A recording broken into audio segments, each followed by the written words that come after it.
Dreamscape presents Fake It For Me by Crystal Monroe, narrated by Angelina Rocca and Gideon Frost. Chapter 1. Declan. There wasn't enough caffeine in my morning latte to prepare me to deal with the luscious curves pointed directly at me. As I walked in the lobby of my company headquarters, I stopped and stared at the sweetly rounded shape of her ass. She wiggled as she bent down with a tape measure against the wall. This was definitely out of place. What was this woman doing in my lobby? Great ass or not, she must be lost. She stood up. Her worker's coveralls billowed around her, but it couldn't hide that knockout figure. I wasn't even all that into butts, but I'd make an exception for her, whoever she was. "Who are you?" I sounded gruff. She spun around. Her sparkling green doe eyes widened and seemed to lose some of their spark. I modulated my tone and tried again. "I mean, what are you doing here?" She tilted her head, which caused a long cascade of red gold locks, currently confined in a ponytail, to fall over her shoulder. "I'm the painter. Miranda hired me to paint a mural?" I responded to the question in her tone with a grunt and a nod. I remember now. I couldn't help admiring her petite frame with curves in all the right places, though I tried to be discreet about it. She smiled, and her warmth was like the sun, peeking out from behind a cloud on a dreary day. It certainly made me warm and tingly in a specific region below the belt. "Great," she chirped. "You must be Mr. Mulvaney.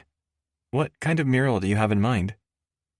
I shrugged, trying to sound engaged, though I couldn't have cared less about the mural if I tried. "Whatever you think is appropriate." "That's a broad request. Do you have any ideas? Any specific theme or style you'd like to see? Who's your favorite artist?" I shook my head. I don't have a favorite. I just want something that looks good and fits with the aesthetic of the place. After all, I was paying her to figure it out. She nodded and scribbled something in a notebook. "Okay, I think I have an idea. How about a modern take on Venus, the goddess of love and beauty?" I paused, trying to picture it. Venus? Like naked Venus? She laughed, and the sound was like a melody. "Not necessarily. Maybe she's holding a briefcase to cover her chest as she steps from the shell to represent women in the business world." I couldn't stop the grin that spread across my face. Clever idea, but not for my lobby. It's absolutely inappropriate. I was just kidding. I noticed a dimple in her chin when she giggled. Her laugh made my chest squeeze almost uncomfortably, and my boxers suddenly shrank 2 sizes. I cleared my throat again, clenching my latte. "What do you actually have in mind?" "Something about unity and teamwork, I suppose." She sounded downright bored. "That's a big theme for corporate culture, right? Or so they claim." I chuckled. "Yeah, I suppose so. But the mural is supposed to lighten the mood around here. We want to make Mulvaney Industrial more fun and engaging for our employees." I repeated the words my publicist used. "Not just do things the same way they've always been done." She raised an eyebrow. "Is that right? Sounds like a big undertaking." I shrugged. "It's necessary. We've been getting some bad press lately, and I want to make sure our company culture reflects what we actually believe." She nodded thoughtfully, her eyes flicking up and down my body, almost like she was appraising me. I detected a hint of judgment in her gaze, but she didn't say anything about the current situation with my company in the media, so I gladly let it drop. Her gaze on me made my cock throb, as I imagined her standing there in nothing but that intense expression. Adjusting my tie, I gave her a quick nod. "I'll let you get to work," I said. "Let me know if you need anything, but I'm giving you carte blanche, minus the naked lady." "Sure thing," she said with a smile, her gaze returning to the wall as though she'd already forgotten about me. I didn't like that idea, but couldn't figure out why it mattered to me. I turned to head to my office. I wasn't sure what it was about her, but something had me hooked. I wanted her, and that meant she was practically mine already. As I entered my office suite, my assistant, Miranda, was waiting for me, holding a stack of papers. "Good morning, Mr. Mulvaney." "Morning," I said, taking a sip of my latte as I paused by her desk. She got straight to business. "Orrin Frome from the Department of Labor is coming by this afternoon to do more interviews to further investigate Vivian's claims." I frowned. Why are they still investigating? We've already provided evidence that we did everything by the book. Miranda shrugged. "It shouldn't be a problem. We have nothing to hide." I nodded, but my mind was already elsewhere, thinking about that artist and her curves. I shook my head, trying to clear it, but I couldn't get her out of my mind. "Are you listening, Mr. Mulvaney?" I blinked. "Huh?" Miranda shook her head, lips pursed. With her graying bun, she was the classic mom figure. She muttered something under her breath and clearly repeated herself when she said, "You have a stack of phone messages." She handed over the little slips. Knowing Miranda, they were in chronological order. Without looking at them, I promptly tossed them in the trash. "What else?" Miranda looked at me disapprovingly, hands on her hips. "Robin won't be pleased you're throwing away those messages like they don't exist." I rolled my eyes. I don't have time for all that nonsense. I have more important things to do than give quotes to the media who don't want the truth anyway. Miranda shook her head. "I know, but it's important to keep up appearances. You know how the reporters are. They'll twist anything to make you look bad."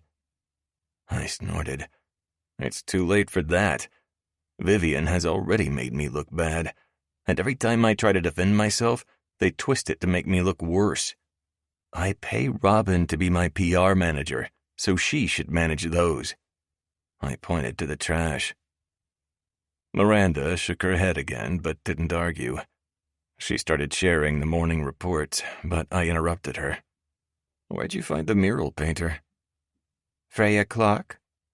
"Sure." I hadn't gotten around to learning her name, so bless Miranda for offering it.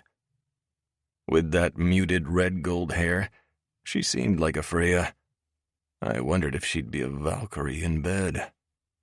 Then I realized I wasn't listening to Miranda again. "Could you repeat that?"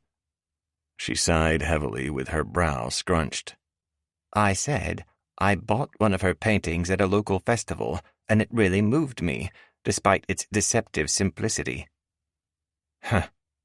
I raised an eyebrow. "And you thought she'd be perfect for the mural?"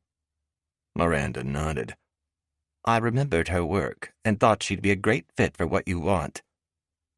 I grunted in acknowledgement. She seems nice enough. A little quirky, maybe. I almost chuckled as I envisioned a mural of Venus on her wall with a briefcase shielding her nudity. Miranda smiled. "I think that's what makes her so interesting. Plus, her work is really impressive. My granddaughter was with me and says Freya has a real eye. You remember Becky is in college for art history." I nodded absent-mindedly, my thoughts drifting back to Freya and her curves. Miranda sighed. "I don't know what's up with you today, young man." I almost choked on the last sip of my cold latte, aiming and tossing the cup straight in the trash a second later. She sounded just like a mother when she did that. But it was hard to mind after she'd worked for me for so long. She'd been with me when I started the company, so I tolerated her more personal forays into my life. Honestly, it was kind of nice to have someone who cared about me like that, since my mother had died the year before I joined the Navy and never knew I fulfilled my dream of being a SEAL. Is there anything else I need to know? Not with your attention wandering. She looked pointedly at the messages. Even if you don't deal with those, Robin will want to see them. I eyed them with disdain. There were drips of latte on a few, but they were still legible enough. Not that I cared. I avoided the media like the plague, and had done so even before Vivian's allegations that I was an unethical CEO. If she wants them, she can retrieve them. I'll just email her the digital copies I made, since I knew you wouldn't look at them. I grunted again. She sighed like I was trying her patience. I'll email the morning reports so you can focus at your leisure. Thanks. I went to my personal office and powered on my computer to retrieve emails. They didn't hold my attention for long. Soon enough, my thoughts were wandering back to Freya and her mural. I wondered what she was working on at that moment, and if she was as quirky as our brief interaction suggested. She seemed light-hearted and fun, which was never my type, but I couldn't pretend I wasn't intrigued. My mind drifted to her curves again, and I shook my head to clear it. I couldn't afford to be distracted, especially not now. My former employee, Vivian, and her claims of labor law violations had thrown a wrench into everything. The Department of Labor was still breathing down our necks. The media wouldn't back off until they cleared us, and I was sick of being under the microscope. I took a deep breath and tried to read my email. Picking out Robin's name in the batch, I reminded myself to focus on those reports. I had a company to run, and I couldn't let my lust for the muralist get in the way. Despite my best efforts, my mind kept drifting back to Freya and the way she had looked at me earlier. She had some sparkle that made her stand out from other women I knew. I wasn't used to having such an immediate reaction, and I'd never gone for redheads before, but there was something special about her. I wasn't sure what it was, but I was determined to find out. With a sigh, I pushed aside the thoughts of Freya and her figure that not even coveralls could hide, and dove into the reports. I was in the middle of reviewing the latest report several minutes later when Miranda poked her head in my office. Mr. Mulvaney, Robin's here to see you. My heart rate spiked. Robin rarely just dropped by unannounced. She usually confined her daily scolding to emails or phone calls. Something was up, and it probably wasn't good. Whatever it was, I'd weather it. I hadn't fought this hard to get where I was just to lose it to Vivian's blatant lies. Send her in. As Miranda left to fetch Robin, I wondered what was going on. My mind raced through the possibilities, with each worse than the last. Interrupting my thoughts, Robin entered the room, her face set in a stern expression. I stood up to greet her, bracing myself for the worst. "Robin, what brings you here?" She didn't waste any time. There's something you just have to do. My heart dropped into my stomach. This was it. This was the end of Mulvaney Industrial as we knew it. Chapter 2. Freya. As I prepped the wall, my mind wandered to Mr. Mulvaney. Declan Mulvaney. He hadn't offered his name, but I knew who I was working for. I'd never imagined how gorgeous he'd be in real life, though. He was tall, almost towering, with broad shoulders and a strong, muscular build. His dark brown hair had undertones of chocolate that seemed to shimmer in the light. His eyes were a striking blue, like the ocean on a sunny day. I recalled the way his tailored suit hugged his body, emphasizing the angles of his form. I let my mind wander, imagining the play of light and shadow across his face and body as I would remove each item of clothing. How would it feel to touch him? My fingers itched to sketch him and then bring his image to life on canvas. But I didn't want to stop at just painting his form. And a tiny voice inside told me he was thinking the same thing. Had I imagined the interest in his gaze? There seemed to have been smoldering tension between us, but maybe it was just my imagination. I shook my head, trying to clear my thoughts. It wasn't like me to be so distracted from work by a man, especially one who was technically my boss. Just then, a well-dressed woman with sharp cheekbones and a sleek haircut rushed past me, her Louboutins clicking on the highly polished tile. I was arm-deep in primer, and she didn't even spare me a glance. She seemed laser-focused on her task, whatever it was. Seconds later, Miranda's insistent, "He's working," rang down the hallway, piquing my interest anew. Apparently that didn't stop the mystery woman, because I heard a door open, presumably Declan's, and she said something. Whatever it was, Declan clearly didn't like, and he started shouting. Robin joined in, raising her voice to match his. Wow, things were intense around here. Miranda slipped out into the lobby to join me. I raised an eyebrow at the commotion, and she waved my concern away. "Robin's at it again," she said. "She usually keeps it to calls and email. Don't mind her, dear. She yells at Declan at least once a day lately. It's like she forgets he's the boss around here." Miranda gave a half smile. I couldn't help but grin at her words. Sounds like someone needs a vacation. I'm sure Robin would love one, but she has her hands full now. Sorry for the distraction, Freya. I took a step back to examine the wall. It was nearly ready for paint once I came up with an idea. It's okay if she distracts me. I needed a break from painting a mural for a corporate overlord. It's so lucrative. I chuckled, making no effort to hide I was on this gig strictly for the money.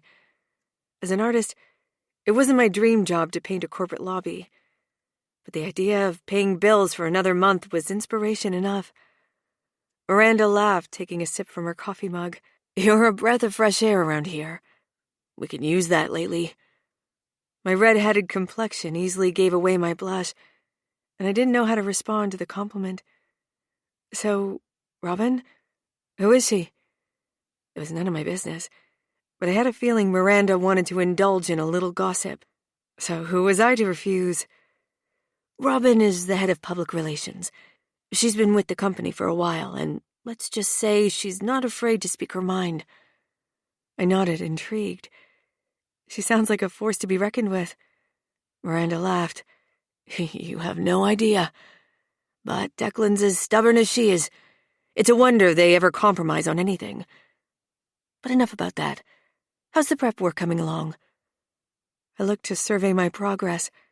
It's coming along nicely. The wall should be ready for the mural by tomorrow. If only I knew what boring image I was going to plaster across the white surface. Miranda nodded approvingly. "I have no doubt it'll be amazing. You're a talented artist. My granddaughter Becky says so, too." I beamed at that compliment, always finding it easier to accept praise for my work than my person. "Thank you. That means a lot." Just then, the shouting from Declan's office died down and Miranda's attention seemed to return to her job. "I should get back to work. Don't hesitate to let me know if you need anything, okay?" I smiled. "Thanks, Miranda. I appreciate it."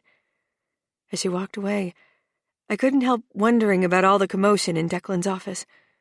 Whatever it was, it didn't sound good. As I painted the wall in white gesso, I recalled the recent news about Declan's company and the claims made by his former CFO, Vivian Smythe. She had said that he had created an inhumane work culture at his company. I had heard about it on the news, but I couldn't help but feel sympathetic toward Vivian. This seemed like the kind of place where the owner would expect 18-hour workdays and put work above personal lives. Never mind how handsome he was, or how much I wanted to look under his suit. He seemed like a slave driver, and I couldn't muster any sympathy for him. If Miss Smythe's allegations were true, he deserved the firestorm he was facing. I shook my head. It wasn't my place to judge, and I needed to stay focused on my work. Yet shouting from Declan's office made it clear something was amiss. That only fueled my curiosity about the situation. What was going on behind those closed doors? As I continued painting, I heard a door open. Seconds later, Robin strode from Declan's office suite. At first, I assumed she'd speed walk past me like she had before. At the last moment, though, she turned toward me. She stopped in front of me, staring before introducing herself. "I'm Robin, head of PR," she said, her voice laced with authority. I tried my best to appear professional, putting down my paintbrush and extending my hand. "Freya," I said with a smile. "I'm the artist for the mural." She didn't accept my hand. "Yes, and you're an ordinary bystander." The words made my stomach clench slightly as I let my arm drop back to my side. "What do you mean?" Robin's eyes narrowed slightly as she studied me. "Have you heard about everything that's going on?" My stomach nodded as I tried to prepare myself for the worst. "What do you mean?" I asked again, delaying an answer. I knew what she was asking me, but I didn't want to get into it. She let out a sigh as if I should already know, which I did. "The allegations against Declan and the company. What are your views on the matter?" I tried to remain diplomatic, not wanting to offend anyone. "I feel sorry for Vivian and find her claims to be credible. But at the same time, I don't think it's my place to judge. I'm just here to do my job." Robin let out a snort, clearly not impressed with my answer. "Thanks for the input," she said before turning and walking away. As she lifted her phone to her ear, I heard a phone ringing in Declan's office moments later. The encounter with Robin weighed on my mind. As I finished priming the wall and sat down with my sketchbook, I couldn't shake the feeling I had said the wrong thing. It wasn't like I could change my opinion on the matter. I believed Vivian's claims and felt sorry for her situation. Surely Robin wasn't going to have me fired for not swearing loyalty to the company I was contracting with. The pesky need to eat and pay my rent had me considering apologizing to Robin. Or maybe I should apologize directly to Declan. No way. I immediately discarded the idea. Why should I have to grovel? I was a muralist, not one of Declan's employees. A moment later, he stepped out of his office. My stomach turned over slowly as he walked toward me. But it wasn't strictly from dread. A man that hot provoked an instinctive reaction, and I couldn't pretend I didn't find him attractive. "Could you join me for a minute, Freya?" Sure. Oh boy. Robin must have squealed and he was about to fire me. So much for paying rent this month. I put down my paintbrush and followed him, trying not to appear too nervous. As I entered the room, the luxurious furnishings and impressive view of the city skyline caught my gaze. I wondered what it was like to work in a place like this.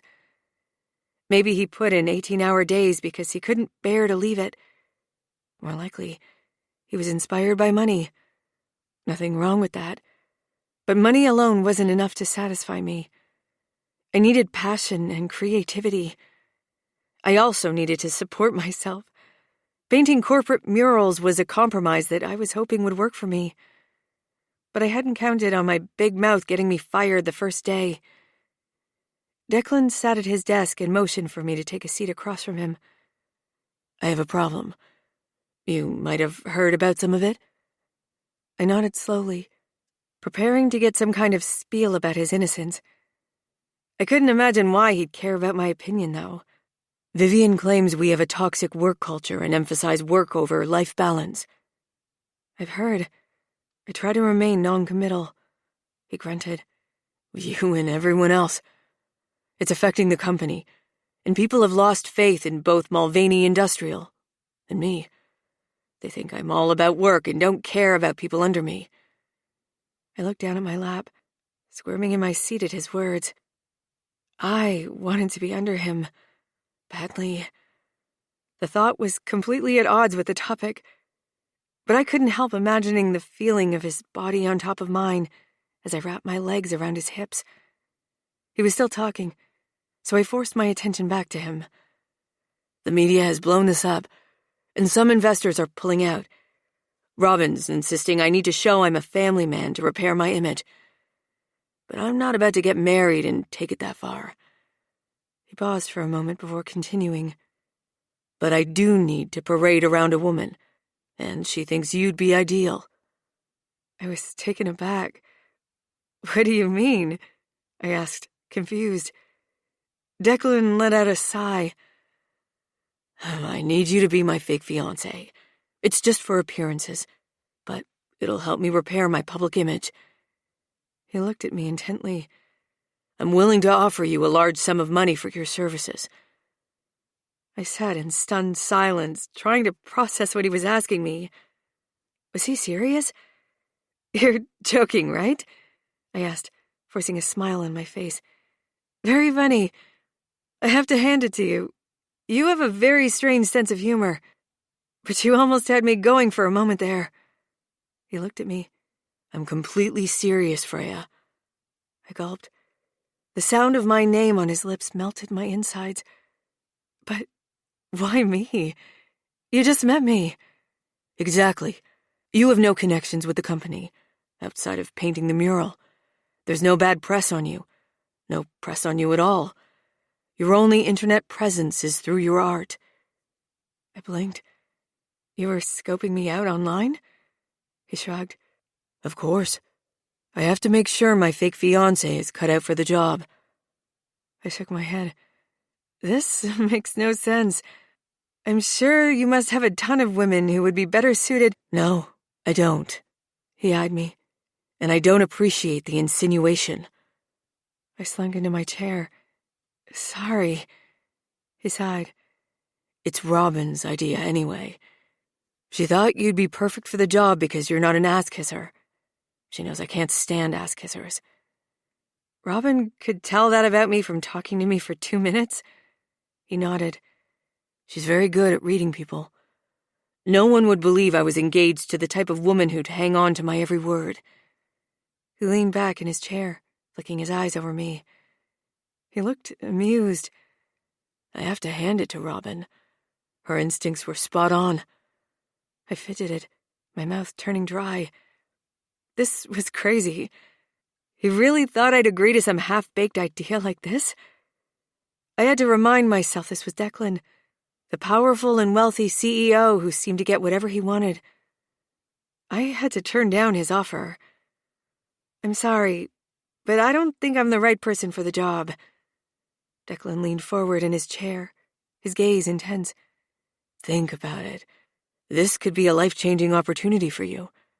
I instantly imagined taking off a year to beef up my portfolio while doing some traveling. Maybe Paris to paint the bridges, or Belgium for waffles. I desperately wanted to travel and broaden my horizons.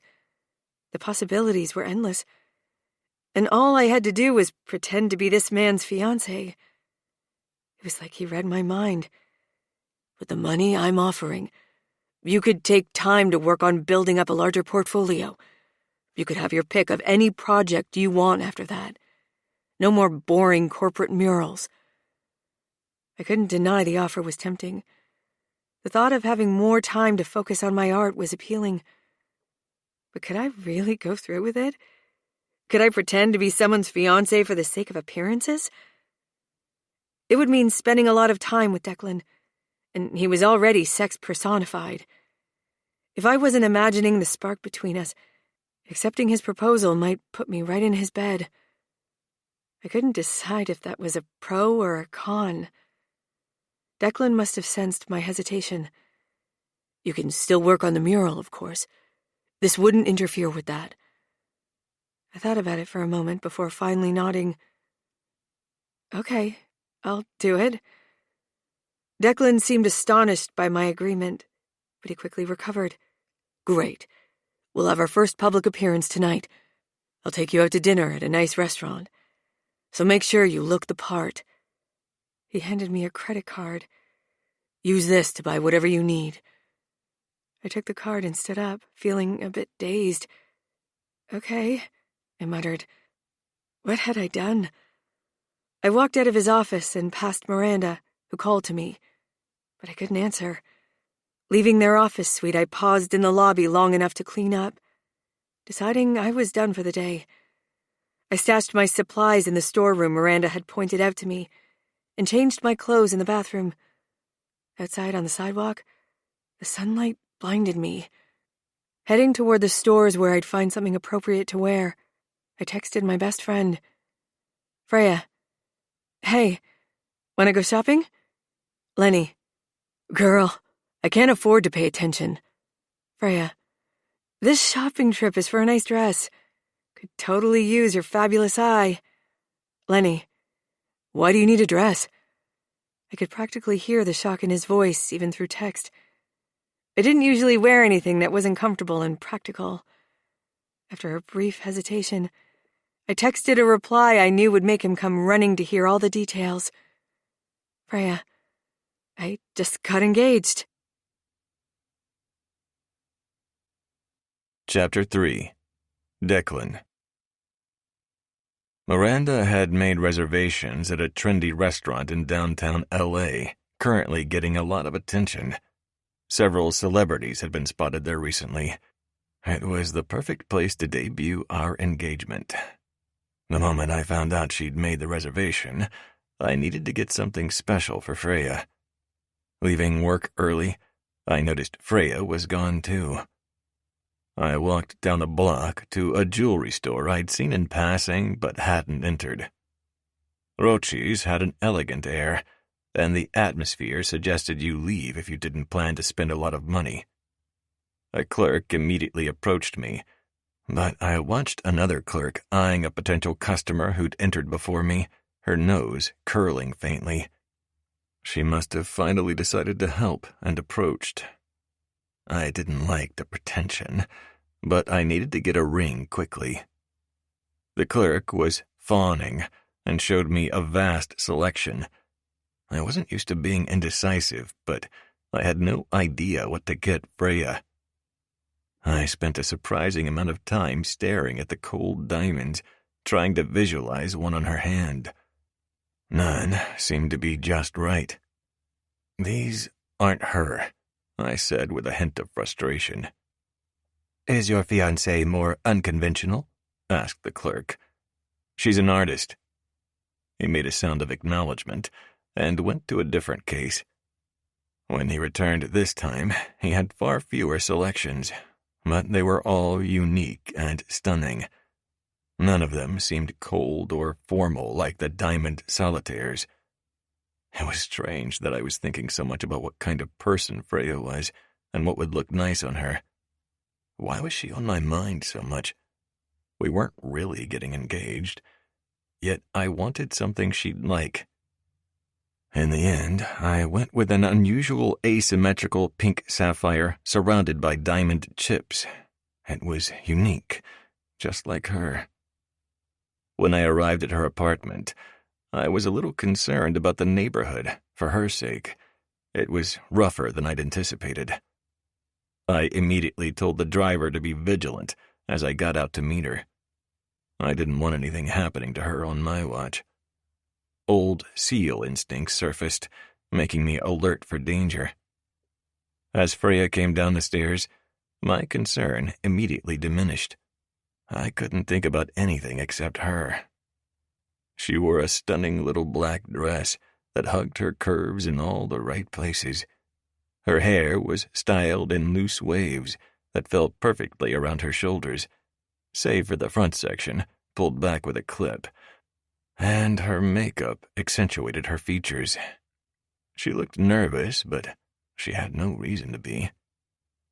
"You look stunning." She did a mock twirl, though the skirt was too fitted to enhance the movement. Does it look okay? Do I look the part? "You look sensational and perfect." I wasn't talking about suiting the fake fiancé role. It took everything I had not to pull her into my arms and kiss her until her perfect lipstick smudged and she was breathing heavily. I shifted slightly to ease the pressure in my boxers. We walked across the parking lot of her apartment. Grunts and a fleshy thud alerted me to two men brawling in the yard next door. I instinctively put my arm around her, pulling her closer to me. She was startled but didn't pull away, and for a moment I forgot why we were there. I just wanted to hold her. We reached the limo, and my driver opened the door for her. I took her hand and made sure she got in safely. She wasn't a delicate flower, but I still wanted to protect her. That wasn't the former seal talking. It was all caveman instinct. As we settled into the limo, my shoulders lost some tension. Freya was clearly at ease with the situation by the way she sat. She tucked one leg under her and smoothed her skirt over her thighs. To my dismay, I'd rather admire their creaminess. How do you think this will work? Her tone was hesitant, and her green eyes probed mine anxiously. This fake engagement. I'd been expecting to discuss our standard operating procedure, since we had to ensure the mission ran smoothly. I'd happily wing it, though I usually liked a meticulous action plan. But Freya needed parameters. "We'll play Simon Says on this," I started. "You're Simon, and what you say goes. So, what are your terms?" She let out a small laugh, clearly amused. I think we should establish some ground rules. No sex, obviously. I raised my eyebrows, surprised by her directness, and a little disappointed that was her first rule. "Obviously," I echoed, playing along. "Anything else?" No sharing a bed. Her tightly clamped lips dared me to argue that. My brow furrowed in confusion. "Isn't that the same as no sex?" She shook her head, causing a curl to fall down her cheek as it escaped its clip. Nah, Lenny and I thought about it, and we realized there might be some overnight trips or something. I expect to have my own bed under all circumstances. Okay, fair enough. I frowned, my chest tightening with something I refused to identify as jealousy. "Who's Lenny?" My BFF. I arched a brow. "Huh?" She laughed softly. Best friend forever. Still trying to hide my jealousy at the idea of her and this Lenny being cozy enough to discuss our deal, I tried to be lighthearted. "Friends with benefits?" One side of Freya's mouth curled, indicating I'd amused her. His on-again, off-again boyfriend, Javier, might object.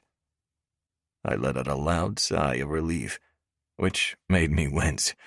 I hadn't planned to reveal any reaction, especially when it made her smirk. "Are you sure it's wise to tell Lenny about this arrangement?" Robin suggested complete discretion, and I agree. Freya snorted, and it was surprisingly adorable. I couldn't not tell Lenny. He'd realize something was up and get me to fess up eventually. He knows you're not my type. An engagement without explanation would make him suspicious. I winced at the honest words. "I'm not your type?" She licked her lips as her gaze raked over me. Not my usual type. Did that mean there was hope? I already knew I wanted her, and I was sure she wanted me too. I wouldn't outright override that rule, but I had no problem working around it. What about when we're in public? How do you want me to act? She asked.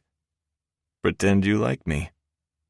She groaned and rolled her eyes. I'd be offended if she didn't seem on the verge of smiling. "We'll only engage in public displays of affection when necessary, like in front of the paparazzi." Freya's eyebrows shot up at that. PDAs? How far do you expect me to go? I shrugged. Hand-holding, light kissing, and some cuddling. Nothing too scandalous. She seemed to consider this for a moment, before nodding in agreement. Okay, that's doable. Anything else? I hesitated before continuing. Discretion is key. We can't let anyone know this is a fake engagement, other than your friend. If anyone knows it's just for show, it will probably worsen my image. Freya nodded again. I understand. How often will we need to go out in public together? I thought for a moment before answering. At least once a week, but it could be more depending on what events come up. Freya seemed to take that in stride. Getting paid to go out in your social circle once a week isn't the worst thing that's happened to me. I stifled the urge to ask what was. I wanted to get to know her, but I didn't want to sidetrack from the current discussion. There was one last thorny topic. I braced myself for her outright refusal. Good. There's one more thing. What's that? She tucked that escaped curl behind her ear. I was jealous of her fingers, wishing I could do it for her, just to feel her hair. Forcing myself to focus, I took a deep breath. This was the part where things might get tricky. Robin suggested you move in with me to make our engagement seem more legitimate. Freya's eyes widened in surprise. Move in with you? That seems a bit extreme, don't you think? She was hesitant, and I didn't blame her. I'd told Robin the same thing. But now that I had the chance, I wanted her to move in. I kept my voice stern, like it was a done deal. I know it's a lot to ask, but it's important for our image. We can work out the details. She paused for a moment, clearly thinking. I don't know, Declan. It's a big step. I nodded in understanding. I know, but it'll make things easier for both of us. Freya looked at me for a long moment before nodding. Okay, I'll do it. I grinned. Thank you. I leaned in closer to her, my voice low and husky. Don't worry, I'll make it worth your while. As I spoke, my cock twitched at the way she looked at me. Her eyes were wide with a mixture of surprise and desire, and I knew I had her hooked. What do you mean? Her voice was barely above a whisper. I couldn't help but grin at her naivete, though she must have an inkling. I'll be paying you quite handsomely for your services. If you play your cards right, I might even throw in a few extra perks. She raised an eyebrow, seeming intrigued despite her rules. Such as? I leaned in even closer, my breath hot against her ear. I'll leave that up to your imagination, I murmured, enjoying the way her body reacted to my proximity. Before she could pull away or worry I wasn't adhering to her limits, I leaned back.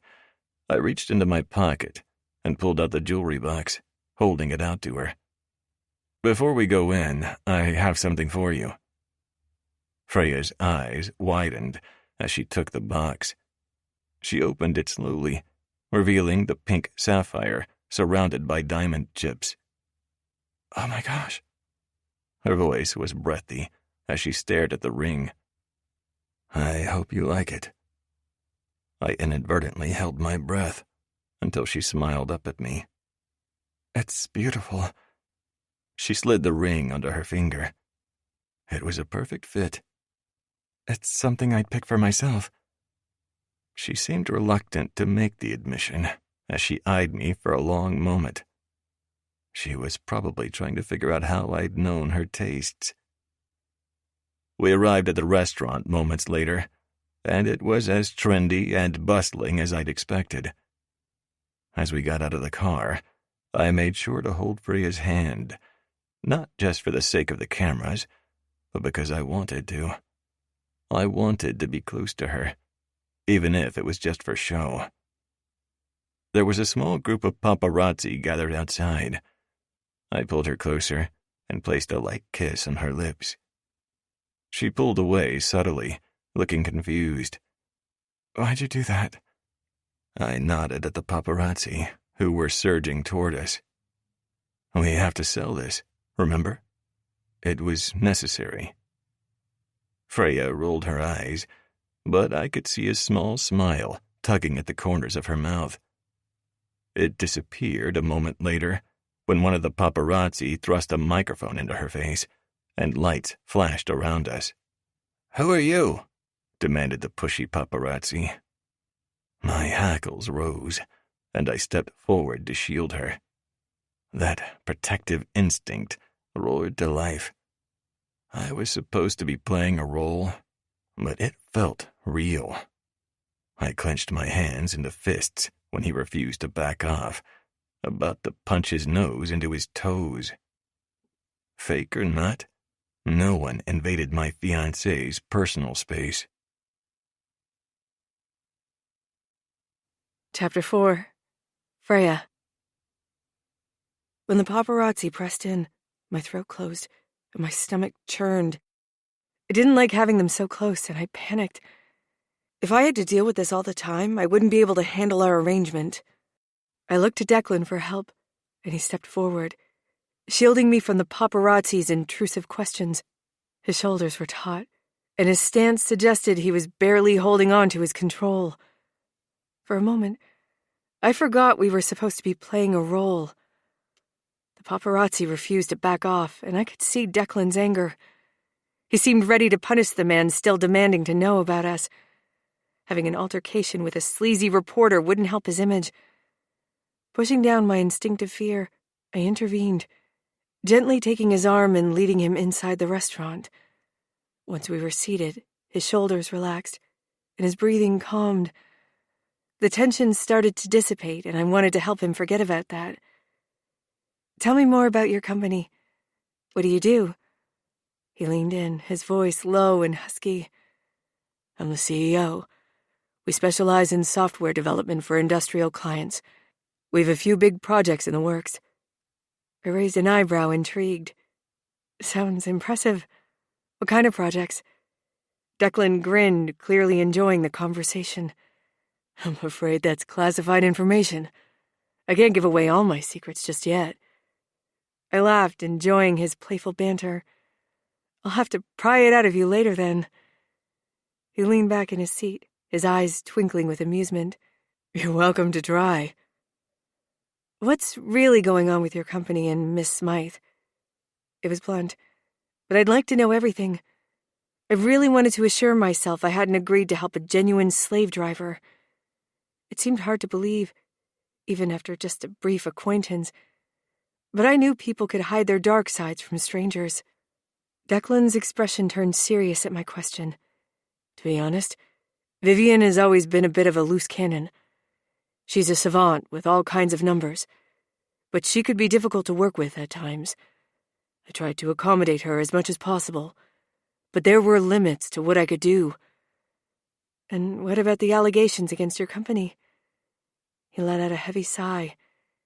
"It's a mess, to be honest. Vivian made the allegations when I refused to fire my best friend Hale. They broke up, and Vivian blamed my company for not taking action against him." Declan's expression spasmed, his eyelids squinting as though recalling something painful. There was more to the story than he was telling me. What really happened between Hale and Vivian? Declan hesitated for a moment before speaking. "They had a tumultuous relationship that ended when Hale realized Vivian was manipulative and unkind. He called her a narcissist, which isn't off the mark. She didn't take the breakup well. It caused a lot of tension in the company. When she made the allegations, it was clear she was trying to get back at me for not firing him." I nodded, feeling sympathy for Declan and Hale, though I hadn't met him yet. I had dated a narcissist in the past, so I understood how someone like Vivian could manipulate those around her. Declan was a good person caught in a difficult situation. I was about to ask more questions when my phone beeped with a text from Lenny. "What's that?" Declan asked, noticing my distraction. "Just a text from my friend," I said, feeling a little embarrassed. "Lenny's worried about me being out with a hot billionaire and wants to make sure I'm not getting in over my head."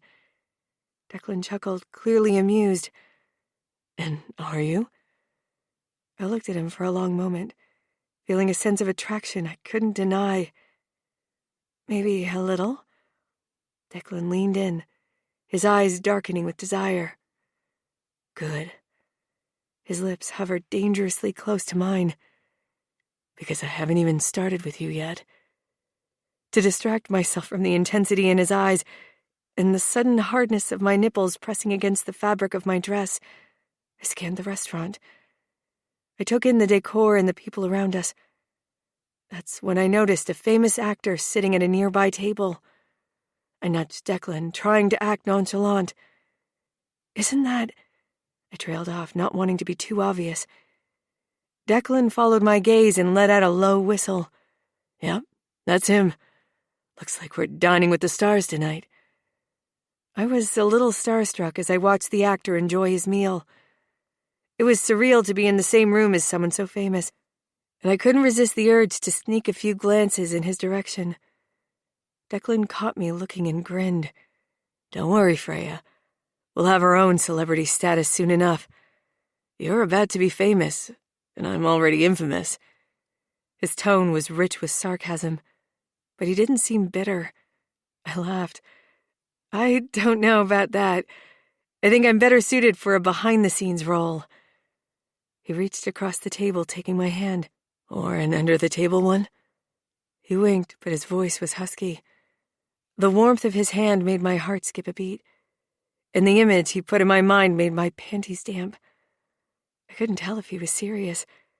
I assumed he was joking, since it was against our rules, but I was suddenly tempted. The arrival of the waiter with our food distracted me from the impulse to drop my napkin and have an excuse to go under the table.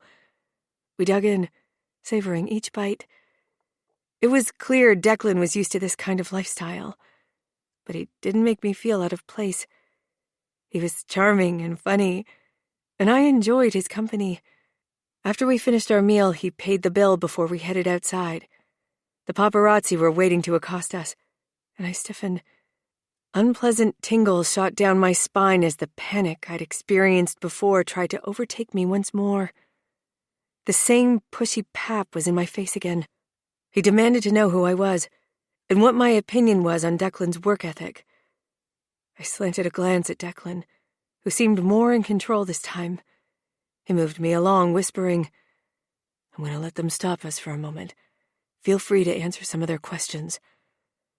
I realized this was the first real moment in my role as his fiancé, and tried not to tremble as he let the pap crowd around us.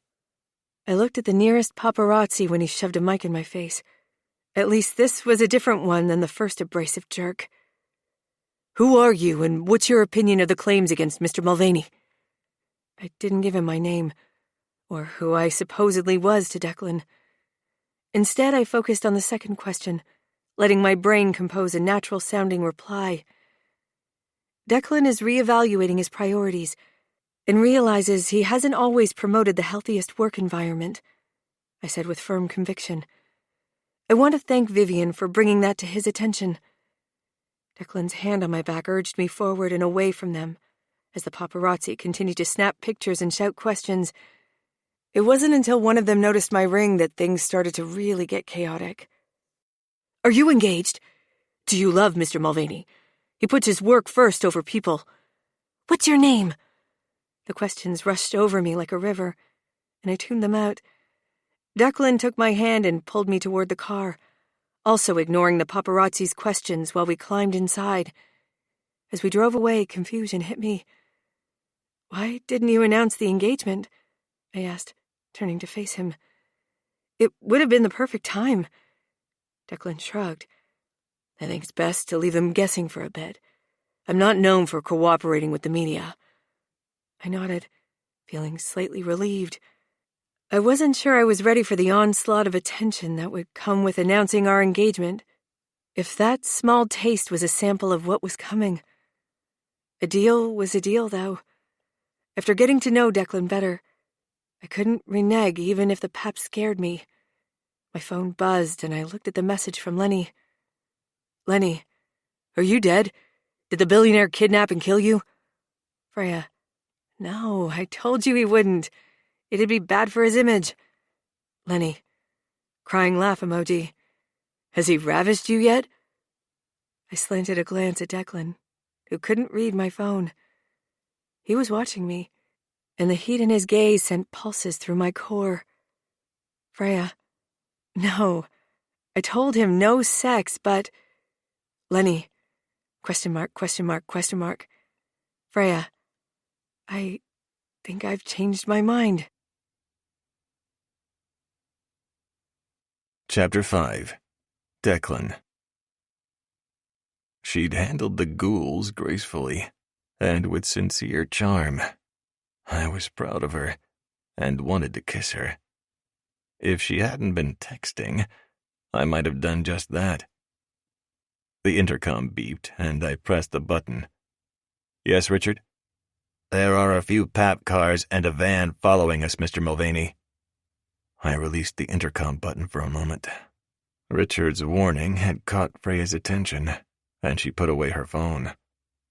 Pressing the button, I said, "Take us to my house instead of Miss Clark's." Yes, sir, said Richard. At the same time, Freya said, What? No, I'm not moving in with you tonight. I sighed, understanding her reluctance. I know it's not ideal, but it's the best course of action. If we take you home, they'll know where you live, and it'll be a constant circus outside your door. Her eyes narrowed slightly. And moving in with you will solve that problem? I nodded, hoping she would see my logic. My house is in a gated community with security. We'll be safe there. She still looked uncertain, and I could tell she was uncomfortable with the idea. I don't have anything with me. I'll send one of my staff members to discreetly get your things from your apartment. You can do more shopping tomorrow with the Amex to add to your wardrobe. Freya hesitated for a moment. Finally, she nodded. Okay, fine. I guess it won't make that much difference. It's just inconvenient. I nodded and let out a pent-up sigh as Richard turned into my neighborhood. The gatehouse attendant let us right in. He quickly closed the gate before the paparazzi following us could get inside too. Richard drove through the neighborhood to my street. My home sat at the end of its own private driveway. It was sprawling and, truthfully, too large for just me. But I'd grown up in a one-bedroom apartment.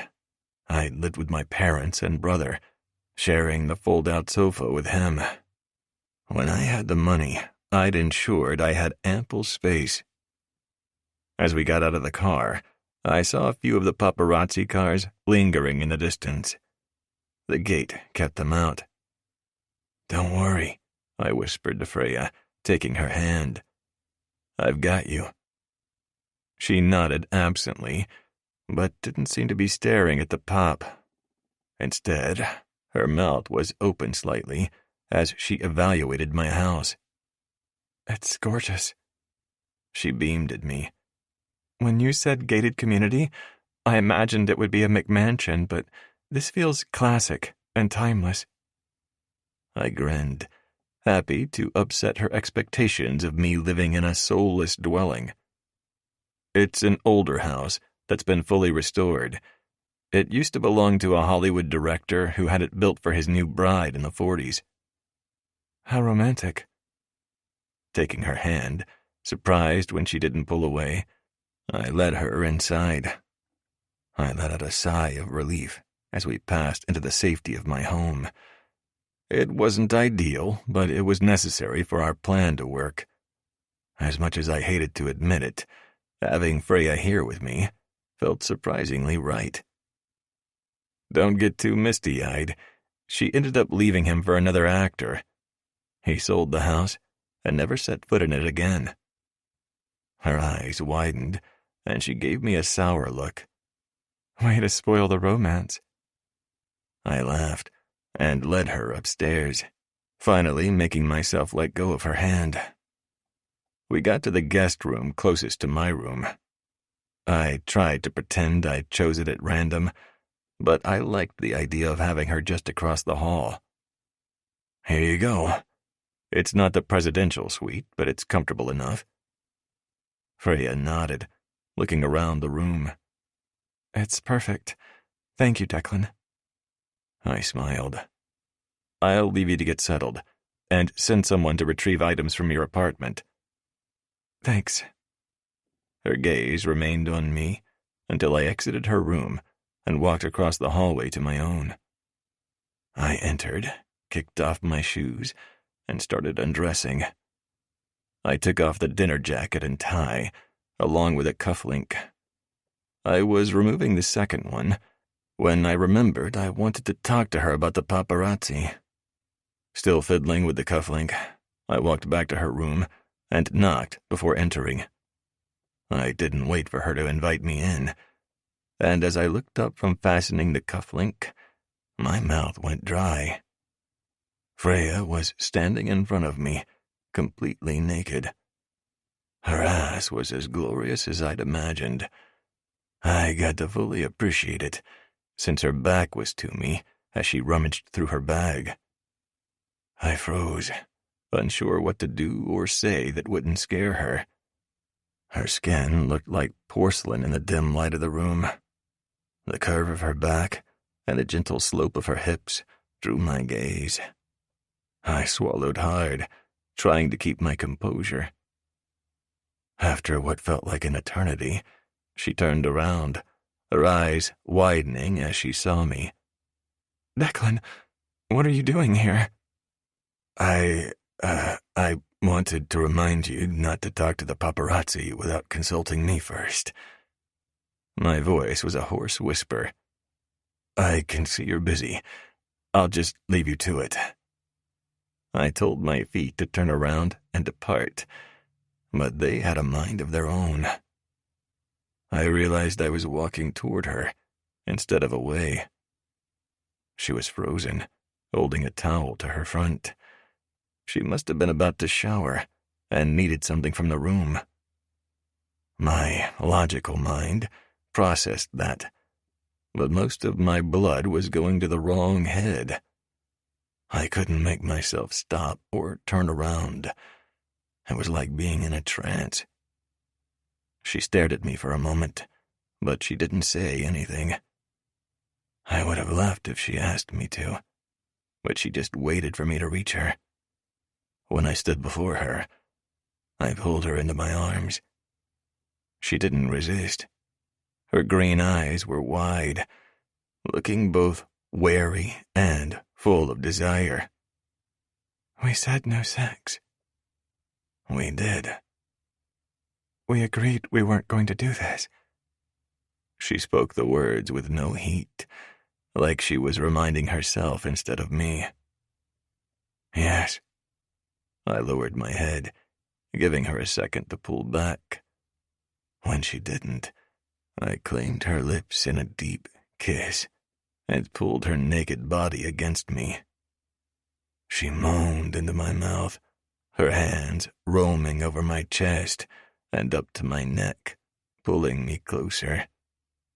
My hands found their way to her hips, gripping her tightly as I deepened the kiss. Her tongue danced with mine, and I let out a low growl. I felt the heat between us and knew there was no turning back. This was inevitable. I'd felt it the moment I met her. I dashed away any thought of stopping and cupped her bottom. She gasped at the contact as she rocked against me. The sensation of her bare body pressed against me, even through layers of fabric, drove me wild. I slid one hand down between us exploring her pussy as I lost contact with her mouth. Declan, She trailed off into a moan.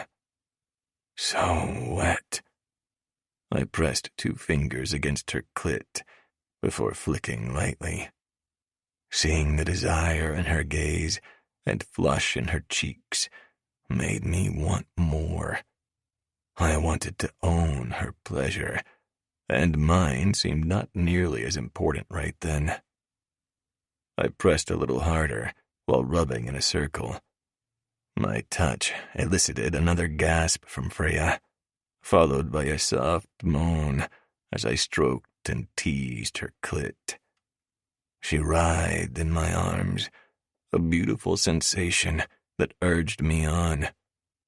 Pleasing her satisfied me in a different way than physical. I trailed my lips from her cheek and down her neck as I moved to the sensitive skin just behind her ear.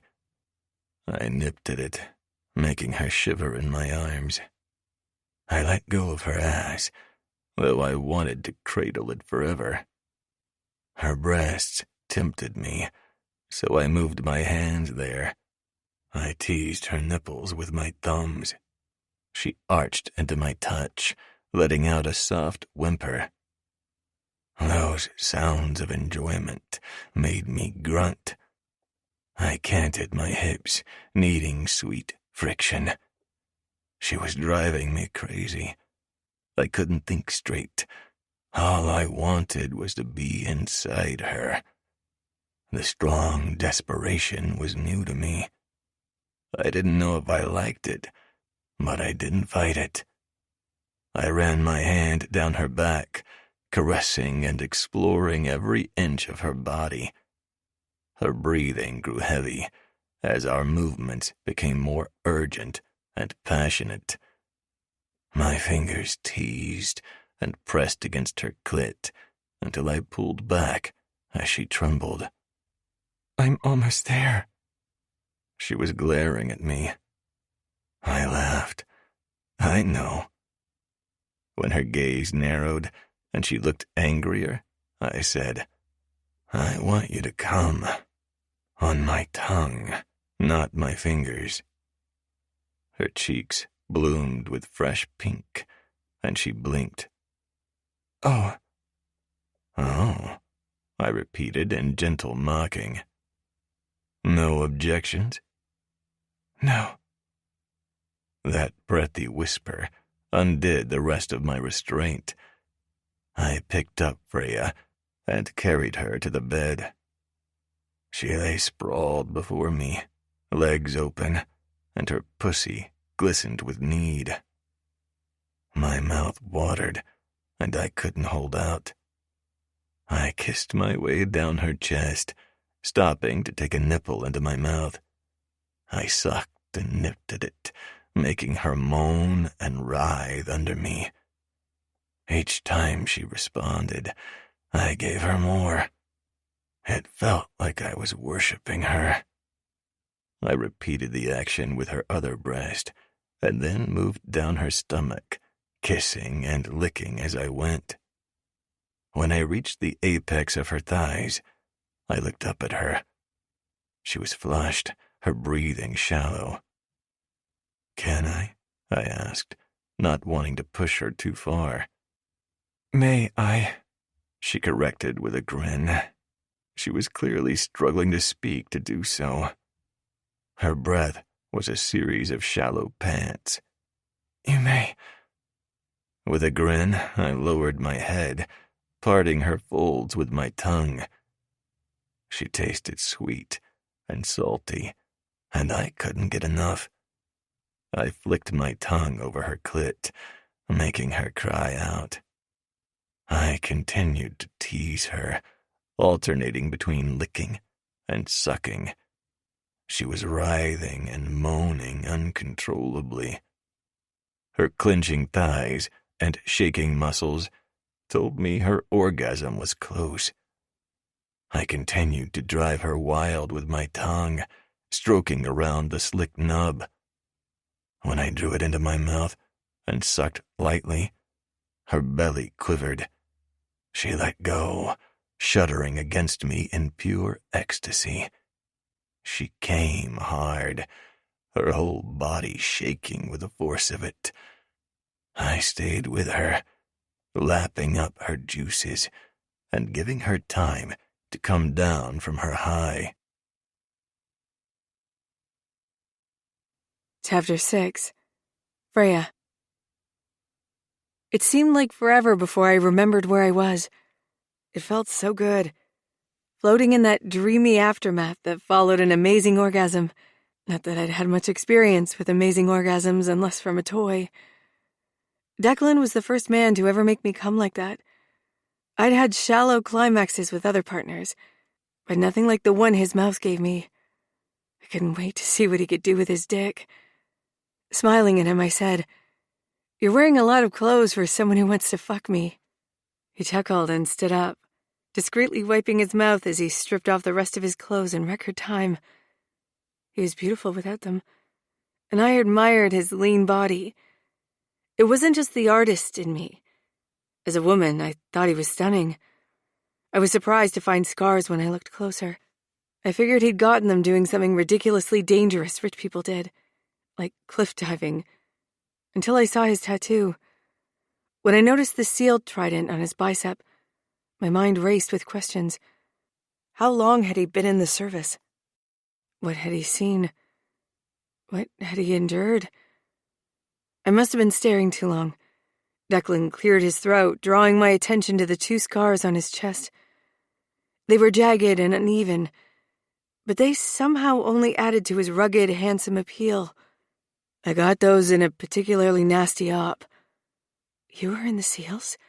I asked, my voice barely above a whisper. Declan nodded. "Yeah. It's something I don't talk about much, but it's a big part of who I am." I didn't want to pry, but curiosity got the best of me. "What was it like?" "It was intense," Declan began, his voice solemn. "The training was brutal, both physically and mentally, but necessary to prepare us for what was to come. And what came were some of the toughest missions I've ever been on." I nodded, fascinated by his story. "Did you ever feel scared?" His face spasmed as his gaze darkened. "All the time. But you learn to push through it.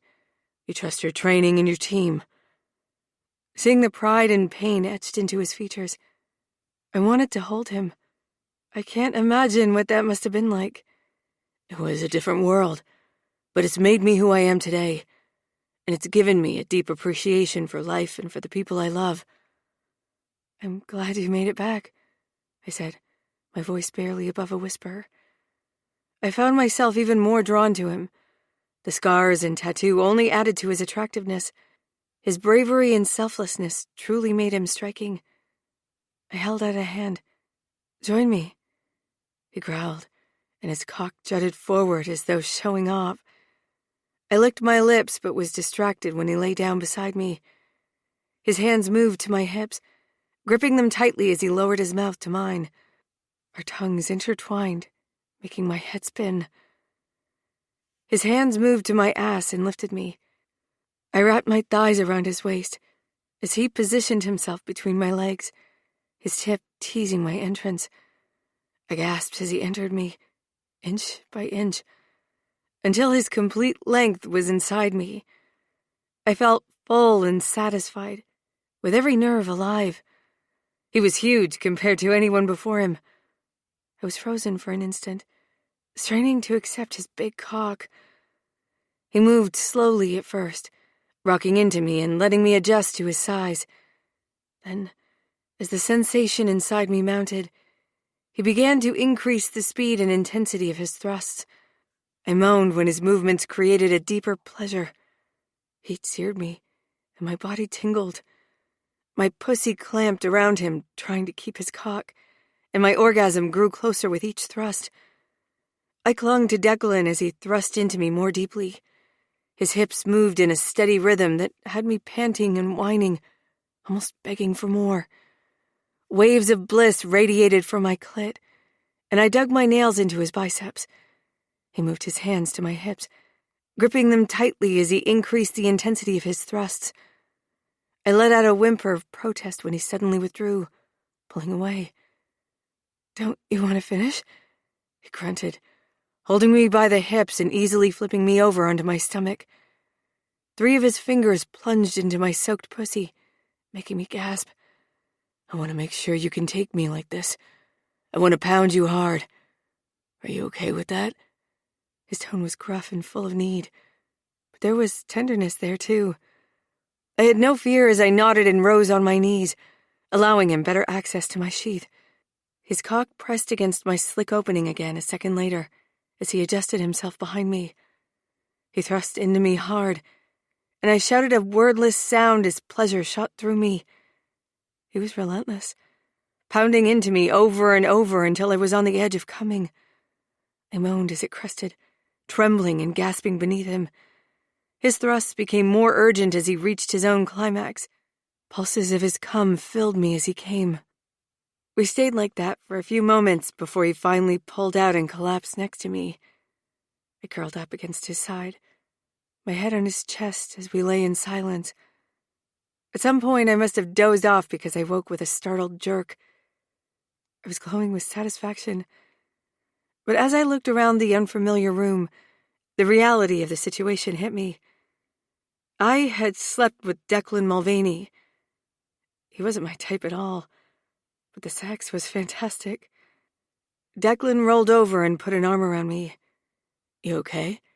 I nodded, not trusting my ability to speak. "You are amazing," I said, finally finding my voice. He seemed surprised by my response. "I thought you might be angry with me for crossing a line." I shook my head, smiling. "It was fun. Incredible." He looked a little embarrassed. "I know we said we wouldn't, and we probably shouldn't do that again." "Yeah, probably not." I didn't sound enthusiastic as I agreed. I didn't want to make that promise, but I understood why we shouldn't. It had been an awesome experience, but it wasn't a good idea to mix business with pleasure. "Why did you come in here?" I asked as I recalled he'd walked into my room. I didn't think his original visit had been to fuck me. Maybe. "I wanted to talk to you about the paparazzi." He stretched and rolled away from me, but he was still in my bed, a sheet covering him to the waist. I listened as he advised me on when to talk to the media and how to handle it when I did, but I wasn't fully paying attention. I was looking at his muscled chest and remembering how it felt to be pressed against it. I wanted to lick his nipples and run my fingers through the light smattering of dark hair covering him. I wanted to kiss his scars and assure myself he was healed. "You're okay with that?"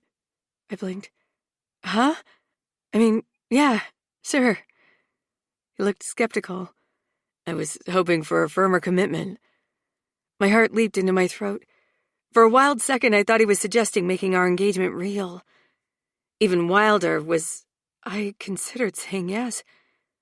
I realized he was asking if I was going to say the right things to the pap before I could blurt out a rash answer. "I don't make promises I can't keep, and I don't want you angry if I screw up." He patted my hip. "I won't be angry. Just make an effort to be discreet." I nodded before changing the subject. "I can't believe they put up genetic artwork in the guest room. It's so bland. You did have an interior decorator, right?" When his eyes widened, I realized I sounded almost accusatory. I softened my tone. I can just tell it was done with an eye to appealing to a broad audience. That was the closest I could come to telling him it was boring as hell. He seemed annoyed at the change of subject. "Change the artwork if you want." His voice was laced with irritation. "I don't have supplies, and I have the mural to finish. I don't mean to complain, it just feels kind of beige. And I'll be here for a few days. Probably weeks," he said as he rolled out of bed. I did my best not to watch him search for his pants and put them on. Who was I kidding? I couldn't tear my gaze away from his taut, muscled ass and the way it flexed when he moved. Then his words hit me. "Weeks?" I realized we hadn't set a time limit on the agreement. "Could be months. He sounded unconcerned. Let's set a tentative end date. I couldn't imagine being in this agreement for an unknown amount of time. Like, a month? He paused, still zipping as he turned to me. We can say a month, but it might take longer.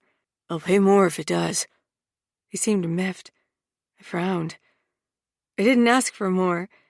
I'm just trying to figure out how long my life will be derailed. Let's hope you can escape within a month, then.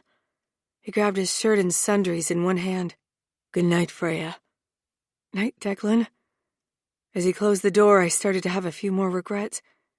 The sex was awesome, but it made me worry I could actually get attached to Declan. The idea had seemed crazy just a few hours ago, but he wasn't the ruthless billionaire I'd imagined him to be. I might have hurt his feelings or pissed him off by pushing for a timeline. I sighed as I lay back again, pulling the covers over my head. I hadn't intended to do that, but the idea of being fake engaged for an unknown amount of time had made me panic. My phone buzzed, and I pushed back the covers to reach for it. Lenny, did you do the deed? I hesitated before answering. I usually told Lenny everything, but this felt too personal. Freya, I'm satisfied with how we spent the evening. Lenny, you totally did. Love it.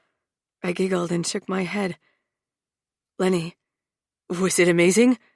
Freya, yes. It seemed innocuous enough to tell him that. Lenny, you deserve that. Gonna marry him for real and have billionaire babies? Freya, don't be ridiculous. Good night, Lenny. Lenny, night. I set aside the phone. Now I couldn't imagine falling back to sleep. My fingers itched to draw, so I searched the room until I found paper and pens in the desk. I scribbled aimlessly for a while, but then the images started to take shape. Sensual images of what I'd just done with my fake fiancé, along with some imaginings of things we could do. They were explicit, and some of my best work. I crumpled them up and tossed them in the trash.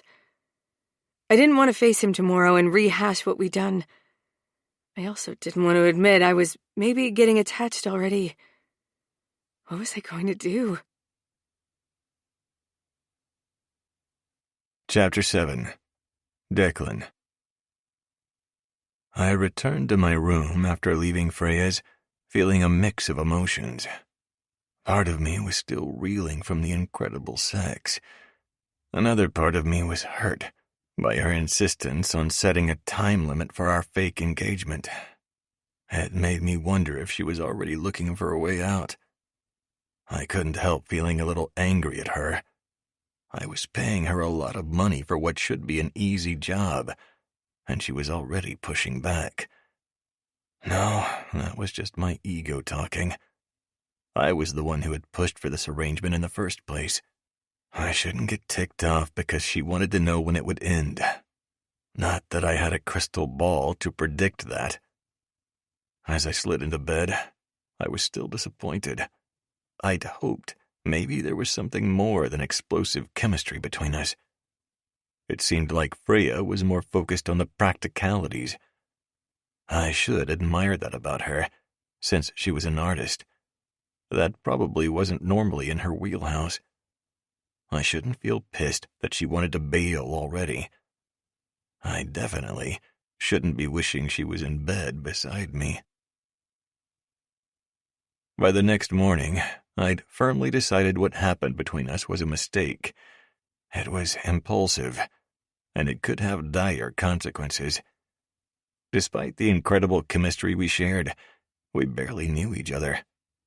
The last thing I needed was a romance to further complicate my life. But then, as I dressed for the day and prepared to wake her, I couldn't deny it had been an amazing night. The way she responded to my touch, the sound of her voice, and the taste of her lips were all still fresh in my mind. As I left the bedroom, I had a pang of regret that it probably wouldn't happen again. Yet it was best to keep things strictly professional from here on out. I just had to remind myself of that and stay focused on our plan. When I arrived at Freya's room, I knocked. There was no answer, so I knocked again. The door, which was ajar, opened slightly, so I peeked in. I frowned. She was in bed, still sleeping. Okay, so she was an artist, not an executive. She probably had a different schedule than I did. It still felt lazy to be in bed at 7:30. I crossed the room and scrawled Richard's number on a paper on her bedside table with a note to call him when she wanted to go to work. I also noticed several other papers crumpled in the trash can. Curiosity got the best of me, and I grabbed a couple, sliding them into my pocket. I left her room, refusing to peek back at her again. I was clinging to my annoyance today. I didn't want her sleep-softened face to rob my irritation. When I reached the car, Richard was waiting. He looked behind me, probably searching for Freya. "She'll call you when she's ready." I must have been terser than I'd planned, because he flinched and nodded. As we drove to the office, I pulled out the papers in my pocket. My eyes widened at the sight of two very recognizable figures. They were engaged in something she and I hadn't done last night. The bold pencil strokes and lighting clearly showed what the couple was doing. I gritted my teeth and looked at the other one. It was equally explicit, and the look of ecstasy on the pencil Freya's face made my cock throb. I wanted to be inside her again. I wanted to be bending her over the footboard for real. I put the papers in my briefcase. If I looked at them any longer, I'd have to whip out my cock. I refused to jerk off in the limo on the way to work. I had more self-control than that. My aching cock was hard to ignore, but I managed to stave off the need and distract myself by the time we reached HQ. I was more successful working than I'd expected, but I was watching the clock. Coiled tension kept me on edge as I waited for Freya to arrive. I called Richard at 10, and she still hadn't asked him for a ride. I was on the verge of requesting Richard return to the house to check on her when I heard her voice in the hall. Hastily ending the call, I got up and strode from my office, finding Miranda gone from her desk. When I stepped into the hallway, they were talking to each other. I glared in their direction, and Miranda flinched. "I have reports." She rushed back to our offices. The clever woman had picked up on my irritation. Freya hadn't, though. She strolled closer to me and waved a hand. I was surprised by her nonchalant attitude. She was dressed casually, in a loose-fitting top and leggings that hugged her curves. I frowned, disapproving of her lack of professionalism. "Good morning, Declan." She greeted me with a smile, looking like she had just taken a leisurely walk. Her red gold hair was wind-blown, despite being back in the ponytail again. "I hope you don't mind, but I stopped for a coffee on the way here." I couldn't believe her audacity. "You're 2 hours late, and you stopped for coffee?" I tried to keep my voice even, but my frustration rose. She shrugged, unfazed by my reaction.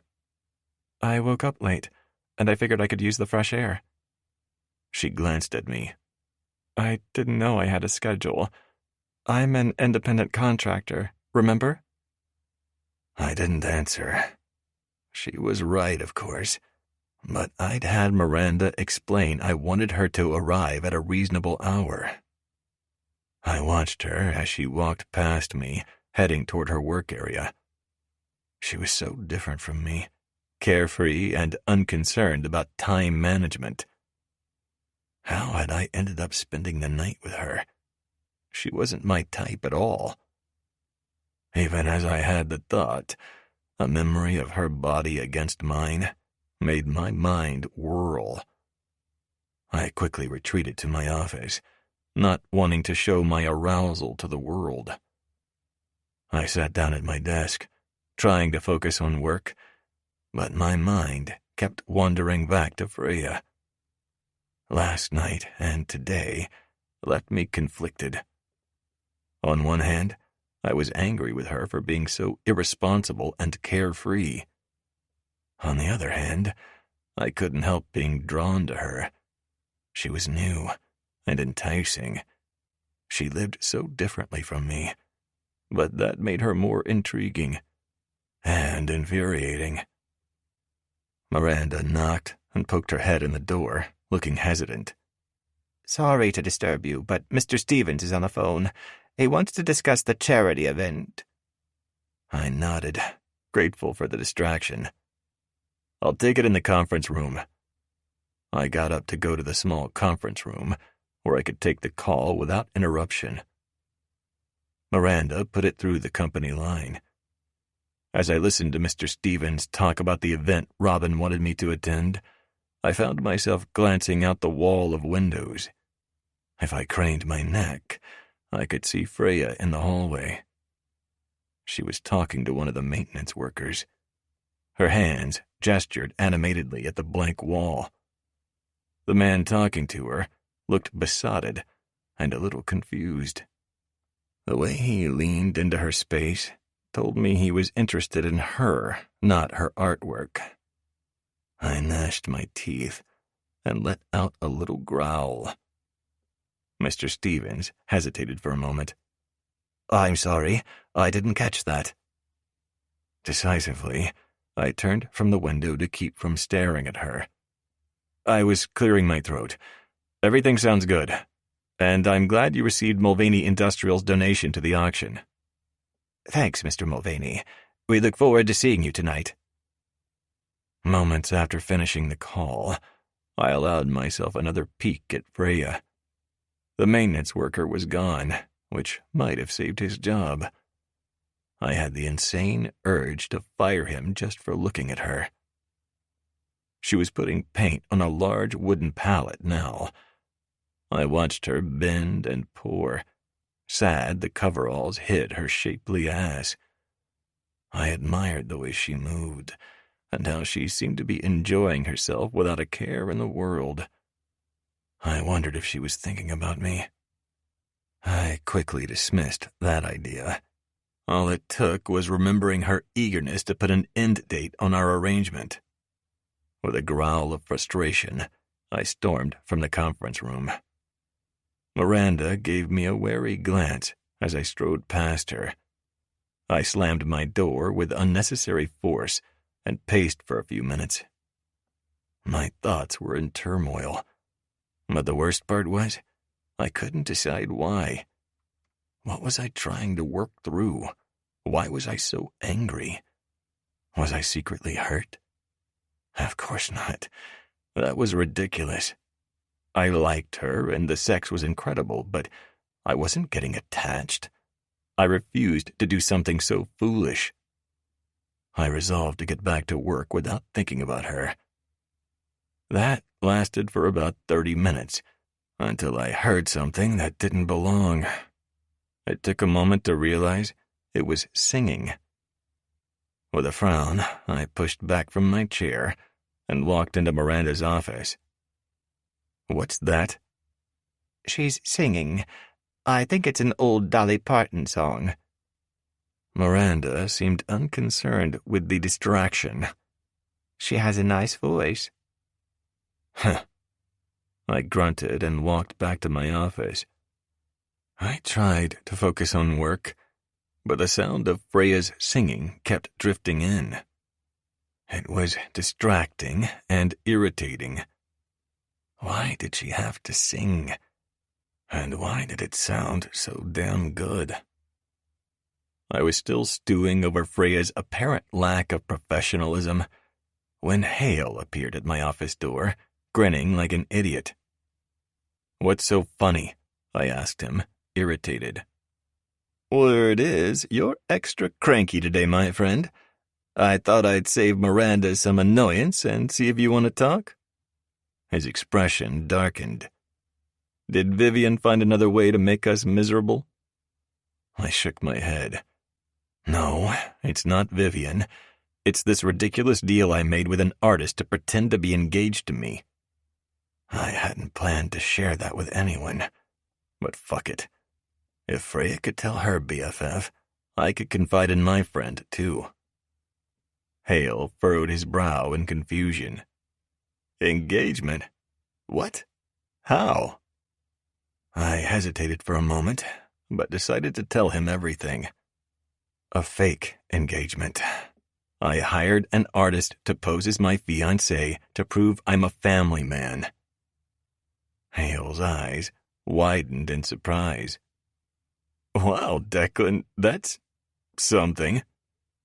I shrugged. It's just business, Hale. I had to do something to protect my company. Hale nodded slowly. I get it, but are you sure this is the right move? I mean, what happens if the media finds out it's fake? I shook my head. They won't. Freya's agreed to keep up the charade for as long as I need her. My mouth twisted as I remembered she was only committing to a month. Hale raised an eyebrow. Freya? Is that the artist's name? The one from the lobby? I nodded. Yeah, she's interesting. He smirked. Interesting how? I rolled my eyes. She's just different. Not like anyone I've ever met before. He leaned forward, a mischievous glint in his eye. But you did spend the night with her, didn't you? You have that vibe, and you haven't had the got laid vibe in a long time. I scowled at him. That's none of your business. Hale held up his hands in mock surrender. Hey, I'm just saying, you do like her, huh? I sighed. It's not that simple. This is all just a business arrangement, nothing more. He shrugged. Suit yourself, man. Just don't let Vivian or the media hear that it's fake. I have no intention of telling anyone else. I know you can keep your mouth shut. He made a motion like he was zipping his lips. It reminded me so much of childhood summers spent in our secret fort, which had been an old tree behind our apartment complex. His folks had lived next door to mine. They'd been just as poor. I shifted to dislodge the lump the memories brought to my throat. Now get back to work. I'm not paying you to ask about my sex life.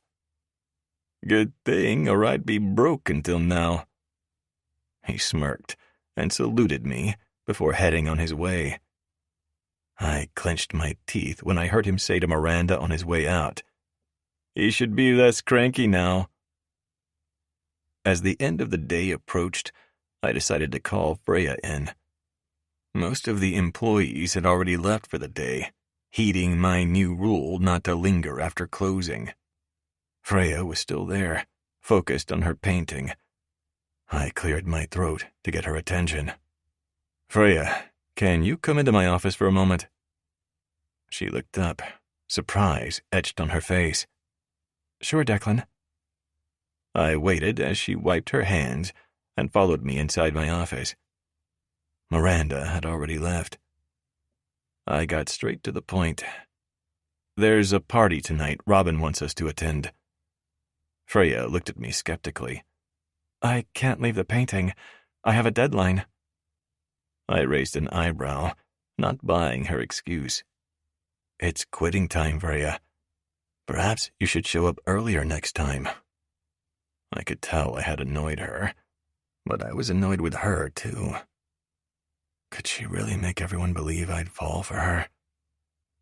Freya's eyes narrowed at my words, anger simmering beneath the surface. I have work to do, Declan. I don't have time for parties. I leaned back in my chair, crossing my arms. Robin and Mr. Stevens are expecting us, and it's important we show support. It won't take long." She hesitated, her eyes flickering to the lobby. "I finally have an idea. I don't know—" I stood up, my voice taking on a harder edge. "It's not a request. It's an obligation. We have to maintain appearances, and that means attending these events. If you can't handle that, perhaps this arrangement isn't going to work." She glared at me, her eyes flashing with defiance. "Fine. I'll be ready."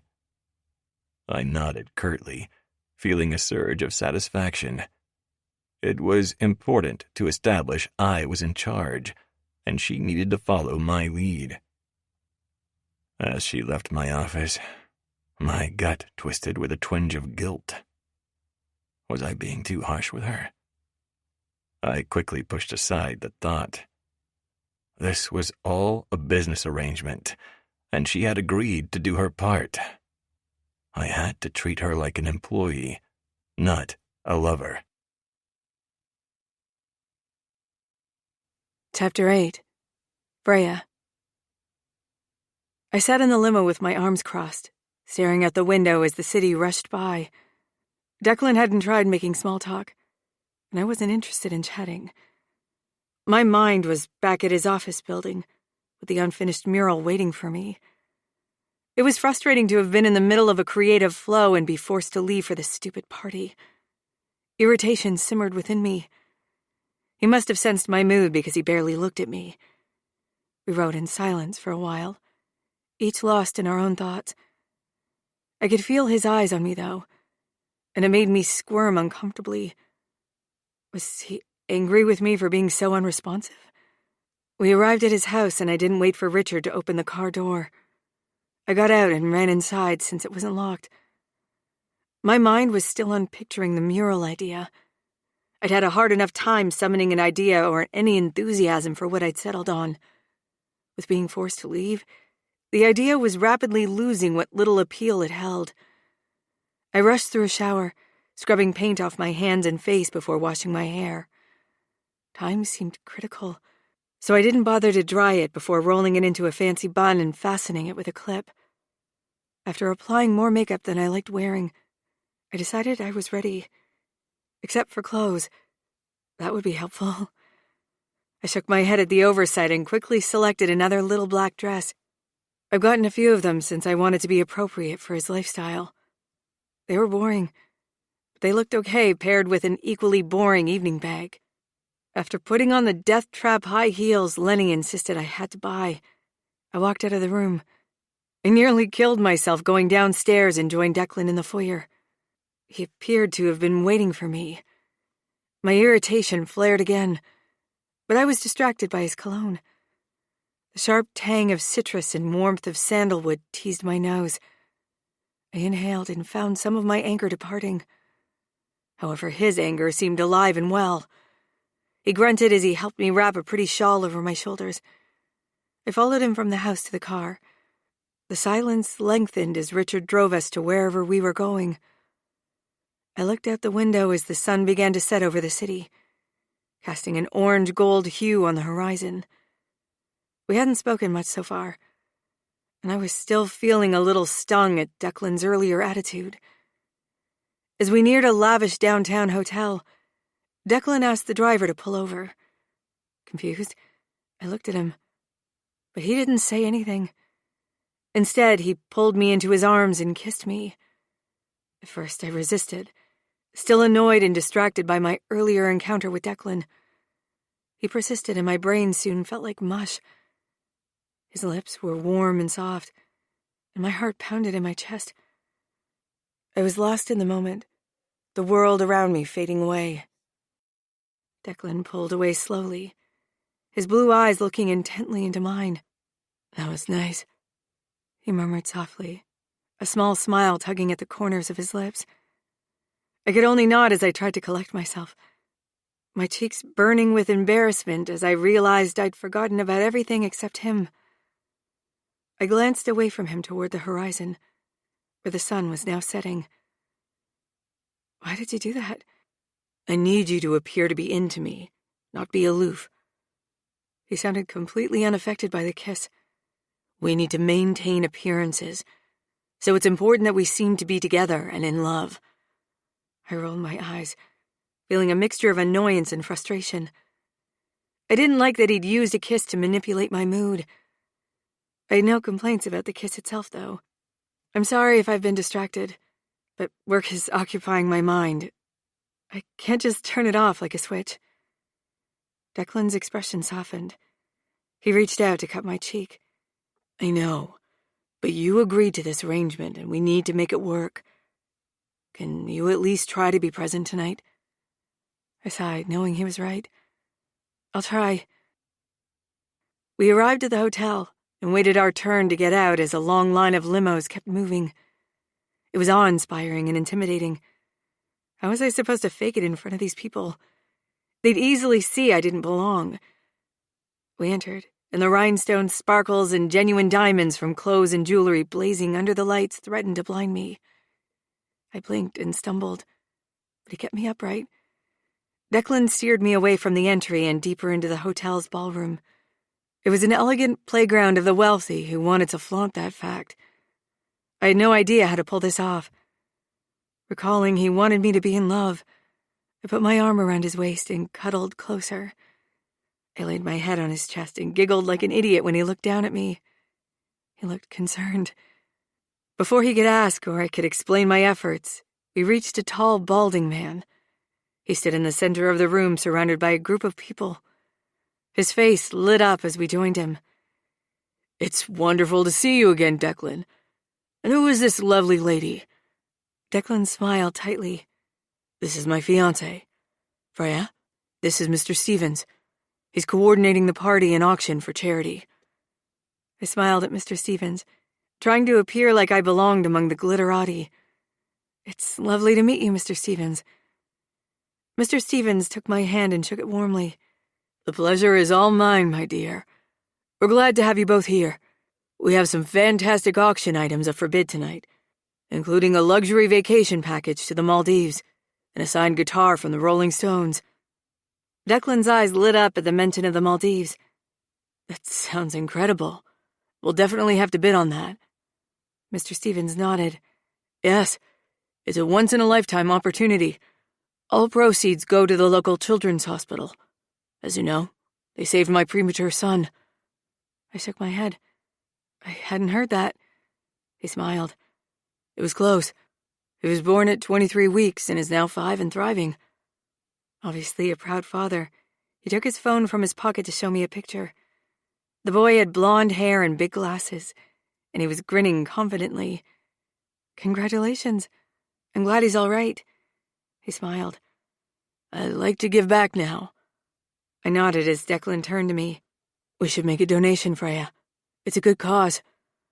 I nodded in agreement, feeling a twinge of guilt for my earlier behavior. This was more important than a corporate mural. Absolutely. How much should we give?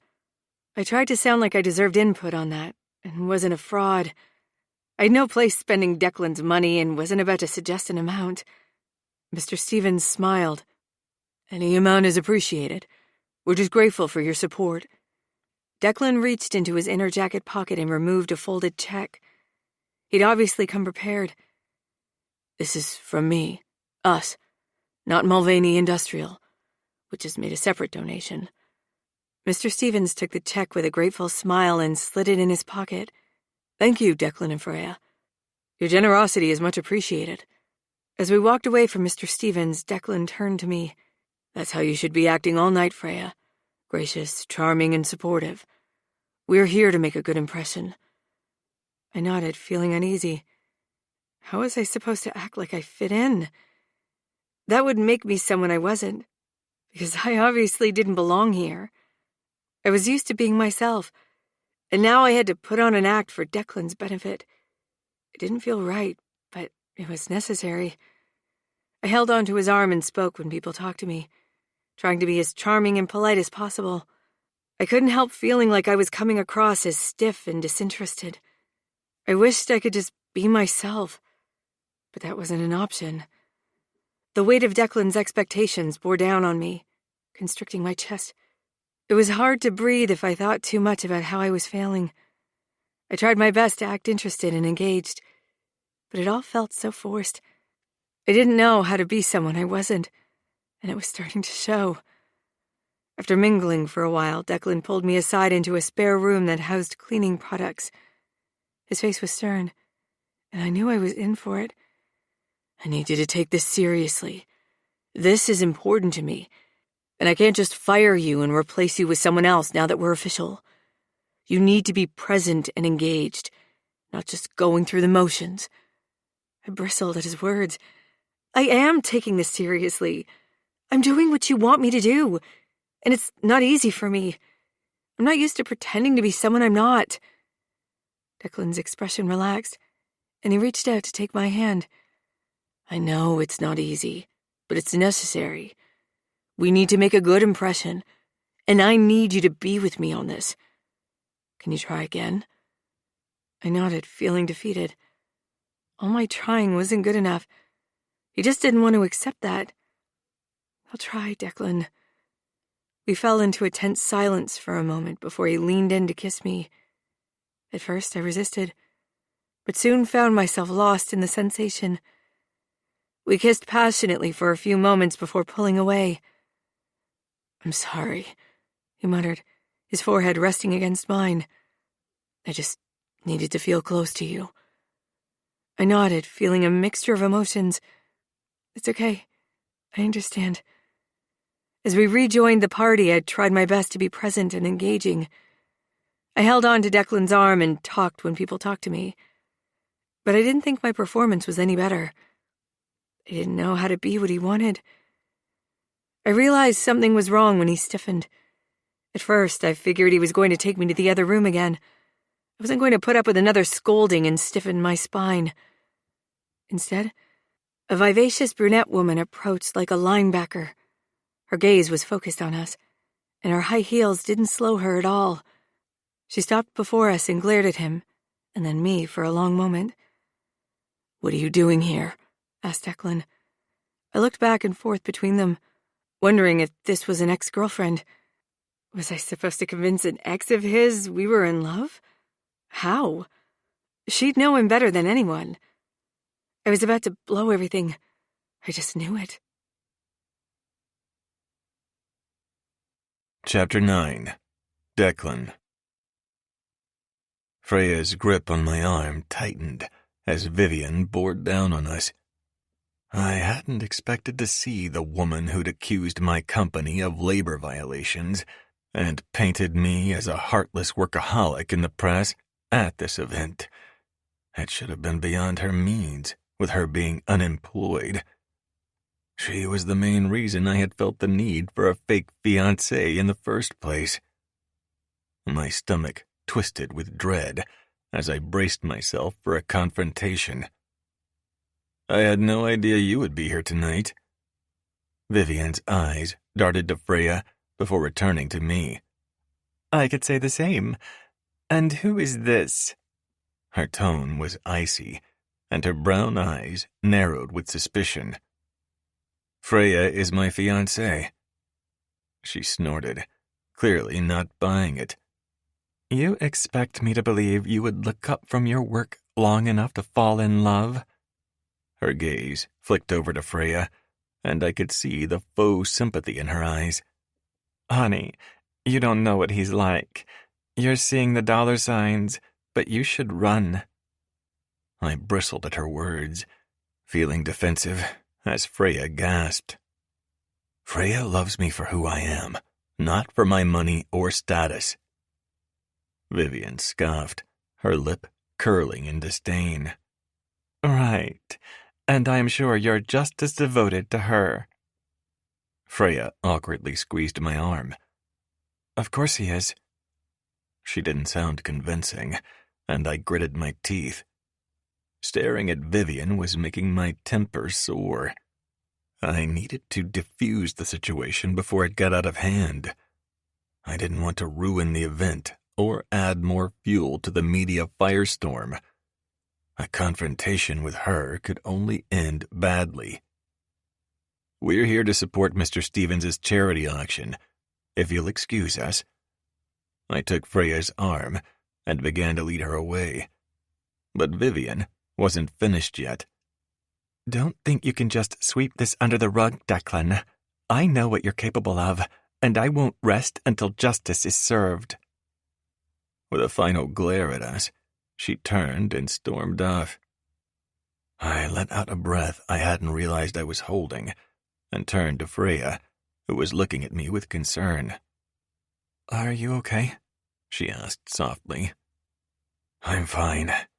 She's just bitter because she hasn't ruined me with her false accusations. Yet."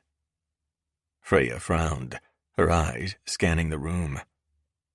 "Do you think she'll cause trouble?" I hesitated. I wouldn't put it past her.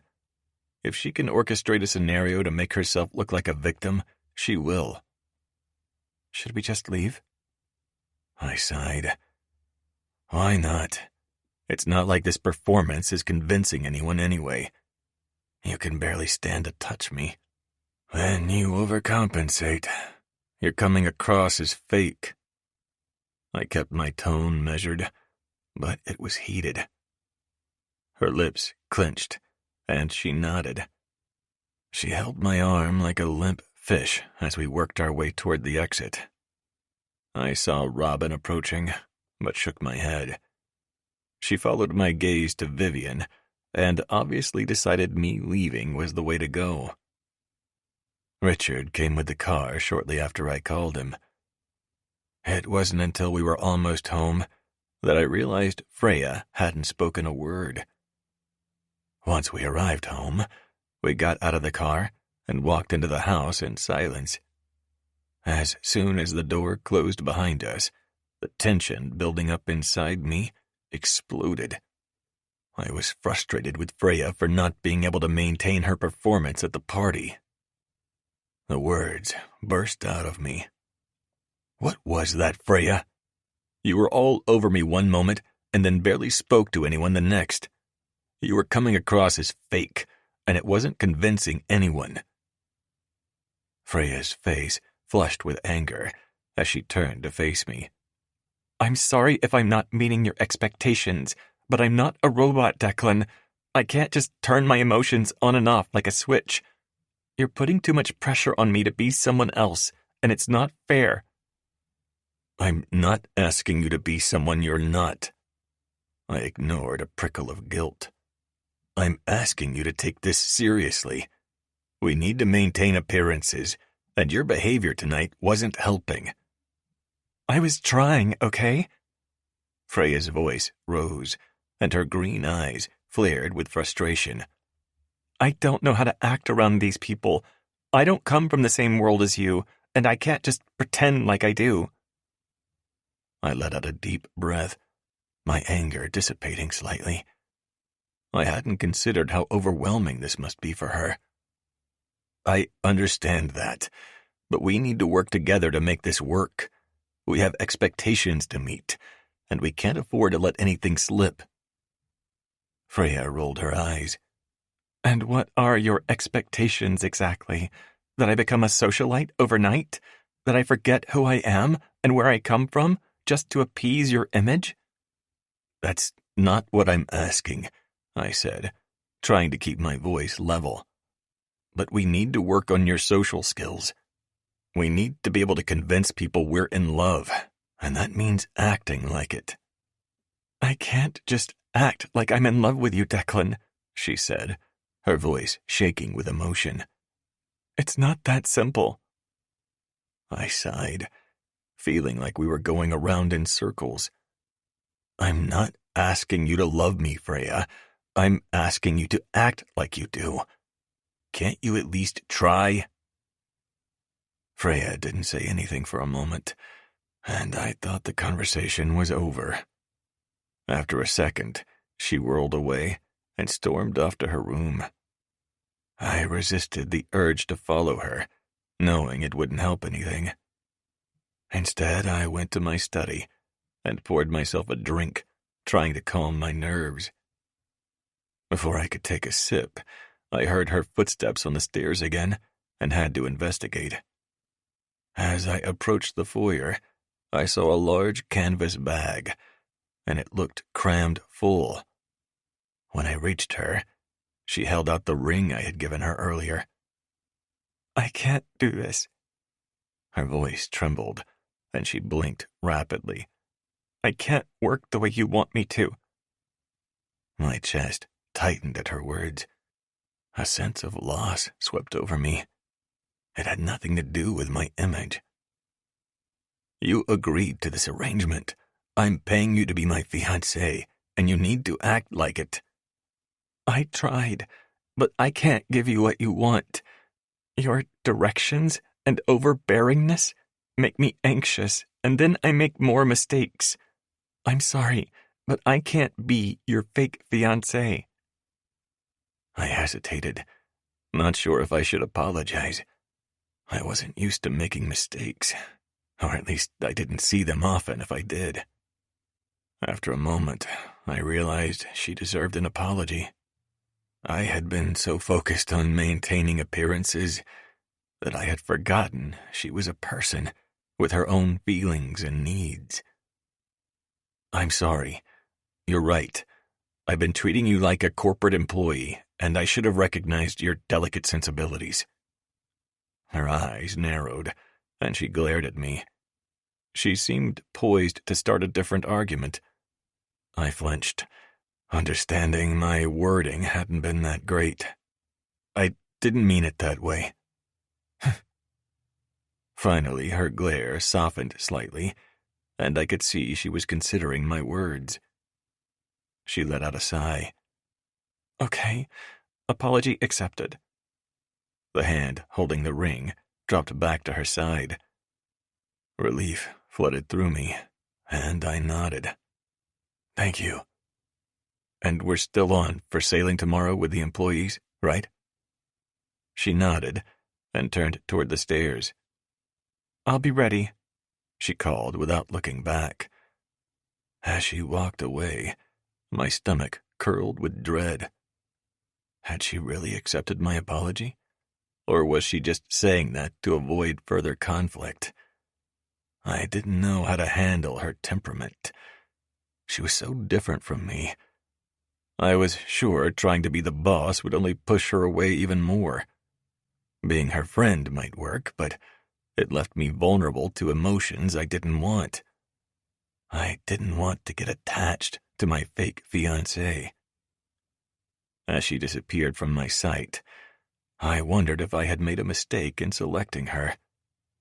Ending the relationship would do more PR damage, and I certainly couldn't select a different fake fiancé now.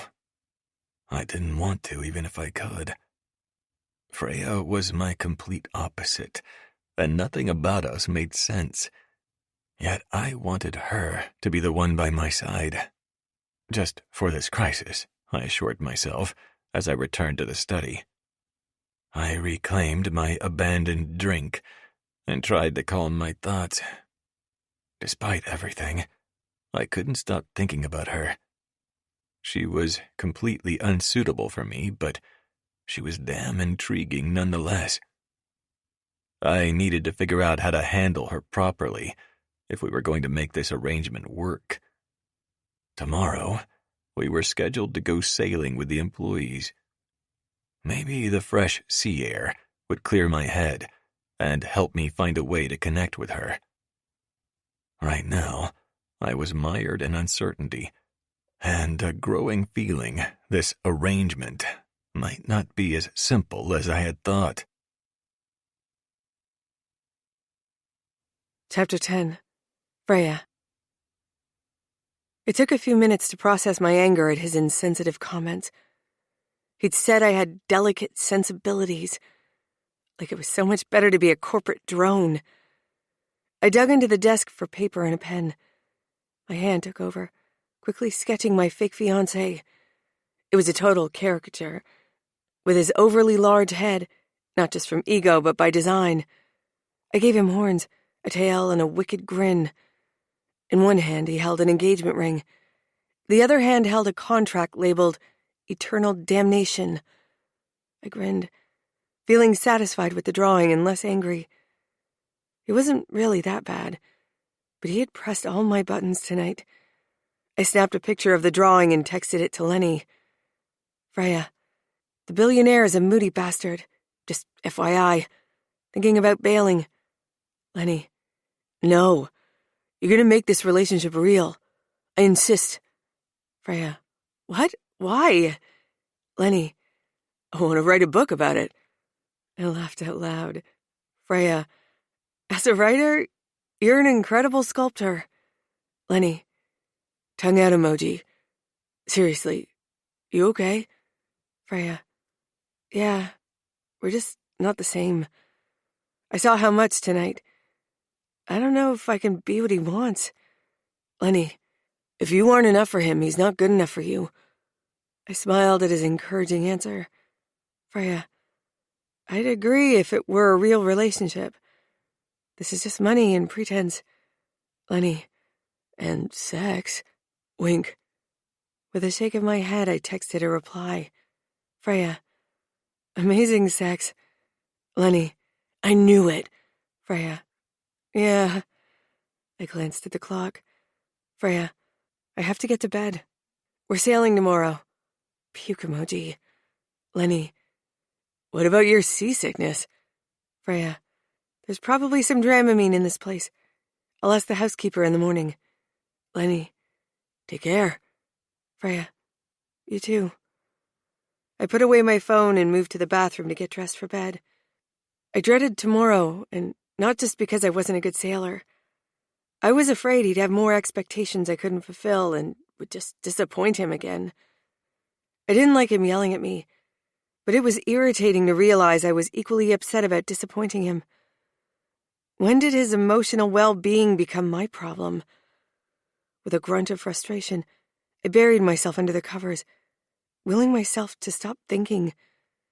I needed to sleep and stop thinking about Declan. I woke up early feeling nervous about the upcoming sailing trip. The waves were bound to be rough, and I was prone to seasickness. I quickly dressed over a bikini before heading to the kitchen, where the housekeeper was cleaning. Good morning, Miss Freya, said Jane. Good morning. Do you happen to have any Dramamine? Of course, miss. I'll bring it right away. I thanked her and took a seat at the counter, sipping orange juice while I waited for the medication. The house was eerily quiet, with only the sound of my breathing to break the silence. When the housekeeper returned, I took the pills with the OJ and headed outside, where the limo waited for me. Declan was already inside, scrolling through his phone. Good morning, I said as I slid in beside him. Morning, he replied without looking up. The drive to the pier was uneventful, and I spent most of it staring out the window, watching the ocean come into view as we got closer to our destination. When we arrived, the yacht was already waiting for us, and several of Declan's employees milled around on the deck. Good morning, everyone, Declan greeted them, shaking hands with each person as we boarded via the gangplank. I hope you're all ready for a fun day out in the water. The employees all nodded and smiled, seeming genuinely excited to be there. I, on the other hand, was starting to feel queasy despite the medication. As we boarded the yacht, the salty smell of the ocean and the sound of waves rocking against the boat overwhelmed my senses. I took a deep breath and tried to steady myself. I didn't want to embarrass myself in front of Declan's colleagues. Declan was soon introducing me to his employees and their partners. I did my best to make small talk and show interest. Everyone was friendly and welcoming, and I was surprised at how much they seemed to like Declan. More than once, people assured me he was making a real effort to change the corporate culture, and they appreciated it. It was nice to see a different side of him, and I found myself starting to relax a bit. The sun was warm on my skin, and the boat moved gently with the waves. I even managed to sample the delicious spread of food laid out for us. I started to enjoy myself and liked everyone I met, with one exception. The unknown blonde woman didn't bother to introduce herself as we were choosing the same salad. Her gaze seemed unkind, but I first thought it was because we'd reached for the same tongs. What do you see in Declan? She asked, her tone biting. The question shocked me. What? I'd never met this woman, and she was coming at me with a personal question. He's not warm or loving. He's obsessed with work and money. Is it the money you like? I stumbled over my words, feeling put on the spot as my anger surged. I disagree. He's kind and generous and... She snorted. Kind and generous? That's not the Declan I know. Before I could respond, Declan joined us, his expression neutral. Nicole, is there a problem? Nicole glared at him. No problem. Just curious as to what Freya sees in you. Declan's gaze flicked to me with a hint of concern in his eyes. Freya can speak for herself. Can't you, Freya? I nodded, trying to keep my composure.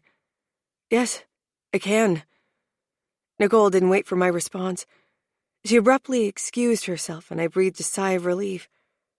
Why was she so hostile? Is everything okay?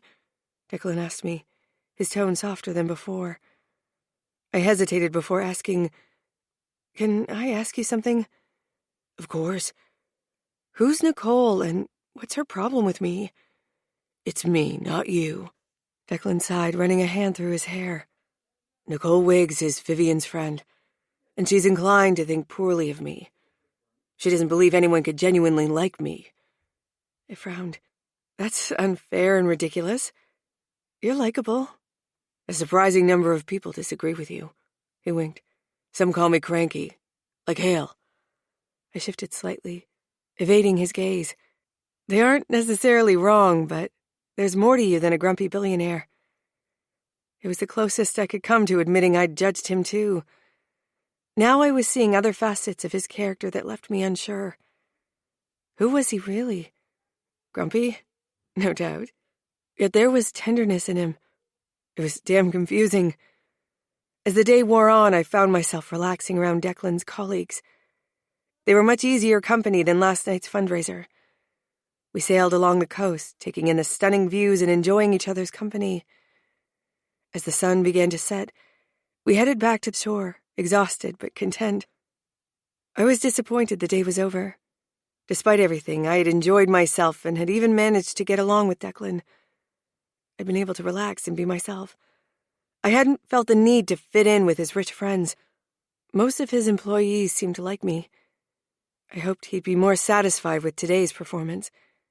There'd even been times I'd spontaneously reached for his hand. I only hoped he attributed that to better acting. The truth was, I felt like touching him.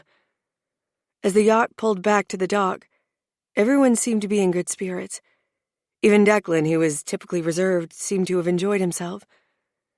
As we stepped off the yacht, I was greeted by the flash of cameras and a wave of anxiety swept over me. Declan seemed unfazed. He spun me into his arms, planting a kiss on my lips. It felt like a calculated move, not genuine desire. And I couldn't help but feel unsettled.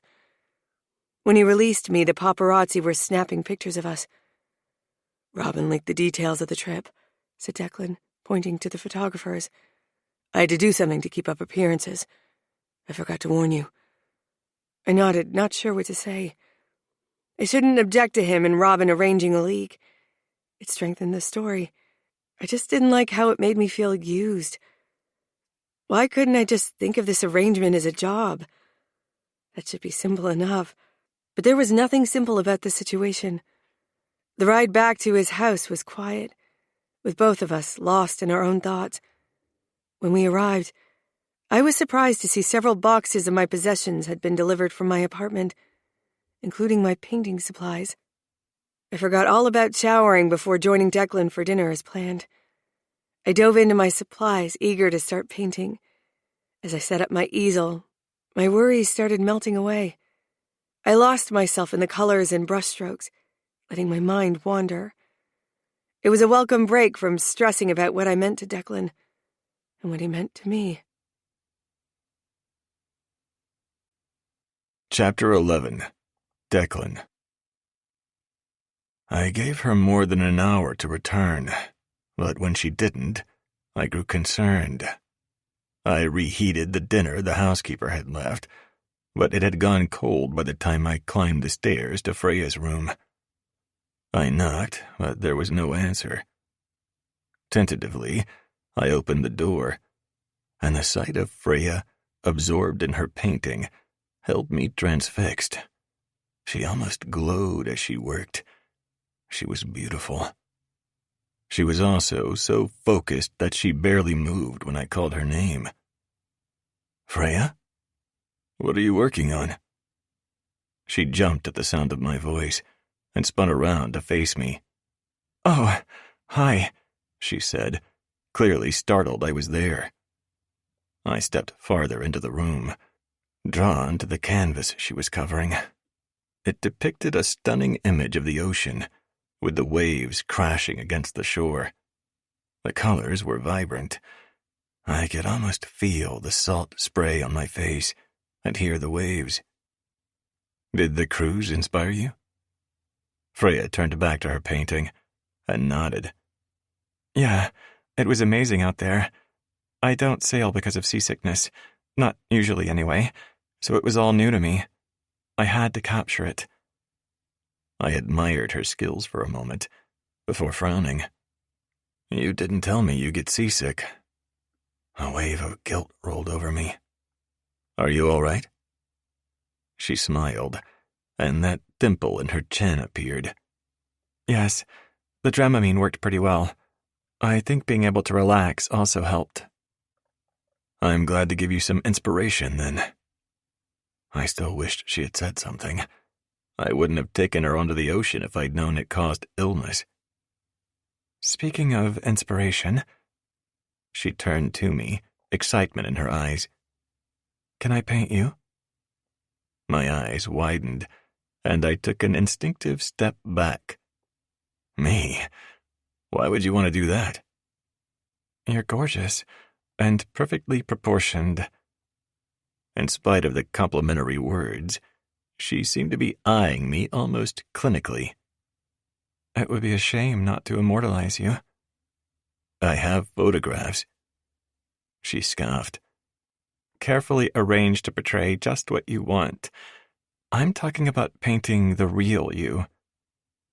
I hesitated, unsure how to respond. No one had ever asked to paint me, and the thought of being immortalized on canvas was both flattering and unnerving. I'm not sure I'm comfortable with that. Why not? She seemed genuinely curious and not irritated. I don't know. It just feels weird. Freya let out a small laugh. Come on, Declan. It's just a painting. I relaxed a bit at her words. Okay, fine. What do you want me to do? Undress, she said matter-of-factly. I froze, my heart rate picking up at the unexpected request. What? Why? So I can paint you properly, she said, as if it was the most obvious thing in the world. I can't see those gorgeous muscles with all those clothes on. I hesitated again, feeling uncomfortable at the thought of being naked on canvas. Then again, it was just a painting. No one else would ever see it. Okay. I finally started to unbutton my shirt.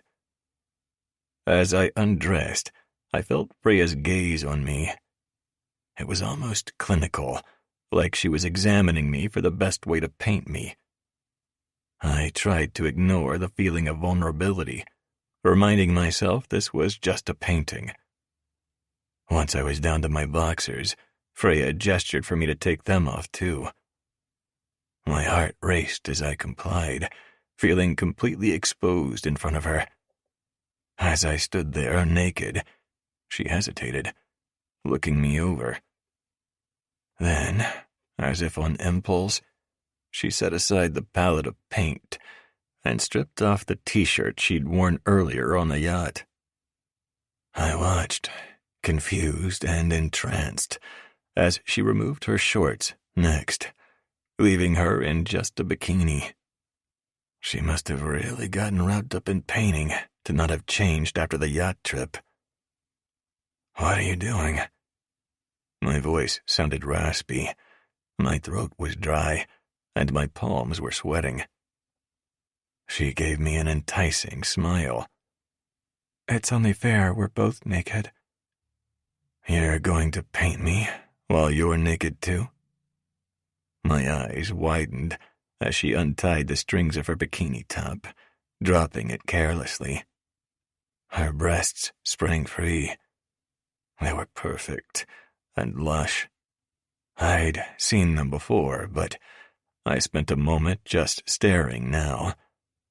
I could look at them forever and never get bored with that view. Her fingers hooking into the waistband of her bikini bottoms distracted me.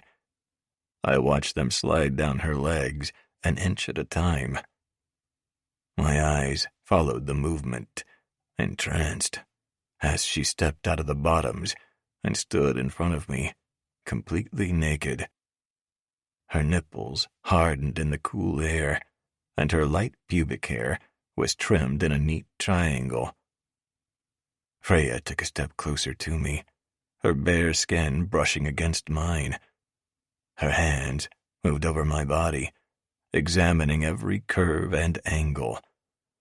A shiver ran down my spine as she traced a finger across my chest. You're beautiful. Her lips brushed against mine. Desire overwhelmed me as she kissed me deeply, her tongue exploring my mouth. I could taste the wine we'd had earlier, mixed with the salty tang of the sea. Freya broke the kiss, stepping back to look at me again.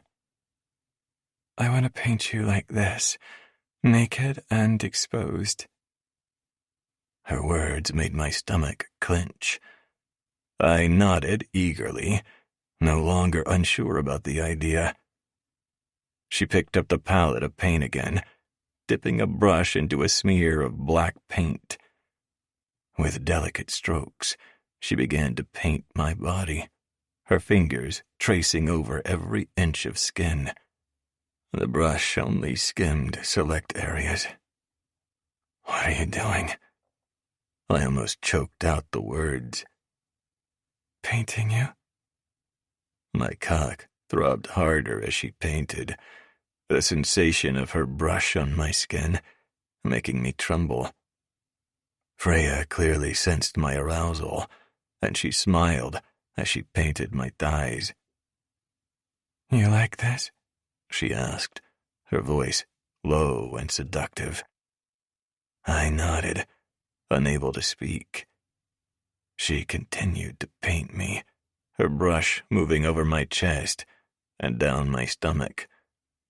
I felt myself getting closer to the edge, and I knew I wouldn't be able to hold back much longer. I'd have to take her and sink into her pussy if she didn't stop teasing. Freya seemed to sense it too, and she set aside the brush, pulling me into a heated kiss. Our bodies pressed together, the paint smearing between us as we explored each other's mouths. I reached out instinctively to hold on to her when she pulled back. She pressed a kiss to my chin. Let me take care of you. She knelt before me, and I groaned.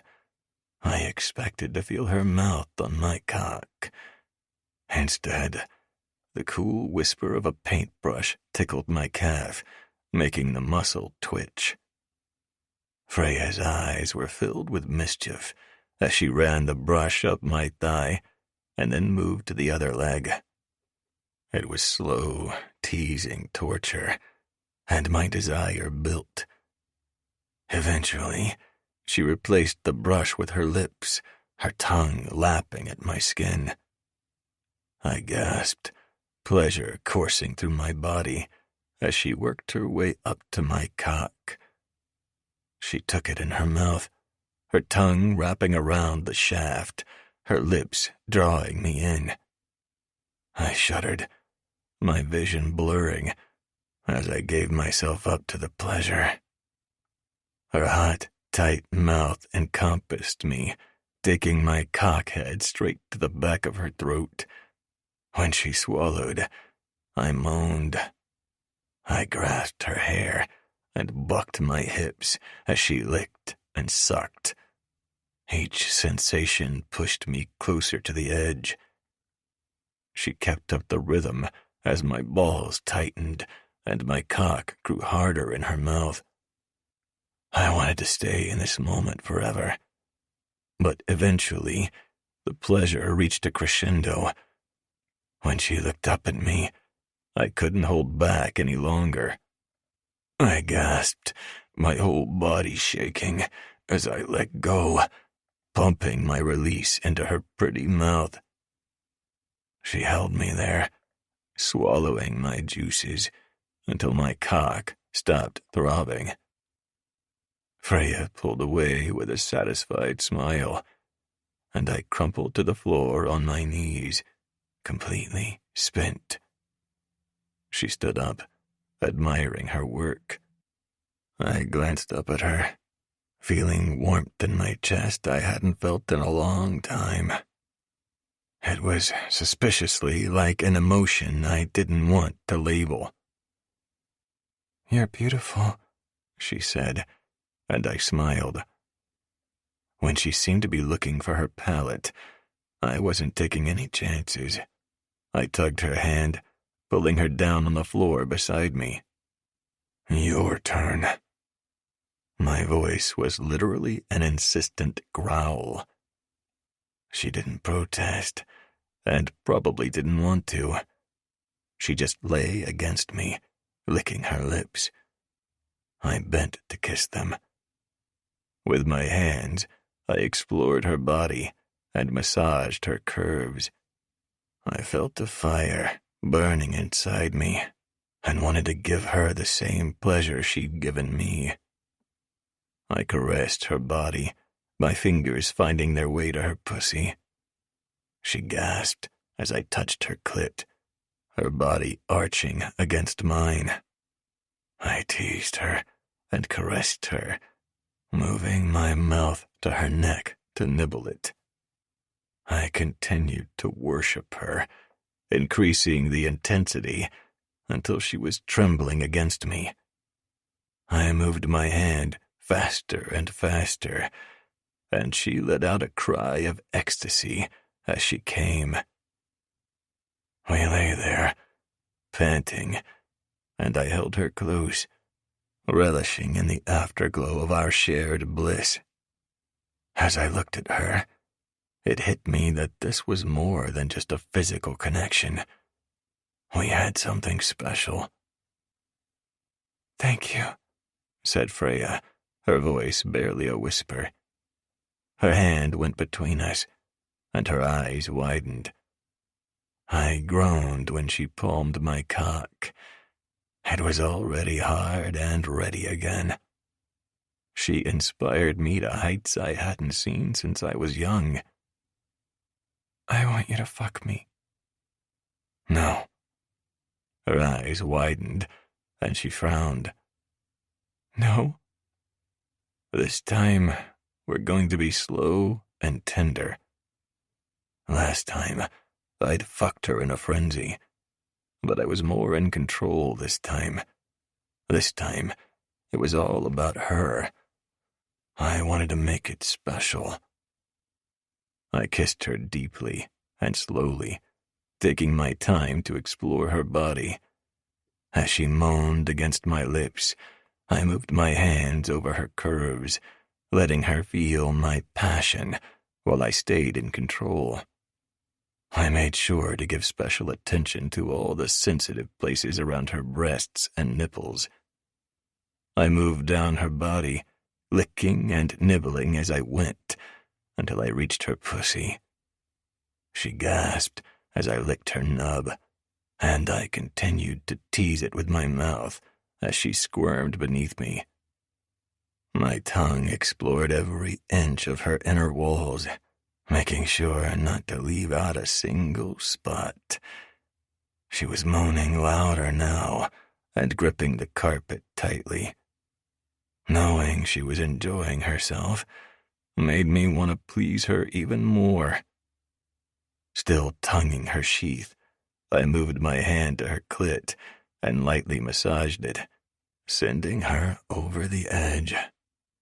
Her body quivered beneath me as she came, her orgasm rippling through her body. While it ravaged her, I moved up her body, positioning myself between her legs. I entered her slowly, savoring every inch as I did.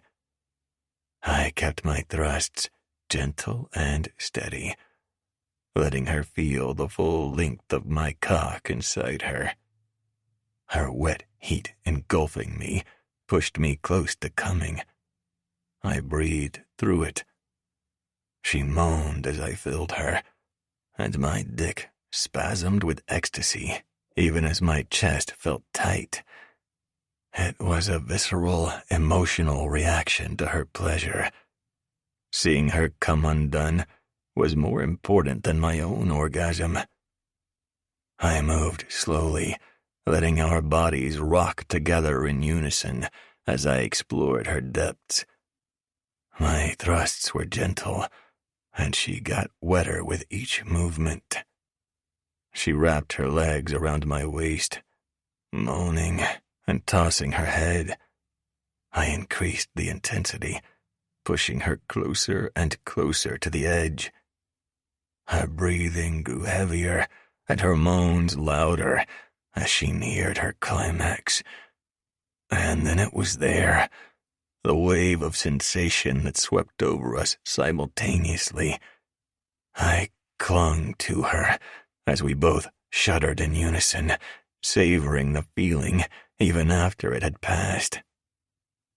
We lay there in silence, our breathing heavy and our bodies intertwined. Finally, Freya looked up at me, her eyes still filled with muted desire, and smiled. That was incredible. I held her, feeling a deep connection beyond just physical. I looked into her eyes and accepted I could lose my heart to her. The thought frightened me, but it felt too good still being joined with her. I couldn't think about the downside of opening my heart right then. Not ready to keep thinking such serious thoughts, I stood up and lifted her with me. She squealed in protest, but giggled as I carried her. What are you doing? A bath is in order. I'm covered with paint. She grinned without regret. I told you I wanted to paint you. I assumed you'd use canvas. She held on to me for a moment before I put her down on the bathroom rug to fill the tub. I will eventually. It's still okay if I paint you, right? I laughed. If every posing session is like that, you can paint me any time you want. Chapter 12. Freya. After our bath, which led to another round of sex, I was feeling relaxed and ready to work again. My hands were already itching to grab a pencil and capture him in a more traditional manner. As we walked back to my room, I took his hand. If you feel up to posing, I'd like to sketch you for a while. Declan hesitated before nodding. He moved to sit on my bed, and I told him to get comfortable. It didn't take long to retrieve my supplies, and my hand was soon flying across the page. I wanted to capture every nuance of Declan's body. Should I put on my clothes? I shook my head, barely looking up from the page. If he'd asked me that already, I hadn't heard him. I'd rather have you nude. He shifted, seeming a little uneasy. I expected him to change his mind. Instead, he got more comfortable again, and I kept sketching. It seemed like minutes had passed before I captured his essence on the page. I looked up to tell him about it, and I heard a soft snore. My gaze went to the clock on the bedside table, and I was shocked at how late it was. No wonder he was asleep. He was an early riser. There was no way I could paint him tonight with the lateness of the hour. I could tell I'd irritated him by not being ready to go to work at the same time as him before. I didn't want that to happen again. I put away my things and climbed into bed. He was asleep on top of the covers but seemed comfortable, so I didn't bother trying to wake him. If he got cold, he'd probably wake himself. Or maybe he'd reach for me. The thought sent a shiver down my spine, and I curled closer to him and put my hand on his chest. I smiled to feel his heart thumping against my palm as he slept. I wasn't used to sleeping with someone else. My bed had been my own for quite a while since my last relationship. I expected it to feel strange to try to sleep with Declan, but his presence was soothing. His heart beating steadily under my hand lulled me to sleep. He woke before me, which wasn't a surprise. I was still half asleep when I felt the bed dip. He seemed to be making every effort to be quiet. I stretched and yawned, opening my eyes. "You don't have to be quiet. I'm awake." Declan arched an eyebrow. "Are you sure about that? It's only 6. "Yeah, I'm sure." I wasn't one to wake with the dawn, but I wanted to get up with him. I rolled out of bed and went into the bathroom. I almost expected him to join me in the shower again, but perhaps he was worried about time. If he got in there with me, there was no way we'd make it to the office at his preferred arrival. We'd be too busy fucking each other. I showered and dressed, beating him downstairs to my surprise. Jane seemed surprised to see me as well, and she immediately started making more breakfast. "That's okay. You don't have to inconvenience yourself." I was fine with just coffee, or at least I thought so. Then my stomach rumbled. Jane smiled. "It's no bother, Miss Freya." I figured there was no point in arguing with her, so I sat down at the kitchen bar and began eating the plate in front of me. I was halfway through the pancakes when Declan strolled in, looking far more relaxed than I'd seen him in a long time. Not that I'd known him long, but he always seemed faintly on edge. It must be his restless type A personality. "Is that my breakfast?" He spoke with feigned outrage. I could see the grin in his eyes. Jane turned to face him, looking tense. "I'll have yours ready soon, sir." He softened his tone. "I was just teasing, Freya. You're doing fine on time, Jane." The housekeeper nodded and turned back to the stove, and I resumed eating his breakfast. When I finished the last bite of pancake with real maple syrup, I licked my fork while he watched. "Your food was delicious. You don't seem at all sorry to have eaten it." I grinned. "Nope." He laughed, and I accepted a cup of coffee from Jane after she set Declan's plate in front of him. He ate quickly, and we were soon in the limo. We were at the office in less than an hour, standing in the lobby where we'd part. I was certain he wanted to kiss me. He hesitated for a moment before settling for touching his lips briefly to my cheek. I chuckled. "I'm not your aunt." Using his tie, I pulled him closer for a real kiss before letting go. After he had gone to his office, I stood and stared at the mural I'd begun yesterday. It had seemed like an all-night concept. I hadn't been too attached to it, but it was an acceptable theme yesterday. It had featured a rainbow of people holding hands and circling the company logo. I'd gotten a rough sketch of what I wanted to do and had painted in the logo, but I hadn't gotten any further than that. When I looked at it now, it was just insipid. I sighed, picking up a tube of yellow paint.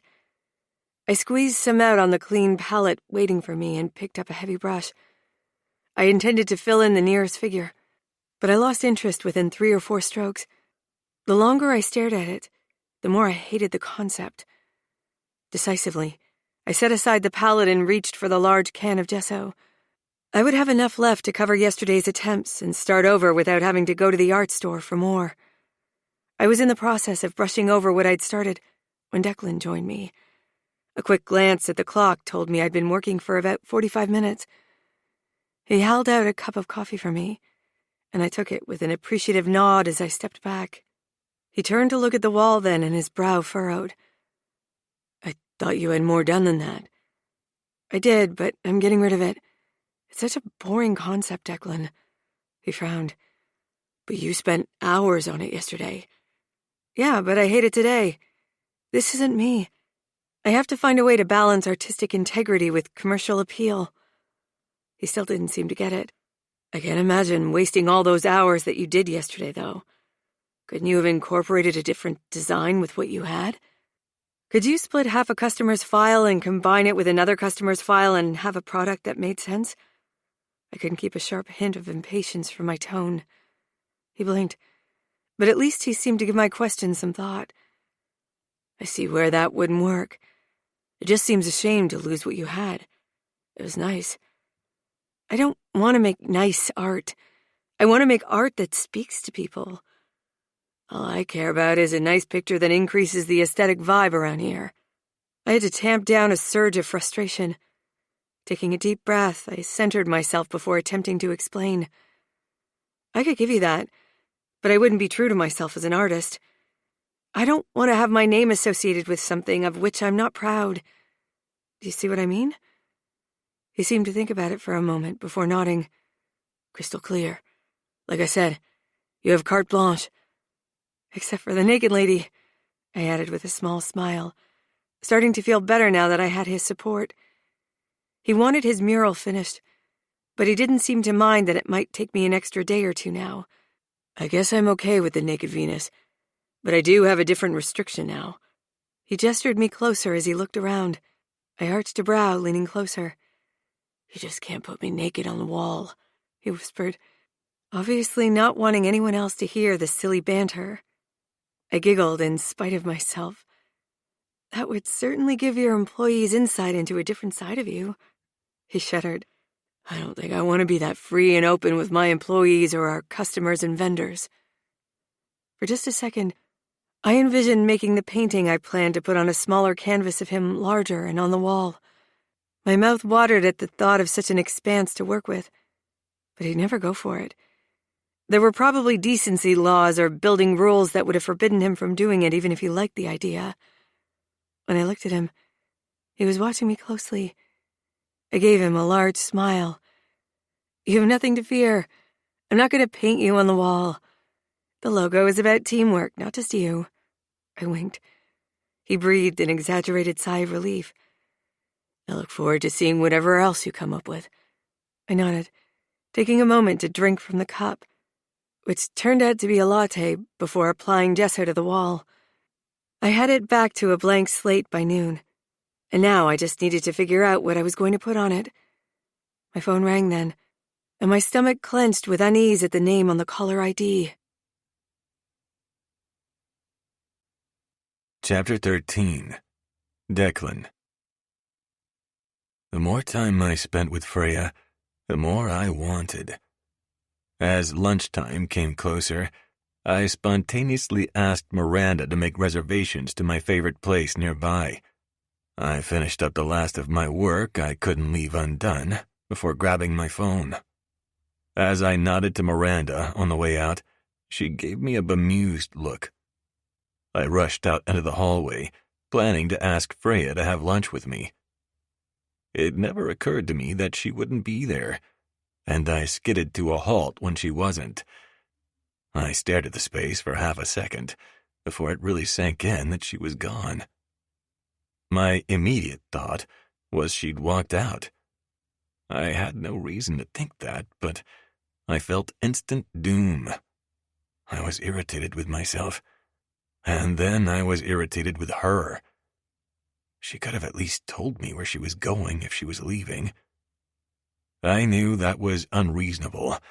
Under the circumstances, and in this setting, she was nothing more than my employee. She didn't owe me an accounting of where she planned to spend her lunch hour. I still couldn't help being miffed that she had left without a word. Since I had a reservation anyway, I started walking toward my favorite place.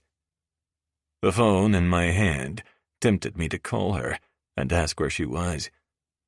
I wasn't entirely certain I could carry off being casual and aloof. I wanted to come across as not terribly interested, not irritated that she wasn't at my beck and call when I had a plan. I'm sure she would love the restaurant, but she had other plans, and I should respect that. That lasted until I rounded the corner to see her sitting on the patio at the cafe near my building.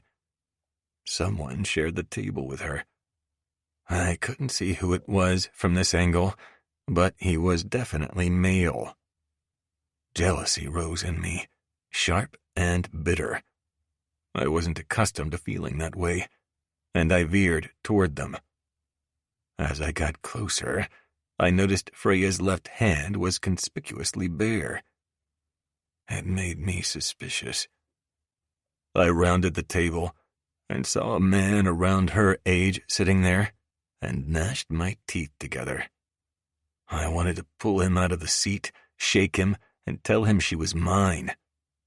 Instead, I settled for grunting at both of them as I strove to hold on to my temper. Freya frowned up at me. I didn't know you'd be here, Declan. I was on my way to lunch and saw you. With another grunt, I pulled out one of the remaining empty seats and sat down.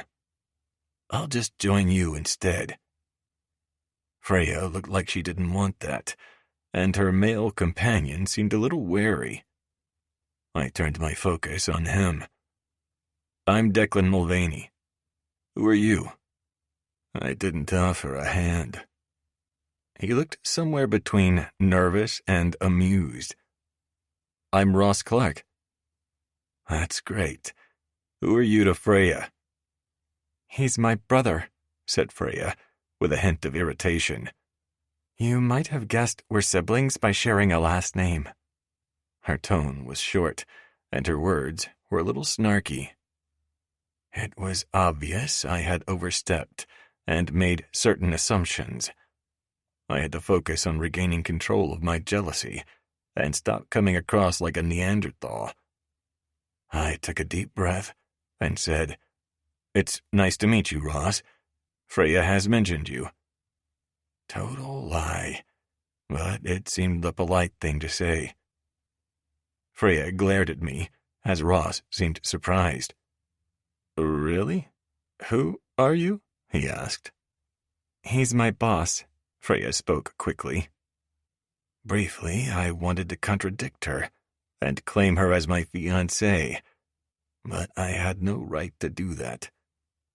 For a second, things had gotten muddled. I'd forgotten this was a fake engagement. I nodded my agreement with her statement. Looking closer at Ross, I saw a resemblance between them. He had blonde hair instead of her red gold shade I love to run my fingers through, but they had a similar shade of green eyes and the same shaped lips. "I'm surprised you talked about me, sis," said Ross, sounding almost hurt. "We haven't talked to each other in a long time." He directed that to me. I crossed my arms over my chest and stared at him, sensing he seemed defensive. "Why is that?" "Honestly, it's totally my fault." Ross shrugged. "I was with a woman for years who my family didn't like, and they tried to warn me. I took it badly and cut ties. I finally realized what she's like, and they were right. I'm here to make amends." Though he was ostensibly talking to me, his gaze was darting back and forth between the two of us. I looked at Freya, who seemed tense. It was instinctive to reach out and take her hand, smoothing it from a fist and wrapping my fingers around hers. "Is that what you want?" "I'd like to repair my relationship with Ross, but he said some terrible things before he left." Ross nodded at me. I did. This was an uncomfortable situation, especially since I'd thrust myself into the middle of it. I had no right to complain that they were now using me as the intermediary. "It seems like talking might be the first step." "That's what we're trying to do," said Freya, a little too sweetly. It was a silent chastisement for my interruption. Even if Ross didn't catch it, I certainly did. I nodded and pushed back the seat, standing up. "I have lunch reservations. I'll see you whenever you make it back to the office, Freya." I turned to Ross. "It was nice to meet you." After brief parting words from both, I scurried away. I was embarrassed by my behavior, but there was no use pretending I hadn't been ready to claim Freya as mine. Even leaving her alone with her brother because she seemed a little uneasy with him, put me on edge. He'd clearly hurt her before. I didn't want him to have another chance to do it again. I'd lost my appetite and returned to the office. I occupied myself with work for the next few hours, keeping the door to my office open so I could hear her singing in the lobby. When a couple hours passed without a single tune from her, I went to check on her. She was painting, though I couldn't see what her vision was just yet. "Are you all right?" She was painting angry strokes on the wall. I wasn't an artist, but there was no other way to describe it. She shrugged. "Fine." "Are you angry I intruded on your lunch?" She stopped painting and glanced at me with a frown. "No, of course not. I'm just not sure about Ross.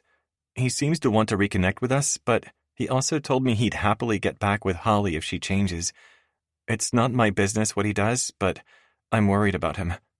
I'm also afraid to let him back in and have him turn on us again if he gets back with her." "I guess all you can do is be cautiously supportive?" It sounded like good advice, and that I had a clue. She nodded her agreement, and her gaze went back to her artwork. I couldn't tell if she was really that engrossed in it, or if she just didn't want to talk about the subject. I let it lapse, returning to my office. At the end of the day, we left together. Her attention was fully on me, and she didn't mention Ross again. We had dinner together, followed by an intense night of passion that set the tone for the next few weeks. Robin dropped by my office instead of calling. I braced myself for bad news when Miranda told me she was there, but when she stepped in, my PR manager was smiling. I took that as a cautiously good sign. "Have a seat." She actually sat down. Generally, she was a constant ball of energy, pacing back and forth while her hands wildly gesticulated to emphasize her words. She seemed calmer today, and even leaned back in the chair. "You're pretty uninteresting these days, Declan." I arched a brow. "That's just your opinion." The left side of her mouth curled slightly, which was the only tell she gave when she was amused. "I'm talking about from a media perspective. You've probably noticed the paparazzi aren't following you." "The last time we saw any was at a restaurant. It wasn't prearranged by you?" She shook her head. "Since word of your engagement got out, and everyone knows she lives with you, it seems to have helped your image as planned. Once the Department of Labor report comes out exonerating you, there won't be any need for any fakeness. I think you could end it now if you want." My mouth was dry, and my heart hammered in my chest. An automatic no rose to my lips, but I hastily swallowed it. "Is that right? You think it won't harm my image if I just abruptly drop Freya?" Robin shrugged. "I'm saying I don't think anybody's interested. They're not going to care what you do now. You were never a big celebrity. You were only in the papers because of Vivian's public allegations and your wealth. The firestorm is dying down, so you can ditch the fake fiancé if you want." "Yeah, I could." My tone was completely neutral. Inside, I was rebelling at the thought. "I know you hate socializing, and it must be taxing to maintain the fiction you two are together." My brow furrowed as I frowned at her. "What makes you say that?" Robin looked surprised. "You're just so different from Freya. It couldn't possibly be a successful union in real life." I grunted at her and said, "Thanks for letting me know. I have things to do." She took her dismissal gracefully. Robin got up and nodded at me before striding out the door. After she'd gone, I stared at the wall for several minutes, though I wasn't seeing it. I was thinking about what she'd said. I could get rid of Freya like she was an unwanted piece of clothing. I could toss her aside now that she'd outlived her usefulness. I knew Robin didn't mean it that way, and she'd probably thought I would be happy with her news. She was wrong. A painful tightening in my chest made it hard to breathe when I imagined telling Freya our arrangement was over. As though thinking about her summoned her, she was suddenly in the doorway. She knocked on the open door. Do you have a minute? I nodded and gestured her forward. She had paint on the tip of her nose and all over her coveralls. She was nearly finished with the mural, and I was already dreading the days when she wouldn't need to come in with me any longer. I didn't want to let her go, and it had nothing to do with our deal. Did you need something? I sounded abrupt and quickly softened my tone. Sorry, I was thinking about something else. She seemed almost surprised that I apologized, but she just nodded. Lenny got an unexpected spot in a gallery show tonight. It's only a couple of pieces, since it's all the owner could fit in, but he's invited me and is leaving 2 tickets. Do you want to go with me? She propped a hip against my desk, but that was as close as she got to the furniture in her paint-covered coveralls. It could be fun. I have to warn you, the gallery has a reputation for being somewhat unorthodox. Who knows what we'll see? I'm interested. I grinned to show my enthusiasm. It'll be interesting. I cringed, realizing how lame I sounded. Now that we know it's interesting, I guess we're all set. Her voice was only lightly mocking. She came over and pressed a kiss to my cheek, careful not to touch me with any of her stained clothing before stepping back. We can leave work at the usual time. The show starts around 7. I nodded, making a production of opening my calendar program. I'm putting it in now. Like you had anything planned for tonight. She winked at me. You probably wanted to stay in and order pizza. I was thinking Chinese, and then spending half the night ravishing you. Her eyes gleamed. That could still be a possibility after the gallery showing. With a tinkling laugh that made my chest fizz with an unlabeled emotion, she waved at me and departed.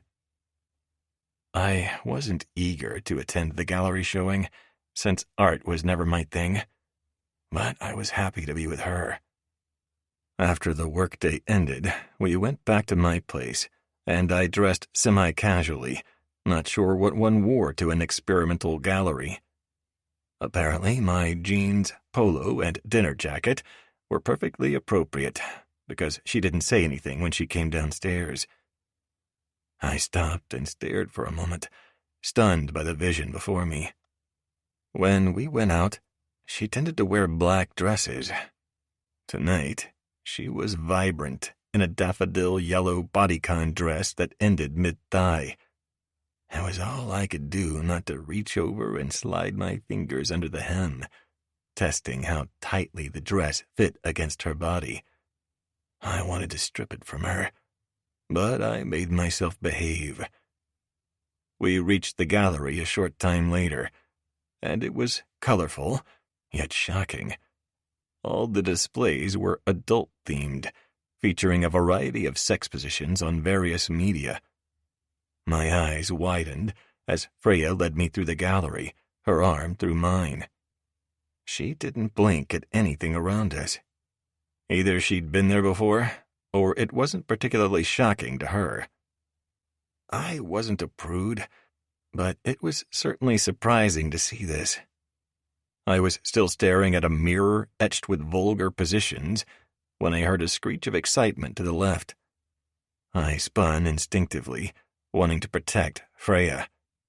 She didn't seem to notice, as she pushed past me and ran to greet the man who'd made the sound.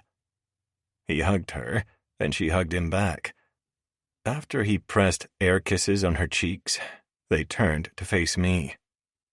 Freya put her arm through mine again and drew me closer. Declan, this is Lenny, my BFF. Lenny turned to me, and I was shocked when he came close enough to give me air kisses as well. He laughed as he did it. He's a very tasty billionaire, Freya. Freya blushed, and so did I. My face might have gotten bright enough to match the maroon shade of his spiked hair that was cropped close to his skull. I ignored that and just held out my hand. "I've heard a bit about you, Lenny."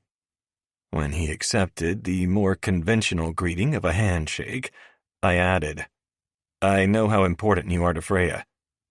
She's just as important to me. He gave me an appraising look. I'm very protective of her. So am I. That seemed to satisfy Lenny, and he put his arm through mine and pulled both of us with him. You guys have to see my pieces.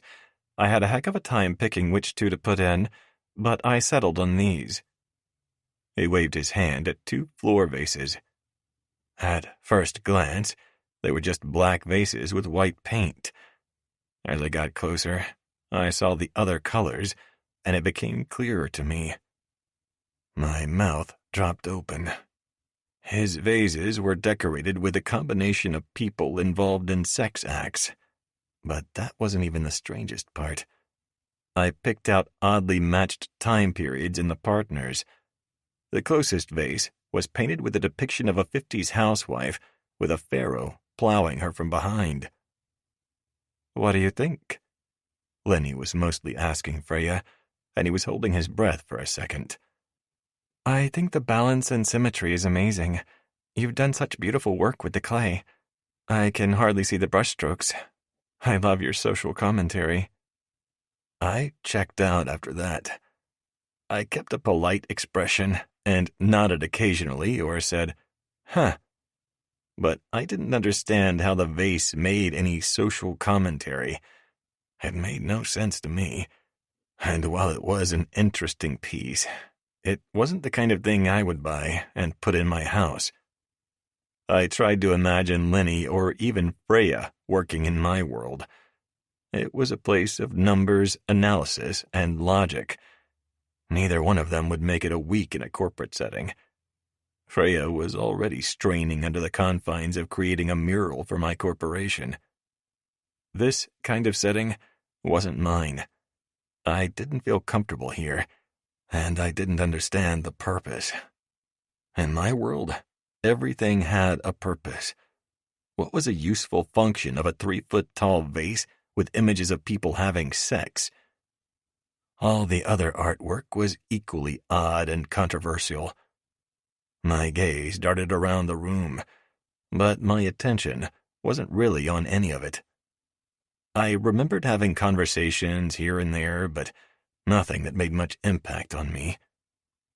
It was a relief when the show was finally over and we were heading back to the limo. Freya was walking beside me, this time not holding my arm. I missed the contact, and I brushed my arm against hers. Instead of taking the hint, she walked a little faster away from me. It was about then I realized she was angry with me. I couldn't imagine why. What had I done? I'd come to this ridiculous showing and supported her, and it wasn't even her work. It was artwork of a friend. So why was she bent out of shape? I expected to find out when we got into the limousine, but she sat on the bench across from me, pointedly staring out the window and not speaking for the entirety of the car ride home. I was anticipating her blow-up at any moment, but she was so calm and still. When we reached the living room, she seemed prepared to walk right past me. I put a hand on her arm to stop her. "You might as well get it over with." She paused and glared at me. Get what over with? "Whatever has your panties in such a twist." She glared at me, and I cringed. I could have been more sensitive.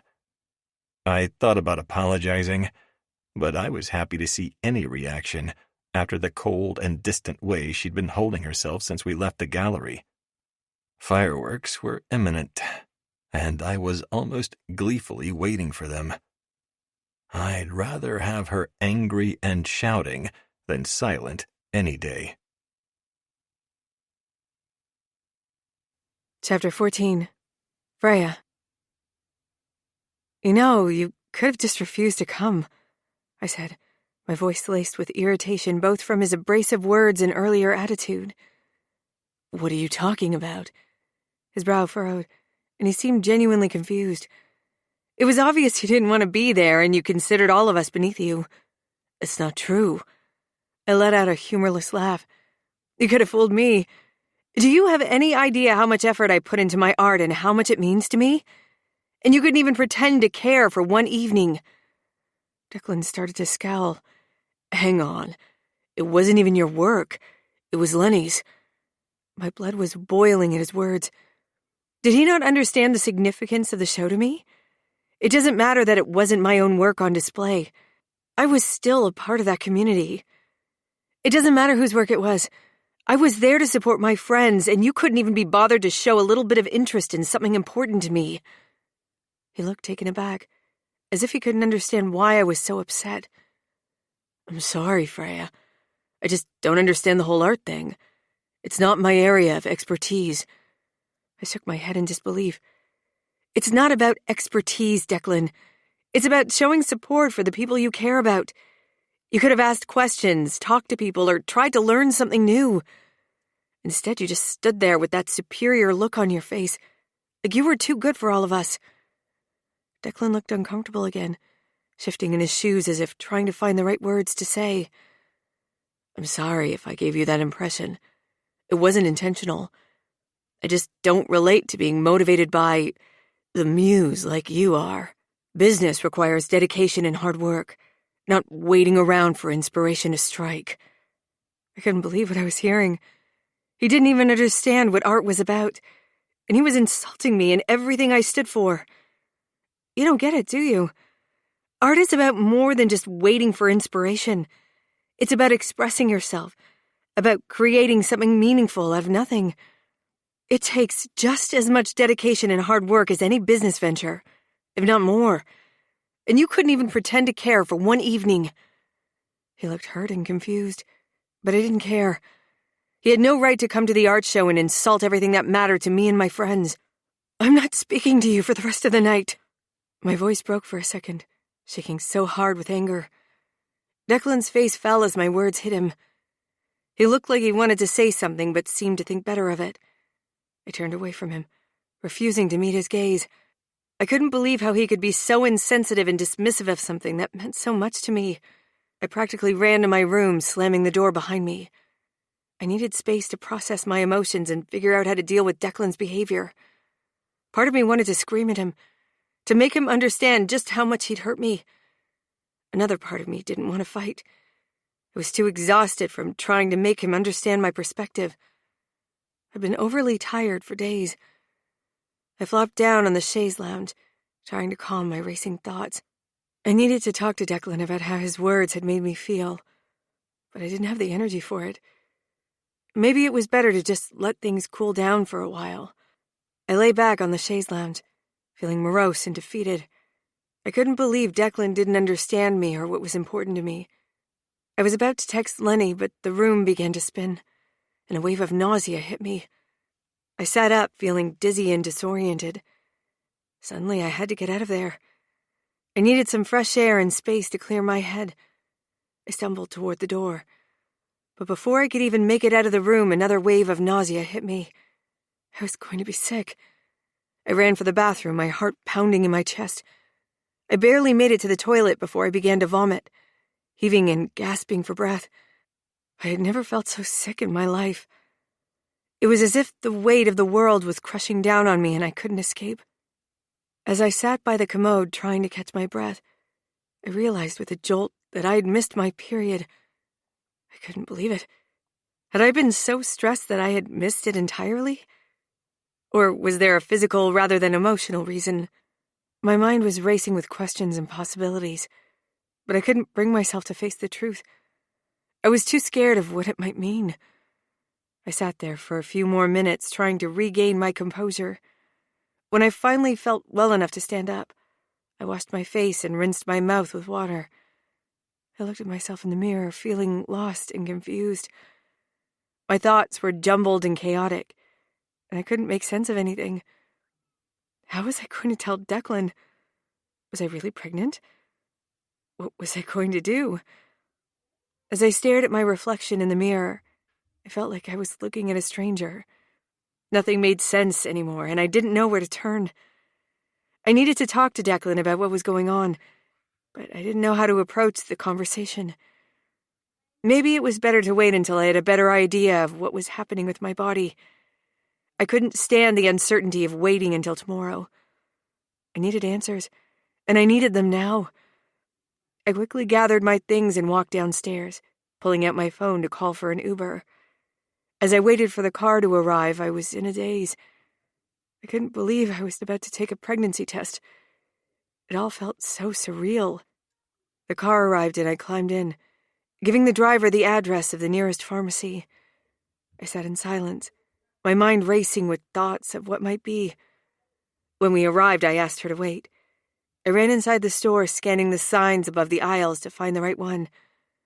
I never bought a pregnancy test before, but I'd seen them with feminine hygiene products a zillion times. I moved through the aisles with a guilty conscience. It felt like everyone was staring at me. Did they know what I was doing here? Could they tell I was about to take a pregnancy test?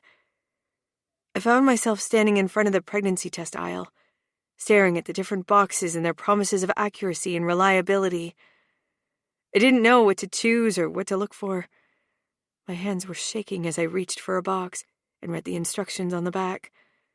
It seemed good enough.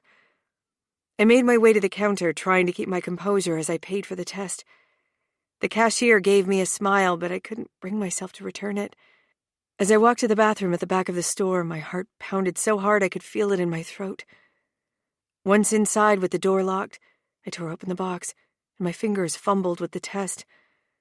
I followed the instructions as best I could, but my mind was in a haze. I tried to stay calm as I waited for the results, but my anxiety grew with every passing second. Finally, the test beeped, and I looked down at the display. Pregnant. The words seemed to leap off the test stick and hit me like a ton of bricks. My vision blurred, and I could barely breathe for a second. I couldn't believe it.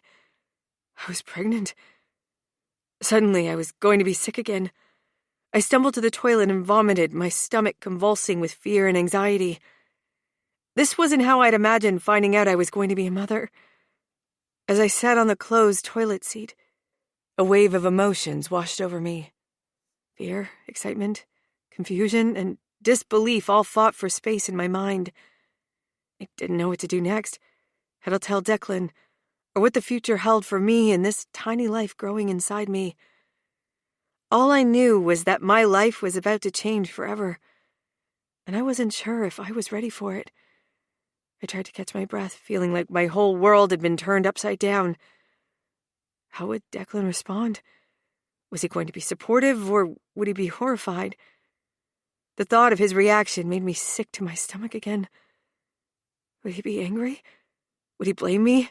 Would I be raising this baby alone? I gathered my things and left the store feeling like a zombie. The reality of what was happening was hitting me hard, and I didn't know how to process it all. As I got back into the Uber, I must have looked as bad as I felt. "Are you okay?" asked the driver. I'd forgotten her name, though she'd introduced herself. She was older, and she had a kind face. "I'm not. I just found out I'm pregnant." I realized it was strange to confess to a perfect stranger, but somehow it felt safe. She didn't know me or my situation, and I needed to talk. The driver's expression softened with sympathy. "Oh, honey, that's a lot to take in. Do you need someone to talk to?" I nodded, feeling tears prick at the corners of my eyes. My voice broke as I started to cry. At least they were quiet tears. "Take your time," she said kindly. "We can talk as long as you need to." I don't know how to tell my boyfriend. He's not going to take it well. I told her an abbreviated version of everything, from the argument to taking the test in the pharmacy bathroom. I didn't tell her our engagement was fake, though. She listened and nodded understandingly. "It's never an easy conversation to have. Maybe he'll surprise you. You never know how people will react." I nodded, taking in her words. Maybe she was right. Maybe I was underestimating Declan. I still couldn't get rid of the heavy feeling in the pit of my stomach. Definitely dread. By the time we arrived back at the house, I felt a little better. It was still terrifying to think about what was to come, but it felt good to have someone to talk to.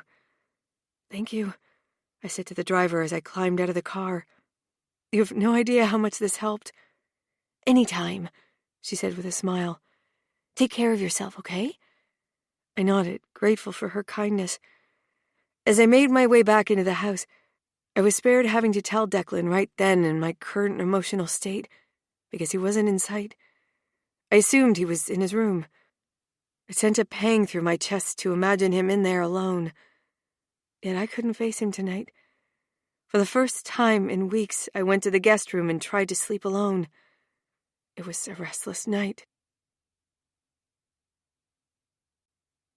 Chapter 15. Declan.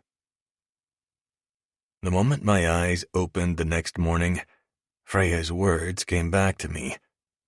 I stifled a surge of irritation. I'd obviously handled the situation badly. I needed to appease her and assure her I didn't disregard her work. It was likely difficult to work in such an unstructured environment. No wonder she was temperamental. After showering and dressing for the day, I tentatively approached her door. I didn't know what reception I'd receive. I knocked, and she opened it a moment later. I immediately noticed two things. She was pale, and she still wore her robe. "Are you all right?" I'm not feeling that well. If your project deadline allows, I'll stay home to catch up on my digital art orders. She wasn't quite looking me in the eye. That irritated me. If she hadn't been wan, I would have assumed she was being dramatic. Her intended absence struck me as an excuse to avoid me. Still, I wouldn't have her making herself sicker if she really was. "Of course. I'd like to have the mural done by the end of the month." She gave me a bland smile that didn't reach her eyes. "Since I know what I'm doing, it will be done on time. There's no fear of being at the mercy of my muse." While her words were perfectly pleasant, perhaps even meant to be reassuring, they still made me grit my teeth. Reassuring. I almost grunted the word. "I have to get to work." Me too. Without another word, she closed the door. It was everything she didn't say that let me know she was still angry. Well, I was angry too, and I grunted a negative sound at Jane as I passed the kitchen. She'd offered breakfast, but I had no appetite. Richard weathered an equally harsh greeting without blinking, making me wonder if I was always a grouch. Slumped in the back of the limo, I brooded as Richard drove me to the office. Yeah, I hadn't put on an enthusiastic face at the art show. I still didn't understand why she cared so much that I hadn't been interested in that show. It wasn't my scene, and it wasn't even her work on display. Too damn sensitive, I muttered to myself as Richard pulled up outside the building. Grabbing my briefcase, I nodded to him and headed inside. The lobby was vacant, except for where her drop cloths were neatly arranged, which reminded me of her absence and further spiked my irritation. Was she punishing me? Or avoiding me? Or was she genuinely ill? She hadn't looked well. Maybe she'd had the same nearly sleepless night as me. "Good morning, Mr. Mulvaney," said Miranda in a cheerful tone that grated on me as I entered our office. I grunted and took the mug of coffee she held. I needed to be fully caffeinated to get through this day. Miranda seemed surprised when she saw me alone. "Where's Freya?" she asked, glancing around as if expecting her to pop out from behind a corner. "She's not feeling well, so she's working from home today." I sipped my coffee. Miranda frowned. Is she okay? I think so. Miranda tilted her head, studying me for a moment before speaking. You two seem like a package deal now. I'm used to seeing you together. Her words caused a twinge of annoyance. I didn't like the idea of being seen as a linked set, especially when it came to my professional life. We work together, and that's all, I said curtly. Miranda raised an eyebrow. Is everything okay between you two? I hesitated for a moment before answering, still trying to process my feelings about the argument with Freya. We had a disagreement yesterday, but it's nothing we can't handle. What was it about? Asked Miranda, her tone gentle. I debated telling her, but I trusted her judgment. It was about her art. She took me to her friend's exhibit, and I was surrounded by flaky artists. I didn't handle it well, and she got upset. Miranda nodded thoughtfully. You know, art is a very personal thing for some people. To an artist, it's not just a hobby or a way to pass the time. It's a part of who they are. I understand that, I said, though I wasn't sure I did. I went to the showing and tried to appreciate it. None of it made sense, but I guess I didn't show enough support to suit her delicate sensibilities for something that wasn't even her work. I shook my head, still bewildered why it mattered so much to her. Miranda's expression turned stern. You're being arrogant and dismissive. You're acting like you know better than Freya about something that's important to her. You don't seem like you're trying to understand. I bristled at her words. I admire her skills, but it's not like having a real job. It seems like she earns most of her money from digital art and commissions. Not everything is about money. Miranda shook her head, her eyes flashing with frustration. You're missing the point. It's a route to express herself. Creativity is a way for people to process emotions and make sense of the world around them. I frowned, feeling defensive. I'm not trying to belittle her or her work. I just don't see why it's such a big deal. Miranda sighed, leaning back in her chair. Let me ask you something. How does this painting make you feel? She gestured to a piece on the wall behind her. I glanced at it, seeing a simple field of wildflowers. It's nice, I guess, I said, shrugging. Miranda pursed her lips. Just nice? Look closer. I studied the painting again, noticing the way the light and shadow played across the flowers. And then I saw it. A family of mice nestled in the petals, so small and delicate, I almost missed them. Warmth and comfort settled over me. I enjoyed the painting more than I'd expected. It's nice, I repeated, a hint of surprise in my voice. Miranda smiled gently. Freya did that painting. It was the first one I purchased from her. An artist has the ability to completely change a mind or an atmosphere. I find that incredibly valuable. I guess I understand that. I frowned. It's still not contributing anything practical, unlike my business. I'm never going to be a huge fan of pretty pictures. She probably doesn't want a fan. She just wants someone to support her and listen. Maybe it's time for you to stop being so dismissive and try to see things from Freya's perspective. I nodded slowly, guilt slowly creeping in. Maybe I had been too quick to judge and dismiss her passion. Miranda placed a hand on my shoulder. You're a smart guy, and you've achieved a lot in your life. I think it's made you somewhat arrogant and insensitive sometimes. You need to learn to be more open-minded and accepting of things you don't understand. I shifted uncomfortably, feeling the weight of her words. She was probably right, but it was hard to hear. I still didn't fully understand Freya's artistic side, but maybe that was okay. Maybe all I needed to do was try to appreciate it in my own way. Miranda continued, her voice softening. I'm not trying to criticize you, Declan. I just think it's important to be aware of our blind spots and work on them. Freya is a talented artist, and she deserves your respect. I know, and I'll try to do better. Miranda smiled at me with warmth in her gaze. I know you will. You're a good person, and I believe in you. A surge of affection hit me. Miranda was always there for me, even when I was an ass.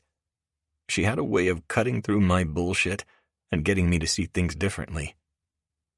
Thanks, Miranda, I said, giving her a small smile. I appreciate it. She patted my shoulder before turning to leave. Any time, Mr. Mulvaney. Impulsively, I said, cancel my appointments for the rest of the day. She looked at me incredulously. Cancel your appointments? Is everything okay? I hesitated for a moment, trying to gather my thoughts. I need to talk to Freya, I said finally. Miranda's eyes widened in surprise. You're taking the day off to talk to Freya?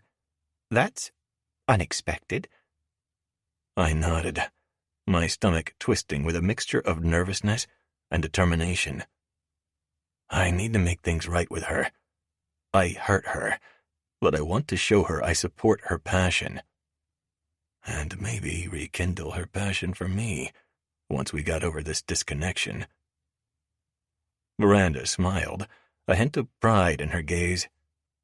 I'm proud of you. It takes a lot of courage to admit when you're wrong and fix things. That could have sounded patronizing, but she had the right tone to make me grin. I just hope she'll listen and give me another chance. I'm sure she will. Just be sincere and honest with her. And remember, it's not just about saying the right things. It's about showing her through your actions, too. I nodded. I'll keep that in mind. Miranda went to her computer to cancel my appointments for the day, and I headed out the door, calling Richard to come get me. During the ride home, my mind raced with thoughts of Freya and how I could make things right between us. A while later, as soon as I entered the empty house, my heart sank. It was eerily silent, and the air felt thick with tension. My eyes darted around the room, scanning for any sign of Freya. There was nothing out of the ordinary, except for her absence. "Freya?"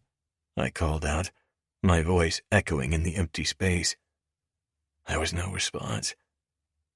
Panic started to creep in as I thought of all the worst-case scenarios. What if she had left me? What if something had happened to her? I forced myself to take a deep breath and calm down. I walked over to the guest room where she kept all her painting supplies. The sight of her canvases and paints still scattered around the room reassured me. She couldn't have left for good if all her things were still here. I sat down on the edge of the chaise lounge, running my fingers over the paint-stained dropcloth draped over the arm. I closed my eyes and took a deep breath, trying to steady myself. Maybe she had just gone out for a while. I stood up and wandered aimlessly around the house, searching for any clues to her whereabouts. My mind raced as I tried to think of where she could be. Worry quickly gave way to anger. Had she lied to me about her plans to work on her digital art today? Was she somewhere she didn't want me to know about? Was she with someone else? My thoughts jumped to another man, and I balled my hands into fists. I was going to find her, and if there was another man, he'd wish he'd never touched my woman. Chapter 16. Freya. I nervously checked the address I had scribbled on a piece of paper while speaking to the mysterious caller. My phone rang earlier while I was working on some graphic design at Declan's. The woman had been coy about what she wanted, but she told me to bring my portfolio to this address. The paper was crumpled from being stuffed in my pocket, but my handwriting was still legible. The air was cool and crisp, and the sounds of the city surrounded me. I couldn't quite shake my confusion, wondering what exactly was happening. I looked up and saw the sign for Fig and Vine, a small gallery tucked away in an alley. My heart pounding with excitement and nerves, I walked toward the entrance of the gallery. I paused before entering to regulate my breathing. As I stepped inside, a woman with a warm smile and a wild mane of hair greeted me. I didn't know her, but I'd seen a glimpse of her last night at Lenny's exhibit. "Welcome, Freya," said Nitra, extending her hand. "I'm Nitra Fig." My mouth was dry. Of course, I recognized her name. Her gallery was small by some standards, but her voice was a giant in our industry. She discovered some of the most famous contemporary artists. Being in the same room with her was enough to make my stomach twist. Nervous excitement or morning sickness? I wasn't sure. But the idea of puking on her designer shoes made my stomach flutter again. "It's nice to meet you." I shook her hand, realizing she'd been extending it for a moment. I was a bit disoriented. "I'm glad you were able to make it. Thanks for inviting me. I'm still not exactly sure what's happening now." Nitra chuckled. "I saw some of your work online and wanted to see more." That's flattering, and a total shocker. I tried to hide how stunned I was. "How did you hear about me?" She must have stumbled across me by accident. Maybe she'd been looking for a graphics artist and wanted me to do promotional materials. What a dismal prospect, to have to provide commercial content for a legend in my business instead of showing my real work. "I struck up a conversation with your friend Lenny. I admired his vases, and we chatted for a while. He spoke very highly of you. He said you encouraged him to persist and helped him with artistic input." I nodded, remembering a few times Lenny had called me to tell me he was quitting art. Once, in a dramatic display, he'd even tossed his paints in the ocean. I'd been there to help him retrieve what we could. Then I loaned him enough money to replace his supplies when the artistic drive hit him again. The way he spoke about you sparked my interest. I did some digging and found your website and social media. Your graphics work is impressive. But I want to see your real work, the art you're passionate about. A rush of excitement hit me at her words. Could this be my big break? Maybe she didn't want me to design flyers or email templates. I don't know what to say. "Say you brought your portfolio like I asked." Her brown eyes gleamed with warmth and humor. I inclined my head, handing her the portfolio. "I hope my work lives up to your expectations. Let's get comfortable." She led me to her office, indicating a Queen Anne settee and a wingback. I took the chair and she sat on the settee. "Would you like a cup of tea?" I shook my head. My nerves wanted to scream at her to get busy evaluating. "I'm fine." "Okay." She opened my portfolio and fell silent for the next several minutes. As Nitra flipped through my portfolio, I shifted with anxiety I tried to hide. My phone buzzed, and I quickly shut it off, not wanting to disturb her. My graphics design work and occasional corporate commission paid the bills, but true art was what I lived to do. Nitra seemed genuinely interested and engaged. After a few moments of silence, she said, "I love your style." She stopped at a painting of a simple landscape with a single tree. Only when examined closer could one see the lichen growing there and forming its own design. "It's a gorgeous style. Your work appears to be straightforward at first glance, but there are so many tiny details that make it thought-provoking." Pride filled me. I had put a lot of thought and emotion into each piece, and it was rewarding to have someone of her caliber appreciate it. "Thank you," I said, feeling more confident. Nitra smiled. "I had a difficult artist booked recently. He's so talented, but very temperamental. I quickly realized I couldn't work with him. I can't stand people who use their artistic personality as an excuse for laziness or rudeness. There was possibly a warning in her words, but I didn't know why she'd be cautioning me. I see. She smiled wider. I canceled him 2 days ago, which leaves me scrambling to find someone to fill his spot in 3 weeks. I won't take just anyone, you understand? I'd rather cancel the event entirely than display work I can't endorse. Okay. Is Lenny showing? I couldn't imagine why I was here at that point. Surely not for a showing at a gallery that had launched several careers. No, he's talented, but he's not doing the art my clients want. You are. I swallowed, stiffening slightly. Are you offering me a showing? She nodded. I am. My eyes widened, and I didn't know if I wanted to laugh or throw up. I could barely believe what I was hearing. I tried to sound composed. I'd be thrilled, Nitra. I can't tell you how excited I am about this opportunity. Good, because I'm excited too. Do you think you can have 12 pieces ready in 3 weeks? My heart skipped a beat at the mention of a show. This was really happening. Yes, absolutely, I said, trying to contain my excitement. I'll get to work right away. Nitra nodded. Good. I'll have my attorney draw up an agreement for us to sign. I assume it goes without saying, but I expect my artists to be reliable. I won't let you down. My head spun, and I was on the verge of nervous giggles. After so long, I was finally getting a real shot. I was determined to make the most of it. She stood up and shook my hand again. Stop by tomorrow to sign the contract. I don't expect a full accounting of what you'll be painting. I know it doesn't work that way. However, if you can give me some ideas for PR material, I'd appreciate it. I nodded. I'm sure I can come up with some ideas before tomorrow. Excellent. I'll see you then. She nodded and led me back to the front of the gallery. It was small enough I couldn't get lost, but I appreciated the courtesy. As I left the gallery, my mind was buzzing with ideas and plans for my upcoming show. I remembered to turn on my phone again as I walked. Almost immediately it rang, interrupting my thoughts. Declan's name appeared on the screen. I answered, feeling a bit guilty for not answering earlier during the meeting. I assumed he'd been the one to call anyway. Where are you? He asked, sounding frantic and a little angry. I'm heading to your company, I said, trying to keep my tone light. I need to... We'll talk more when you get here. He hung up abruptly. I stared at the cell phone for a second before sliding it in my bag. I didn't know why he was angry. Was it still from last night? The prospect of another argument threatened to rob my excitement at Nitra's invitation. I picked up speed. If he wanted to prolong the argument, he could forget the whole agreement. I was done. Except I wasn't. I put an anxious hand on my stomach.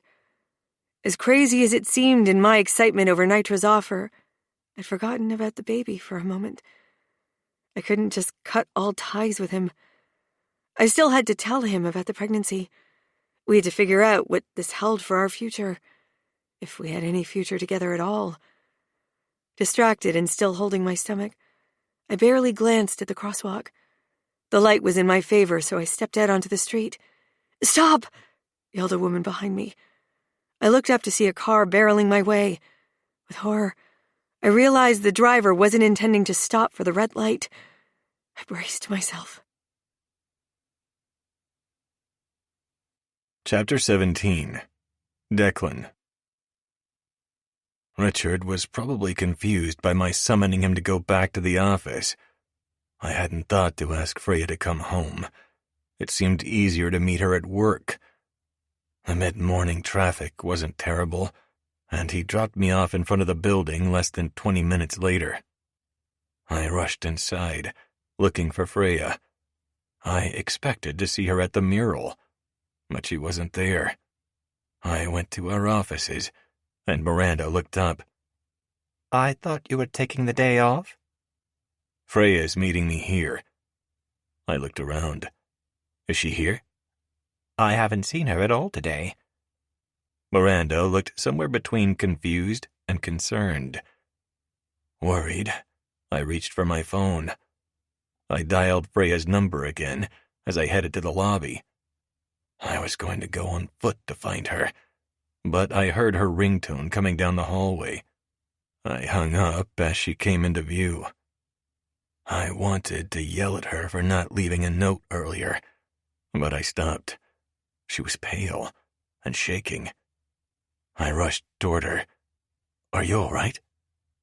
She nodded, but her gaze was haunted. A car didn't stop at the crosswalk, just as I stepped into the street. A quick-thinking pedestrian jerked me back. She swayed. The car was so close, Declan. I could feel the wind it generated an inch from my face. Alarmed, I put an arm around her and rushed her to my office. Miranda must have heard Freya because she said, "I'll bring her tea in a few minutes." I nodded my appreciation and sat down with her on the sofa. She talked for a moment about the experience before trailing off. I put an arm around her to hold her, and she snuggled closer. For a few blessed moments, our argument was forgotten. By the time Miranda brought tea and Freya finished it, she was looking better. My earlier fear was returning, and I couldn't suppress the accusatory tone in my voice when I asked, "Where did you go? I thought you'd be home all day. You weren't there when I arrived." Her eyes widened. You went home early? At my nod, her brow furrowed. Why? A flash of anger sparked, but then guilt hit me again. I was overreacting. "I wanted to talk to you," I said, my tone softening. "I was afraid you'd left me when I came home to find you gone." She looked at me with surprise and then understanding. I'm sorry. I didn't mean to worry you. I took a deep breath, trying to control my emotions. "It's okay. I overreacted." I couldn't help but feel embarrassed by my behavior. "After being such an ass last night, I had it coming if you had left me." Freya shook her head, and her expression softened. I would never just leave without telling you. That's not who I am. I nodded. "I know. I'm sorry for accusing you like that." She gave me a small smile. It's okay. I understand why you were worried now. She tilted her head slightly, which caused her hair to spill across my sleeve and cling to the expensive wool. Why did you come home early? I hesitated, unsure of how to explain myself without sounding foolish. "I wanted to talk to you about something," I said finally, trying to keep my voice steady. She looked at me curiously, and I continued. "I realized I've been dismissive of your career, and I want to change that. I want to support you and your passion, even if I don't fully understand it." Her expression softened, and she reached out to take my hand. That means a lot to me. I don't expect you to understand everything about art, but I do expect you to respect me. "I know, and I will. I'm sorry for the way I've treated you." She squeezed my hand. Apology accepted. You're making an incredible effort you don't have to. You're paying me to make accommodations. I shouldn't have reacted the way I did either. Her words struck me like a slap. I clenched my teeth to breathe through the surge of pain. For a moment, I'd forgotten our entire relationship was built on a tissue paper foundation of lies and desire. I sucked in another deep breath before speaking.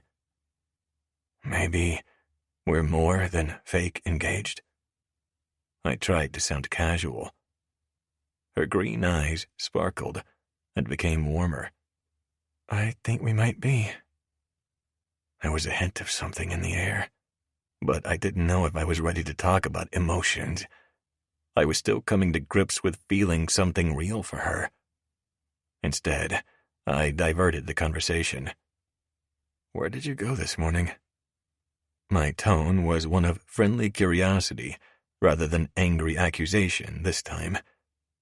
Her smile turned into a grin. A gallery owner called to ask if I could meet with her. My eyebrows shot up in surprise. Really? What did she want? After Lenny sang my praises, she looked into me. She saw some of my artwork online and wants me to do a show at her gallery in 3 weeks. That's great news, Freya. I hoped how happy I was for her came across in my demeanor. I wanted her to succeed. I hoped she believed that. She nodded, excitement creeping into her voice. It is. I have a ton of work to do, but it's going to be amazing. You're going to be a hit. I leaned over and kissed her cheek, though I wanted to kiss her mouth. Now didn't seem like the time to indulge in passion, though. She blushed at the compliment, looking down at her hands. I hope so. It's nerve-wracking, but I'm excited for the opportunity. You're going to crush it. I'll be your biggest fan and cheerleader. She laughed. You're getting pom-poms in a short skirt? I rolled my eyes. There are male cheerleaders too, you know. Freya giggled and leaned against me. Having your support means a lot. She took my hand in hers. Thank you, Declan. I squeezed her hand in return, appreciating the closeness and understanding returning between us. With a smile, she pulled away. I have to get the mural finished so I can start on the gallery pieces. I nodded, watching her go. I'd rather keep her with me. I'd like to sink inside her pussy and celebrate a different way. Instead, I let her have the space she needed to complete the job. Once the mural was done, she wouldn't be at the office every day. The thought sent a pang through my chest. I didn't want to think about how or why I was going to miss her so much. For the rest of the day, I tried to distract myself with work, but my mind kept drifting back to Freya and the way I was starting to feel about her. It was strange, and something I couldn't quite name. Was it attraction? Infatuation? Love? That thought scared me, and I pushed it away, telling myself it was just a passing fancy. Yet as the day wore on, I knew it was more than that. I was beginning to care for Freya in a way I'd never expected. The realization made me vulnerable, but I couldn't deny it anymore. I had to accept I was developing feelings for her and figure out what it meant for me. And for us. As the clock ticked closer to 6, I wrapped up my work and headed over to Freya's mural. I had an important business dinner to attend. I had naturally assumed she'd be my date, but as I got closer, I realized I hadn't told her about it. She was so engrossed in her work that she didn't even notice my approach until I spoke. "How much longer do you think you'll be working?" She looked up from her painting, and for a moment, I was lost in the intensity of her gaze. Possibly through the night. Her voice was strained from hours of work, and perhaps not staying hydrated. I felt a pang of guilt thinking about asking her to come to the dinner with me, knowing how hard she was working on her art. She needed to get this done. I decided Hale would be an acceptable substitute, though I wouldn't be kissing him goodnight. "Okay," I said, trying to keep my tone light. "I have to go to a boring business dinner, but I'll be back to check on you later. Or see you at home." She barely acknowledged me, clearly lost in the zone. As I moved away, I evaluated the progress she'd made. She was painting a cityscape, which could have been generic, but the individual details she added made it truly special. I had the same feeling I had when I looked at her smaller painting. If she could stir a man like me, who barely noticed art, she was going to do great things. Bringing out my phone, I called Hale as I headed out to meet Richard. Guess what? You get to be my date tonight. Hale groaned. I don't know when I've had a worse offer. You aren't my type, man. Same, bud. But I need a companion, and you're elected. He muttered something before saying, Aren't you paying someone else to be seen with you in public? I tensed, tamping down a surge of anger. He was kidding, and I reminded myself not to be defensive. It was true I'd hired Freya to be my fiancée. Hale had no reason to suspect things had changed between us. Maybe I'd tell him tonight. She has a previous engagement. I'll meet you at the Marriott at 6:45. If you insist, make sure you bring me a pretty corsage. I barked at a laugh and hung up without another word. As much as I hated leaving Freya behind, Hale would be good company too. After I stopped at home to get ready, I met Hale at the hotel at the appointed time, sans corsage. He shook his head as he shook his wrist in a ridiculous way. I knew you wouldn't come through. I laughed and walked inside with him. The atmosphere was understated but elegant. People milled around, engaged in polite conversation. Laughter was moderated, to be refined and never exuberant. Freya would hate it. I started mingling, talking to several groups of people. Despite the flagging interest in Vivian's allegations lately, a few people still tried to subtly ask me about the situation. It was always the same as I circled around the room. It started with lowered voices, quick glances around the room, and sidelong looks at me. I was getting tired of it.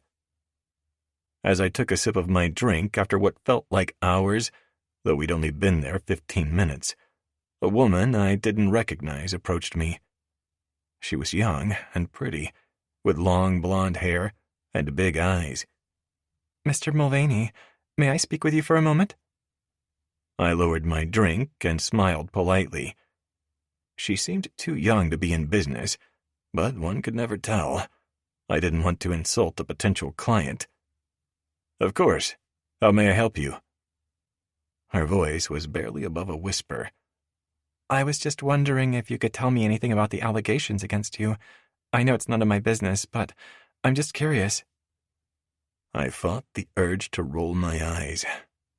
I'm sorry, but I can't discuss that right now. It's an ongoing legal matter. She looked disappointed, but didn't press the issue. Of course, I understand. I'm sorry to have bothered you. As she walked away, Hale leaned in. You're getting good at that. At what? I asked, taking another sip of my drink. Deflecting? It's like you've done it before. I shrugged. I've had a lot of practice lately. Hale grinned. Still, you seem more relaxed these days. Is it because of your artist? I raised an eyebrow. What do you mean? He gestured me over to an alcove that provided a bit of privacy. Come on, Declan. You're practically glowing every time you talk about her. It's obvious you're smitten. My face heated at his words, but I couldn't deny the truth in them. I guess I am, I admitted, the vulnerability making my knees weak. Hale's eyes widened. Really? I didn't think you were the relationship type. I didn't either. I curled my lip in a half smile. There's something about her. I don't know, Hale. I can't stop thinking about her. Hale dropped his voice to a conspiratorial whisper. You know what you should do? Ask her out for real. See where it goes. I nodded slowly, considering the idea. We were way beyond going on a real date. I didn't intend to tell Hale everything, though. It was true, I cared a lot about Freya, and I didn't want to hide my feelings from her anymore. Yeah, I think I might do that. I should tell her what was on my mind. Hale clapped me on the back. Good for you, man. I'm happy for you. Thanks. I rolled my suddenly less tense shoulders. I just hope she feels the same way. You won't know unless you ask, said Hale with a teasing grin. Who knows? Maybe she'll make an exception to her usual good taste for you. I rolled my eyes, but couldn't hold back a chuckle at his comment. Thanks for the encouragement. You know how to give a guy confidence. Keep me updated, he said with a smirk. I want all the juicy details. I shook my head, unable to hide my smile. You're like a teenage girl, you know? More like a nosy old lady at the nursing home. His smirk turned into a real grin. I'm just living vicariously through you. My love life is as dead as a doornail. I laughed, feeling grateful for his lightheartedness. Maybe you'll meet someone else soon. He waved a dismissive hand. Nah, I'm good. I need time to recover from experiencing Vivian. I'll just stick to being your wingman for now. I smirked. Sounds like your best option. Though he had a way of making me smile, my stomach still curled with dread. Would I find the courage to broach the topic with Freya tonight? I wasn't used to being timid, but it was daunting to put myself out there. If I managed to tell her, what would she say? Would Freya agree to give me a chance? Or would she think we were too different? On paper, we made no sense. In my heart, it was a different matter. As the hours ticked past, my nervousness grew. Would this be the start of something new and real? Or was I about to get my heart trampled? Chapter 18. Freya. My fingers flew over the wall as the cityscape took shape. It became real instead of just a vision in my mind. I liked the concept well enough, but it wasn't inflaming my artistic passions. What motivated me to finish was the idea of being able to start on the paintings for the gallery showing. I'd worked for hours and didn't realize it until my stomach rumbled. I stepped back and stretched, rolling my shoulders and rotating my neck. You look tense. I leaped a mile and let out an undignified shriek as I whirled to face my assailant. I extended the paintbrush I'd been holding like a weapon. My heart finally stopped racing and I recognized my visitor. You gave me a heart attack, Declan. He chuckled, looking completely unrepentant as he held up a styrofoam tray. The food at that dinner was lacking, so Hale and I grabbed Chinese. I got you sweet and sour shrimp. I wiped off my paintbrush and walked over to join him on the padded bench in the lobby. I took the offered container after getting comfortable. Chopsticks or fork? Chopsticks, I said with a huff, but winked. What kind of Philistine do you think I am? You'll think less of me. He handed me chopsticks and unwrapped a plastic fork. I have issues with chopsticks. I eyed his long, elegant fingers with surprise. They were so nimble moving across the computer keyboard or my skin. Really? He nodded. I think I get into trouble while trying to move the one that moves. They both move a little. One moves more. I opened my carton and scooped up the noodles. They tasted heavenly. Show off, he muttered, but it was good-natured. I took a bite of the sweet and sour shrimp, savoring the tangy flavors as Declan opened his carton. He'd picked the same as me. How was the business dinner with Hale? He hesitated and then shrugged. All right. It was full of the same familiar faces. Lots of subtle innuendo and questions. About Vivian's allegations? He nodded, taking time to chew and swallow before speaking again. People are still curious. Some of them are downright ballsy with the questions. This blonde woman approached me to ask more about it.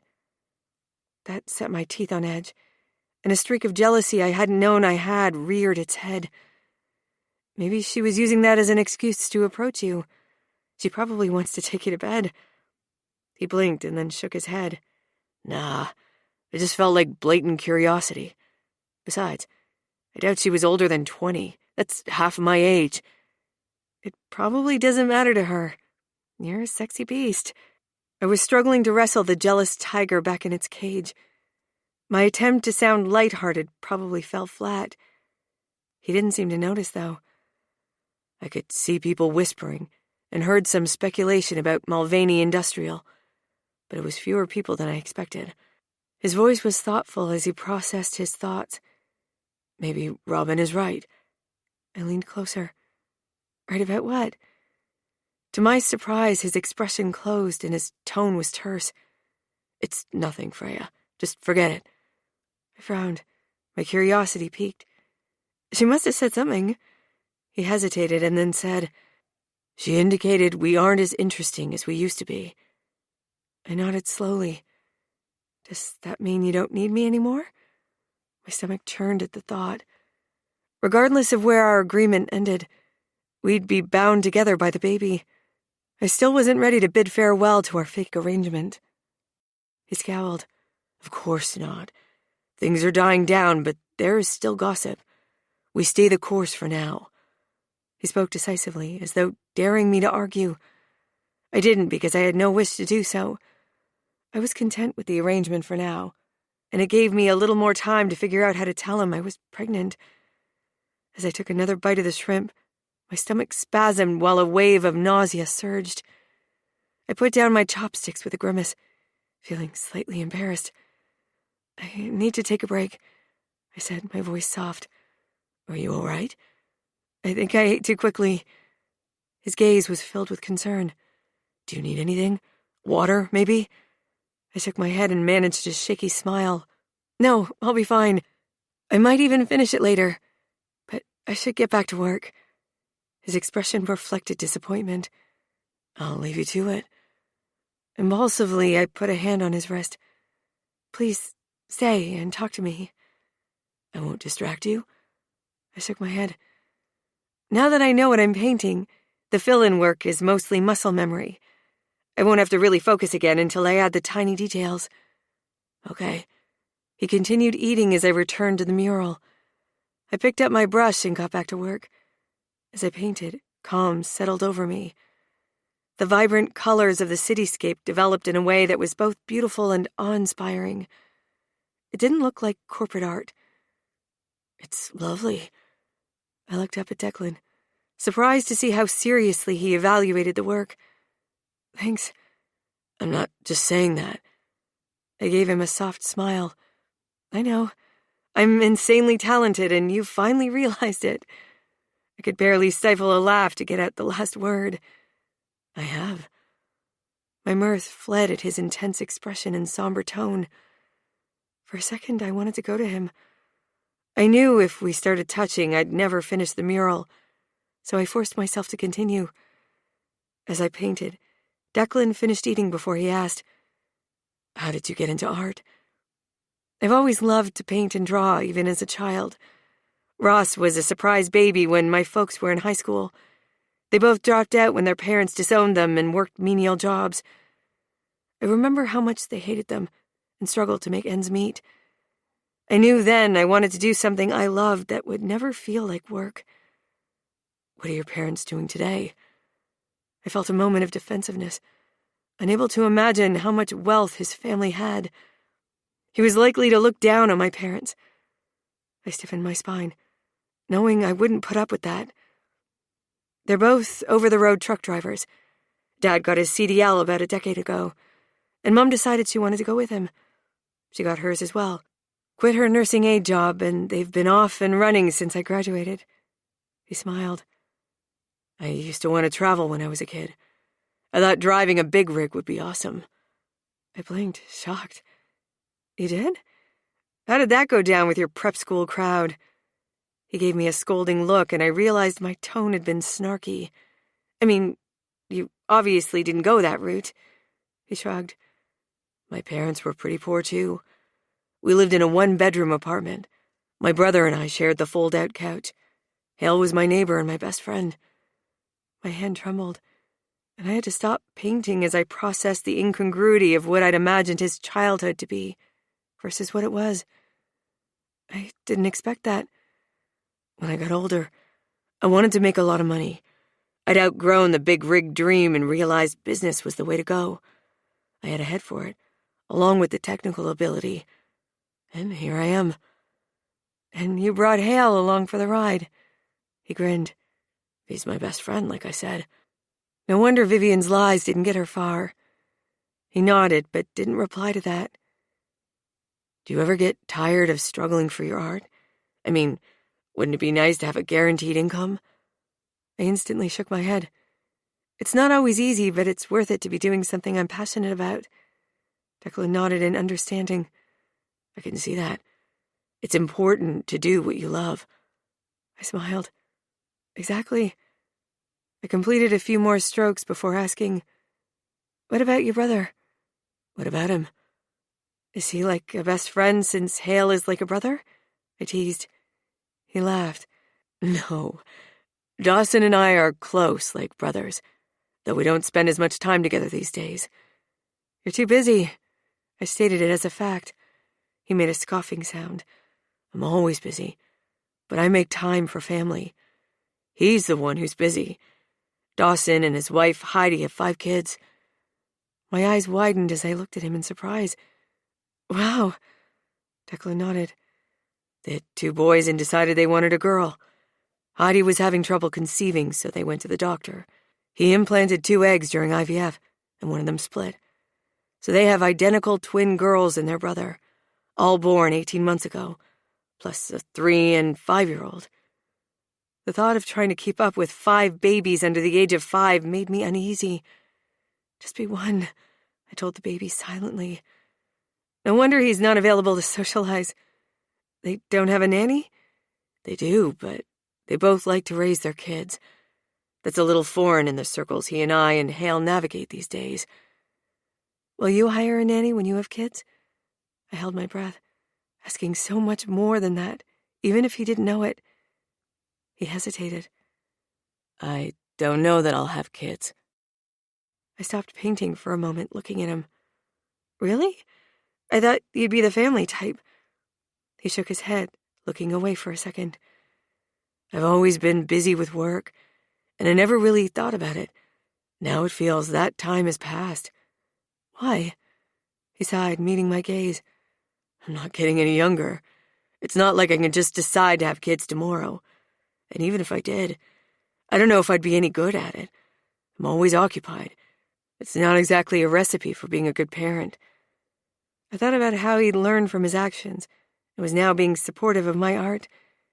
He clearly cared about his friends and family. I couldn't imagine him not being a good father. I think you'd be a great dad. He smiled wryly. You don't know that. I do. I took a deep breath, feeling like I was standing on the edge of a cliff. I could tell him about the baby right now and everything would change. I wasn't ready for that yet. Instead, I went back to painting, hoping he wouldn't notice the trembling in my hands. Declan observed my painting for a moment before saying, Maybe you're right, but it's not something I've given much thought to until now. I felt a pang of guilt. Here I was carrying his child, and I couldn't bring myself to tell him. It's not too late, you know. You could still have a family. He gave me a sad smile. Perhaps, but I'm not sure it's in the cards for me. I wanted to press the issue, to tell him about the baby growing inside me, and see how he reacted. Yet I held back. Knowing now wasn't the time. I needed to finish the mural. It wasn't even really about that. I was terrified he'd react negatively. If he didn't want anything to do with me or the baby, I'd be a single parent. I was sure he'd pay his share, so that wasn't a concern. But I didn't know how to be a mother any more than he knew how to be a father. He changed the subject before I could conquer my fear, and I let him. We continued talking for a while longer about art, family, and life in general. He told me about losing his mother a year before he finished high school, and I told him more about Ross turning from us. Declan was surprisingly easy to talk to, and I found myself opening up to him. He listened attentively, asking thoughtful questions and sharing his own experiences. As the night wore on, sadness crept over me. This would all end soon. The fake engagement and the easy camaraderie between us. Everything would change once he knew the truth. Realizing he'd been silent for a while, I looked up from the mural. Declan was asleep on the bench, his head resting on his hand. It was almost 4 a.m, and he had waited for me all this time. My chest twinged with guilt for keeping him here, but I was choked up that he'd come back to me after the dinner. He'd spoken for hours as I painted. It had been surprisingly soothing. Though I wasn't used to having anyone but a model in my space when working, I decided the mural was close enough to finish for now. I'd need to do a few touch-ups, but would be able to consider it complete tomorrow. After spending a few minutes cleaning up and removing the coveralls, I walked over to him. Gently shaking his shoulder, I whispered, "Declan, wake up." He stirred, rubbing his eyes before looking up at me blearily. "Hey, I'm done. Are you ready to go home?" As I said it, the word resonated. His place felt like home. That was probably a bad sign, at least for my heart. "Yeah, of course." He stood up, stretching his arms before grabbing his jacket. As we walked out, melancholy threatened to overtake me. The night had been so easy and comfortable, and I didn't want it to end. "We'll have to call an Uber. I told Richard to go home when he dropped me off. He took Hale home first." I nodded. "I don't want to wake him up to come get us." He was already using the app. We stood together in the pre-dawn morning, which had a faint hint of a chill, waiting 10 minutes for our ride. We didn't speak much. I just leaned against him, and he put an arm around my shoulders. The driver arrived, and we got in. He didn't have his radio on. The quiet was almost unbearable, so I turned to Declan. "Thanks for waiting for me." He turned to me as well with a small smile on his face. "No problem. It was nice to watch you work." I returned the smile. "I didn't mind you watching me work. I usually prefer privacy, but it was fine having you there." He smiled. "That's because I'm ignorant when it comes to art, so everything impresses me." I bumped him with my elbow. "I feel insulted." He shook his head, leaning over to kiss me lightly. "Not my intention." I stared into his eyes, and the magic of the moment wrapped around me. I was ensnared in something I'd never experienced before. I lifted my head slightly and took his lips for a real kiss. As our mouths pressed against each other, his tongue surged inside. I buried a hand in his hair and held him against me. I never wanted to let go. It was that exact moment when I realized I was falling in love with him. How would he feel if and when I told him that? And what would he think about the baby? Chapter 19. Declan. I slept right through my alarm. That wasn't like me, and my head was still thick with sleep when my phone rang. I fumbled for it, not wanting to wake Freya. "Hello?" I grunted the word and blinked my eyes. "It's 9, Mr. Mulvaney." Miranda sounded hesitant. "Are you feeling well?" I grunted again before swiping a hand down my face. 9? Really? "Yes, sir." Huh. I started to slide out of bed and embraced the mad dash to get ready. Instead, I froze. "Do I have anything important scheduled today?" There was a brief silence. "Nothing crucial." "Reschedule everything again today." Miranda sounded vaguely shocked, but also a little amused. "Yes, sir." "Thanks." I hung up a moment later and looked down at Freya. She was sprawled across my chest. Her red gold curls spilled across my skin like muted fire. I lifted a strand and stroked it. I didn't want to rush around to get ready, but I was awake now. I couldn't go back to sleep, even with her in my arms. With a regretful sigh, I slid from the bed and strode to the bathroom. Several minutes later, I emerged and selected pajama pants. It was Jane's day off, so I could have walked around nude. That seemed too indulgent somehow. I went to the kitchen and examined the available ingredients. I hadn't cooked for myself in years, but I'd learned how while my parents worked multiple jobs so I could feed myself and Dawson, plus leave leftovers for them. It was muscle memory, and I soon had a fluffy spinach and feta omelet on a plate. I added sides and juice before taking the tray to the bedroom. Freya was still sleeping, so I set the tray on the bedside table and leaned over her. Pushing a curl off her face, I said, "Sleeping Beauty." She groaned and swatted my hand. I laughed. "I know you're not a morning person, but I have breakfast." Her eyes snapped open, and for a second she looked ill.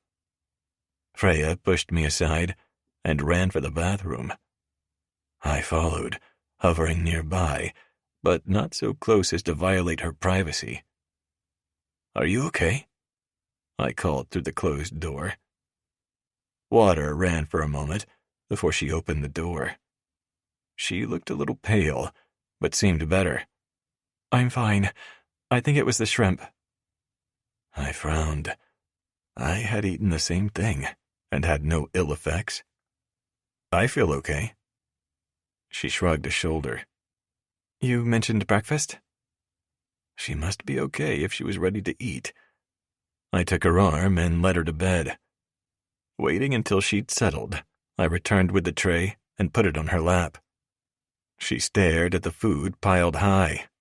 "I can't eat all this, Declan." I laughed. "It's for both of us."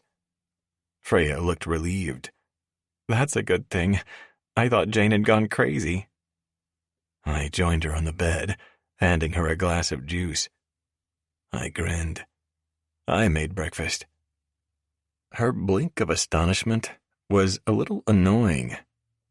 "Honestly?" I laughed. "I took care of myself for years, babe." She took a bite of the omelet. "Yummy." "Thanks." I sampled it too and agreed.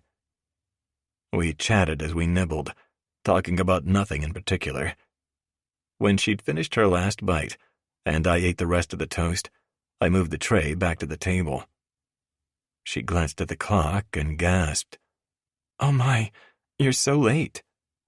"I'm taking the day off." "Really?" She sounded more astonished by that than the idea of me cooking her breakfast. Maybe that shock was warranted from her and Miranda. "I want to spend the day with you. Do you have time?" Her showing was a while away, but I suspected 3 weeks was barely enough time to get everything done. She smiled slowly. "I think I can spare a day. What did you have in mind?" "Sex, and lots of it." With that, I leaned in to kiss her. I pulled away from the kiss and grinned. My heart was racing. "I want to explore every inch of you. I want to kiss every curve, caress every area, and make you feel pleasure like you've never felt before." Freya blushed and lay on her back. I climbed on top of her. The warmth of her naked body pressed through my pants. I kissed her again. Her breath smelled like the berries we'd just eaten, and her lips were deliciously tart. I sucked her tongue into my mouth, greedy for more. I wanted every trace of Freya's essence. I wanted to memorize her, to imprint her in my mind. Forgetting this moment would be impossible when I'd finished. Her taste was so intoxicating that I couldn't get enough of her. I ran my fingertips down her neck and along her collarbone, feeling her skin quiver beneath my touch. I leaned down and kissed her neck. Freya's hair smelled like coconuts, and her body like the musk of sex. I inhaled and breathed in the sweetness of her perfume that still lingered from yesterday. Her skin was delicate against mine, and I caressed her carotid, feeling her pulse quicken as my hand traveled lower. "Don't stop," she whispered, grasping a handful of my hair. I slid my hands around her waist and down her hips, exploring the contours of her body. I ran my fingers over her thighs, and she shivered, a breathy moan escaping from her lips. I cupped one of her breasts, flicking my thumb lightly across her nipple. "What are you doing to me?" She sounded breathless, in a dreamy state. "Driving you crazy?" I bent down and captured a nipple in my mouth, sucking and biting as she gasped. She grasped my hair tighter and held me close, her breathing becoming erratic as I moved from one breast to the other, kissing and licking and driving her to the brink of insanity. My lips traveled lower, licking her stomach and exploring her body with my tongue. I moved lower still, past her waist and down the curve of her hip. She trembled as I used my fingers to part her pussy, exposing her delicate beauty.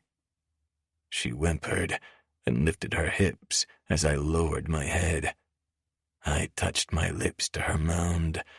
My tongue explored, gliding around her slit. She quivered underneath me. Freya moaned, her hands clutching my hair as I tasted her, exploring every inch of her pussy as she writhed beneath me. Her muscles tensed and contracted as I teased from her clit to her opening and back again. My fingers worked in tandem with my tongue to bring her to the peak of ecstasy. Then, when she could take no more, I wrapped my lips around her clit and sucked hard. Freya screamed out in pleasure at the sudden intensity and bucked against me as the climax ripped through her body. She writhed until the intensity subsided and left her exhausted. I hadn't come yet, and my cock was hard, but my heart was soft. I'd never been so moved by someone else's orgasm before. It hovered on the tip of my tongue to tell her what I was thinking. Would she be alarmed if I told her I was falling for her? Did she feel the same? I thought she might, but she was as skittish about something real as I was. Until I had been. Until Freya. Before I could confess what I was feeling, she moved. It was slow and sensual, like her body was liquid. I rolled onto my back and groaned as she grasped the base of my shaft. "I like seeing you come undone." There was a smoky lilt in her tone. For a second, she was the personification of sensuality. I bucked my hips when she teased the length, squeezing me just hard enough to almost hurt. It only added to my pleasure. No. I reached for her when she let go. "Patience." With that single word, she shifted to sit on my stomach. I moaned as her pussy left a wet trail down my abs. When her sheath hit the side of my cock, I jumped. I felt her heat and wetness before she lifted her hips so I could enter her. She leaned forward, her palms pressing against my chest as she started to thrust.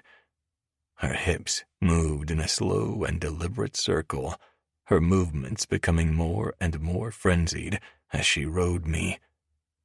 I tried to keep up, but was lost in sensation and the feel of her body against mine. Lust, passion, and love coursed through my veins, and I was powerless against it. Even thinking the word love wasn't enough to distract me from the ecstasy. Freya threw her head back, her breathing becoming choppy. I held her hips, guiding her movements in an instinctual rhythm. The tension built until I could no longer contain it. My climax burst from me, and I shouted out Freya's name as I came. She trembled and gasped, her body arching as her own orgasm hit her. We stayed connected, our bodies still joined together, until the peak feelings slowly began to recede. When it was done, Freya collapsed against me. I held her in my arms and kissed her, savoring the moment. She snuggled closer, her head resting on my chest. I held her tightly, my heart so full it felt like it would burst. We lay there in silence, content to just be together. This was what I wanted, this connection with her that went far beyond the physical. Freya finally lifted her head to speak. That was amazing. She still breathed heavily. I don't think I've ever felt anything like that before. My own breathing was still harsh, but I managed to smile. Me neither, I said with a satisfied sigh. I was gearing up for round 2 when my phone rang. With a regretful sigh, I nodded to it. Freya handed it to me. While I was unlocking the screen, she got off me and went to the bathroom. I missed her already and felt like a sentimental fool. It was true, though. Miranda's name flashed on the screen. I'm out today, I said abruptly upon answering. I'm aware, but this is important. She sounded completely unintimidated by me. Okay, what is it? Oren sent the results of the investigation, said Miranda, her voice professional. There were no labor violations. I let out a deep breath. Hallelujah, I said, feeling sudden relief. Can you read me the report? Miranda hesitated for a moment, and I could tell she was carefully weighing her words. I need to remind you this is a legal matter. I can't just read the results to you over the phone. I frowned at her insistence on adhering to the rules, at least in this instance. I'm not coming in today, so I'm authorizing you to go ahead. There was a brief silence on the other end of the line before Miranda sighed. Fine, I'll read you the summary, but you need to read the full report later. Deal. I held my breath as Miranda read the summary of the report. When she finished, I let out a whoop of joy, relief flooding through me. Excellent, I said, grinning so hard my face hurt. Thanks, Miranda. You're welcome, Declan. I could hear the smile in her voice. Enjoy your day off. I hung up the phone and turned to Freya, who had come back from the bathroom. To my disappointment, she was now dressed in leggings and a tank top. Good news? Oren Frome cleared us of any wrongdoing. No violations. We can celebrate now. Everything's okay, I said, a weight lifting off my shoulders. The corners of her eyes crinkled from her wide smile. That's great news. I'm so happy for you. I grinned, feeling a surge of affection. I wanted to show her how much I appreciated her support and care for me, and how much I cared for her in return. I want to celebrate, I said, my voice low and intense. I'll cook us a steak, and we can open a bottle of champagne I've been saving. Steak for brunch, when we just ate? Freya's eyes widened. And champagne? That's fancy. It is, and I'm going to open a ridiculously expensive one. I reached out a hand to pull her down beside me. It's a little too early to eat again. Is there some other way we can occupy ourselves? She grinned and tipped her head. I do like a rousing game of Scrabble. I groaned. As long as it's not Monopoly. I learned to hate that game playing with Dawson and Hale. They're cutthroats. She laughed. And you aren't? I blinked, trying to look innocent. Never. With a snort, she rolled on top of me. Let's play a different game. As she lowered her head, her lips brushing mine, I nodded. When she pulled back slightly, I whispered, "No rules." Agreed. It was several hours later before we made it out of bed. My stomach was trying to eat itself, since I'd worked up quite an appetite. I led her into the kitchen and pulled out the steaks from the fridge, letting them get to room temperature while preparing everything else. "Do you cook?" I asked, as she stole a piece of mushroom. Sometimes, but nothing fancy. Speaking of fancy, I almost forgot the champagne. I tossed the kitchen towel on the counter and went to get the champagne from the back of the fridge. I popped the cork and poured the champagne into 2 flutes, feeling giddy with excitement. This was a momentous occasion, and I wanted to celebrate it properly. I handed her one and clinked our glasses. When I finished drinking mine, I saw Freya hadn't touched her glass. She was staring down at the counter, her face a mask of indecision. A pang of worry tightened my chest. Was she disappointed now that I no longer needed her as my fake fiancé? Did she regret everything we'd done so far? I didn't want to lose her, not after everything we'd been through together, not after how I felt about her.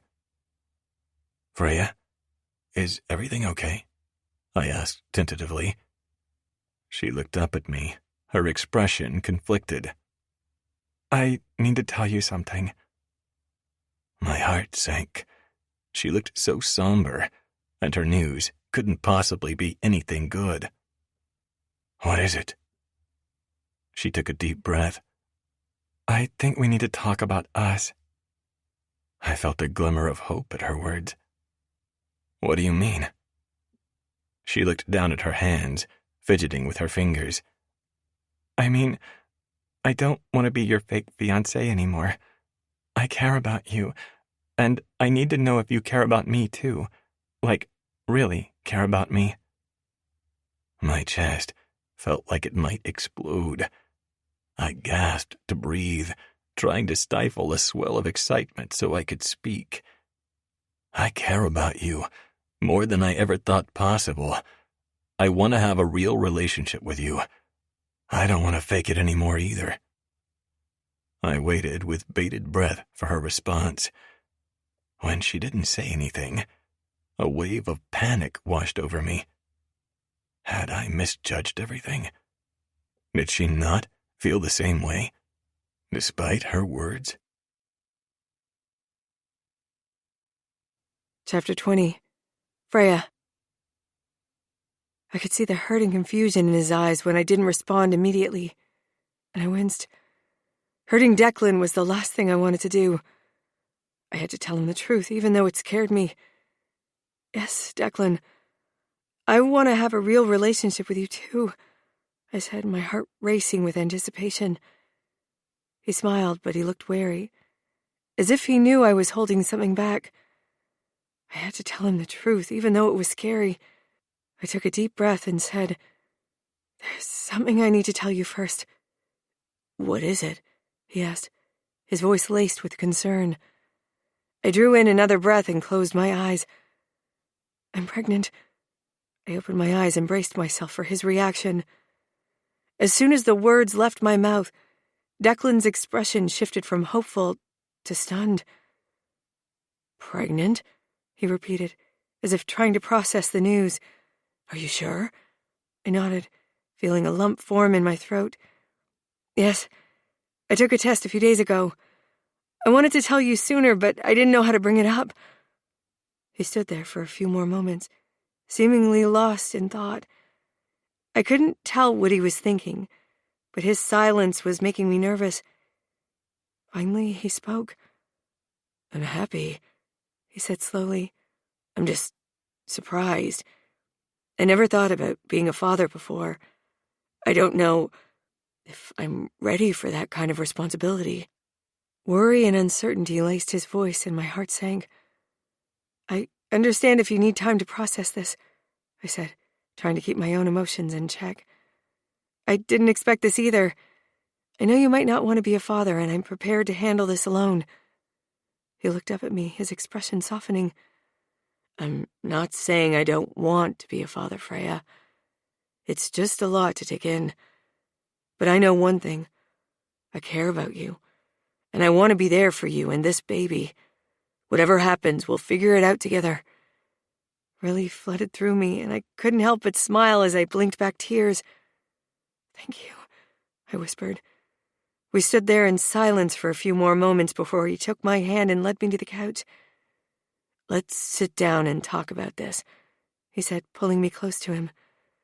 We have a lot to figure out, but I'm here for you, okay? I nodded, leaning into him as he wrapped his arms around me. I could breathe properly again, knowing he was willing to be there for us. Okay, I whispered, feeling more hopeful than I had since I'd found out I was pregnant. You know, I never really thought about kids. When I nodded, his fingers traced small circles on my back. But it feels different with you. I can see us being parents together. I gave him a shaky smile. I'm glad to hear that. I wasn't sure how you'd feel about all of this. He kissed the top of my head. I might not have expected it, but I'm ready for it. And I'm ready for us. Declan leaned back, his gaze locking onto mine.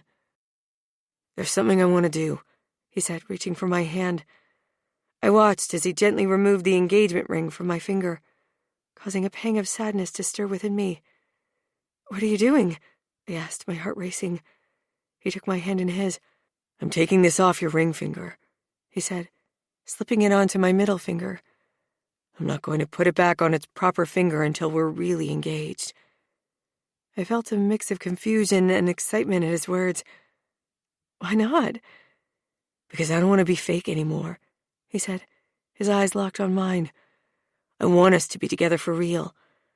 And when the time is right, I'll put this ring back on your ring finger, and it will mean something real. Warmth spread through me.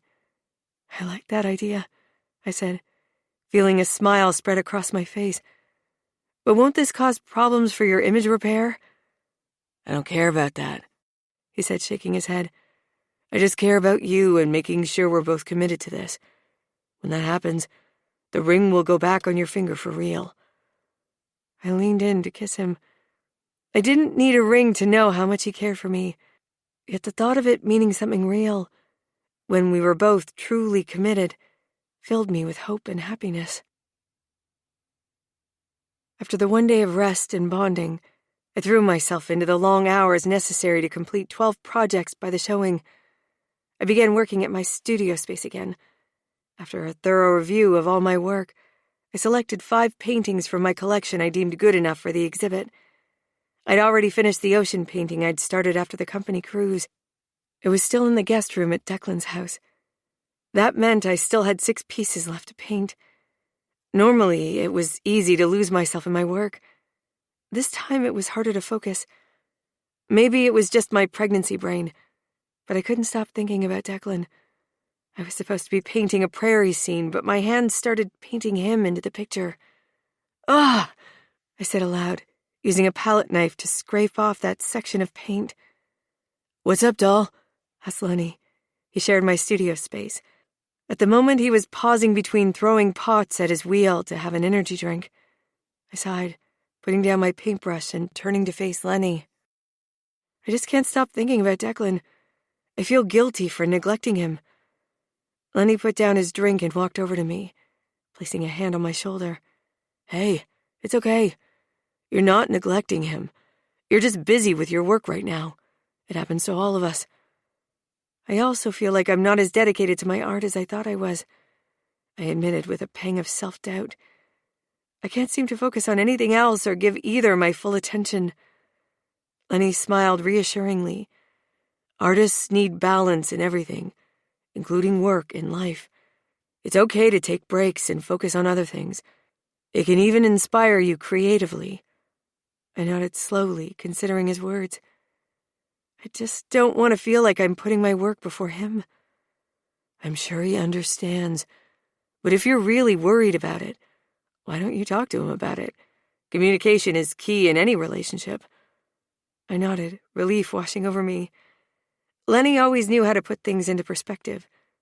You're right. I should talk to him. Good luck, said Lenny with a grin, picking up his energy drink. And if you need a break from painting, we can get some food or something. My treat. Gotta feed my future niece or nephew. I laughed. Thanks, Lenny. You're the best. I know. He sighed and looked down at his fingernails. I was surprised to see the polish was wearing off. That wasn't like him. If only Javier could see that. I frowned in concern. Are you and Javier off again? Lenny nodded slowly. This time, I think it might be for good.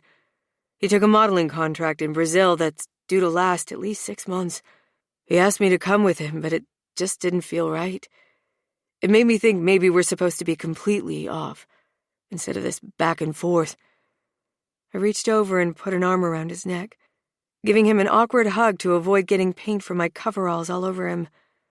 I'm sorry. I know you love him. But I guess maybe things don't always work out. I hesitated, not wanting to drive a wedge between myself and my best friend. But it seemed prudent, to be honest. I don't think Javier treats you the way you deserve, Lenny. He acts like you're an afterthought. As I held my breath, awaiting his response, he surprised me by nodding. He looked resigned.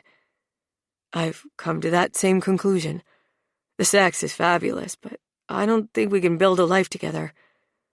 I hugged him again before stepping back. I really am sorry. I'm here if you need to talk. I know. Now finish your work for the day so you can go home to your man. I grinned and nodded, returning my attention to the painting. Thoughts of Declan continued to intrude, and it was slow going. At some point, Lenny left to go home, but I continued to work alone. I didn't want to leave until I was finished with the prairie painting, so I worked through the night. By the time I left the studio, the sun was starting to rise. I was surprised to find Richard's limo parked out front. Richard had fallen asleep in the driver's seat. I tapped on the window and he woke with a start. What are you doing here? I asked. He blinked as he yawned. Mr. Mulvaney told me to wait until you were ready to come home. That was thoughtful. But I hate for you to have to be out here all night. I'll talk to him about taking an Uber next time. If you wish. He started to get out of the car to let me in, but I raised my hand and waved him away. I could open the car door myself. When I slid into the back of the limousine, my tiredness caught up with me. My shoulders ached and my hands spasmed from the hours spent holding the paintbrush. It'll all be worth it, I whispered aloud as I put a hand on my belly. I wasn't certain if I was talking to myself or the baby. I must have dozed off because the next time I opened my eyes, Richard was opening the door for me. I climbed out and walked toward the front of Declan's house, surprised to see Declan walking toward me. He was dressed in his usual sharp suit, but his tie was slightly askew, and he looked tired. Hey, he said, smiling gently as he stopped in front of me. Hey, I said, feeling a pang of guilt in my chest. What are you doing out so early? As I asked, I reached up to straighten his tie. Early? It's almost 8. He said with a chuckle. I'm heading to the office. What about you? You look exhausted. I am. My shoulders slumped. I've been working super late at the studio. I'm sorry, I haven't been around much. He reached out to touch my arm. Don't be sorry. I understand how important this is to you. I'm here for you, whatever you need. A lump formed in my throat at his words. Thank you, I whispered, grateful for his understanding. He leaned in to kiss me, but I backed away slightly. Wait, I'm all sweaty and gross. He just grinned. I don't care. You're beautiful no matter what. He gestured to the bag he was carrying. And I come bearing gifts. I was going to drop it by on my way to the office, but Richard said he was heading home with you, so he pulled out a thermos and a small container from the bag. This is last night's dinner, left by Jane and reheated recently by me. Oh, I also made you some fresh juice to give you a boost. I couldn't help but smile at his thoughtfulness. Thank you, Declan. That's sweet of you. He handed me the thermos and container, and I opened it to find a reheated chicken and rice dish Jane made that I loved. My stomach growled at the sight and smell of the food. I hadn't realized how hungry I was until then. This will be so good, I said, looking up at Declan. I hoped I had the energy to eat before climbing into bed. You didn't have to do this. I wanted to, he said with a smile. I know you've been working hard, and I want to make sure you're taking care of yourself and the baby. His words brought tears to my eyes. I always seemed on the verge of tears these days and assumed it was another pregnancy symptom. I'm sorry for being so distant lately. I've just been so focused on getting everything done for the exhibit, and I feel guilty for not spending more time with you. Declan reached out to take my hand. It's okay. I understand how important this is to you. I'm proud of you for all the hard work you've been putting in. Just remember, you can't neglect your health in the process. Thank you for reminding me of that, I said, placing a hand on my belly. I want to be the best version of myself for our baby and for us. I know you will be, he said, squeezing my hand. When he leaned down to kiss me, I let him this time. He didn't care if I hadn't showered, and I craved being close to him. After a long kiss, he pulled away with a sigh. Get some sleep. I nodded, accepting the tender kiss he pressed to my forehead. I will. Have a productive day. That might be difficult. I keep getting distracted by thoughts of you. He winked at me as he walked past, lightly slapping my bottom. I yelped and giggled, turning to watch Richard ferry him away. Poor Richard. He deserved a day of sleep, too.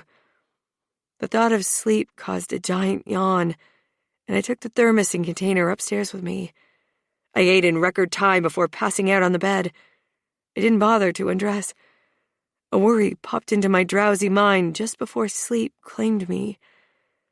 Was Declan really as understanding about my long hours at the studio as he seemed? Chapter 21. Declan. As Richard drove toward HQ, my thoughts were on Freya. I worried about her. She seemed to be working herself too hard. I had had Miranda find the best OB in the city and called her a couple of days ago. Dr. Clemens had assured me Freya wasn't risking her health or the babies with all the work. That was one worry off my mind, but I was still concerned she was pushing herself too hard. I also feared what might happen if the show wasn't a success. Freya was scrappy, but it might crush her. I wanted to protect her from that. Knowing I couldn't didn't make it any easier to swallow my limitations. As soon as I walked into the office, I knew something was up. Robin was waiting for me in the lobby, looking as displeased as ever. "Good morning, Robin," I said with a polite nod, trying to keep my tone even. "Good morning, Declan," she said, her voice laced with an edge. "May I speak with you for a moment?" I sighed inwardly, knowing this conversation wasn't going to be easy. "Of course," I said, gesturing for her to follow me to my office. Once we were inside, she wasted no time in getting to the point. "I couldn't help but notice that you haven't been seen with Freya lately. Is everything okay between the two of you?" I bristled at the implication in her words. "Everything is fine, Robin. Freya is preparing for an art show, and she's been putting in a lot of long hours." She raised an eyebrow. "Is that all it is? Because I've heard some rumors that she's been distancing herself from you." "What does it matter? You said I was out of the public eye now. You even suggested we call the whole fake engagement off." Robin nodded. "Yes, but now there's some buzz about the distance between you and Freya, If you're going to continue this arrangement, you have to do it right. I fought to keep my anger in check. It wasn't any of Robin's business, but I couldn't just dismiss her concerns. Freya is working hard on something important to her, and I'm proud of her for it. As for the rumors, they're just that, rumors. Robin leaned back in her chair, clearly not convinced. You know how important it is for us to maintain a certain image. If these rumors persist, it could set us back. My patience was wearing thin. I appreciate your concern, but I'm not going to sacrifice my relationship with Freya just to maintain an image. If I push her to prioritize useless public appearances over her project, it will damage what we're building. And let me be clear, we're not just dating for show anymore. We're together for real. Her eyes widened in surprise. Really? When did this happen? I shrugged. It's been happening for a while now. We decided we didn't want to fake it anymore. If things don't work out with you, it will undo all the goodwill your arrangement created. I don't care. Robin looked like she was about to further protest, but I held up a hand to stop her. I know this might complicate things, but I don't care. I'm done pretending. I want to be with Freya, and I'm not going to let anyone stand in the way. She seemed to absorb my words, and after a few seconds of silence, she nodded. Okay, Declan, I hear you. I'll do what I can to manage the rumors, but you have to understand this could have consequences for our PR strategy. I understand. I was relieved she seemed to be accepting the situation, because I wouldn't be swayed. For now, I'm going to focus on supporting Freya. Robin nodded again, and after a few more minutes of discussing work-related matters, she left my office. I sat back in my chair, sighing. It was a weight off my shoulders to be honest with her about my relationship with Freya. There were still challenges ahead. People would talk, and there would be those who doubted the longevity of our relationship. I was determined to prove them wrong. As I was sitting at my desk, lost in thought, the door to my office opened again. No knock, which made me grit my teeth. Only Hale would be so audacious. He walked in with a concerned look on his face. "Declan, I heard you and Freya broke up. Are you okay?" I sighed with irritation. "Where did you hear that?" He paused and then shrugged.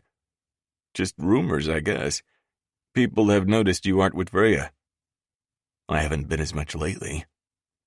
Hale's brow furrowed. "What do you mean? I know you had that deal. I thought you and Freya had a good thing going." I leaned forward, feeling the need to set the record straight.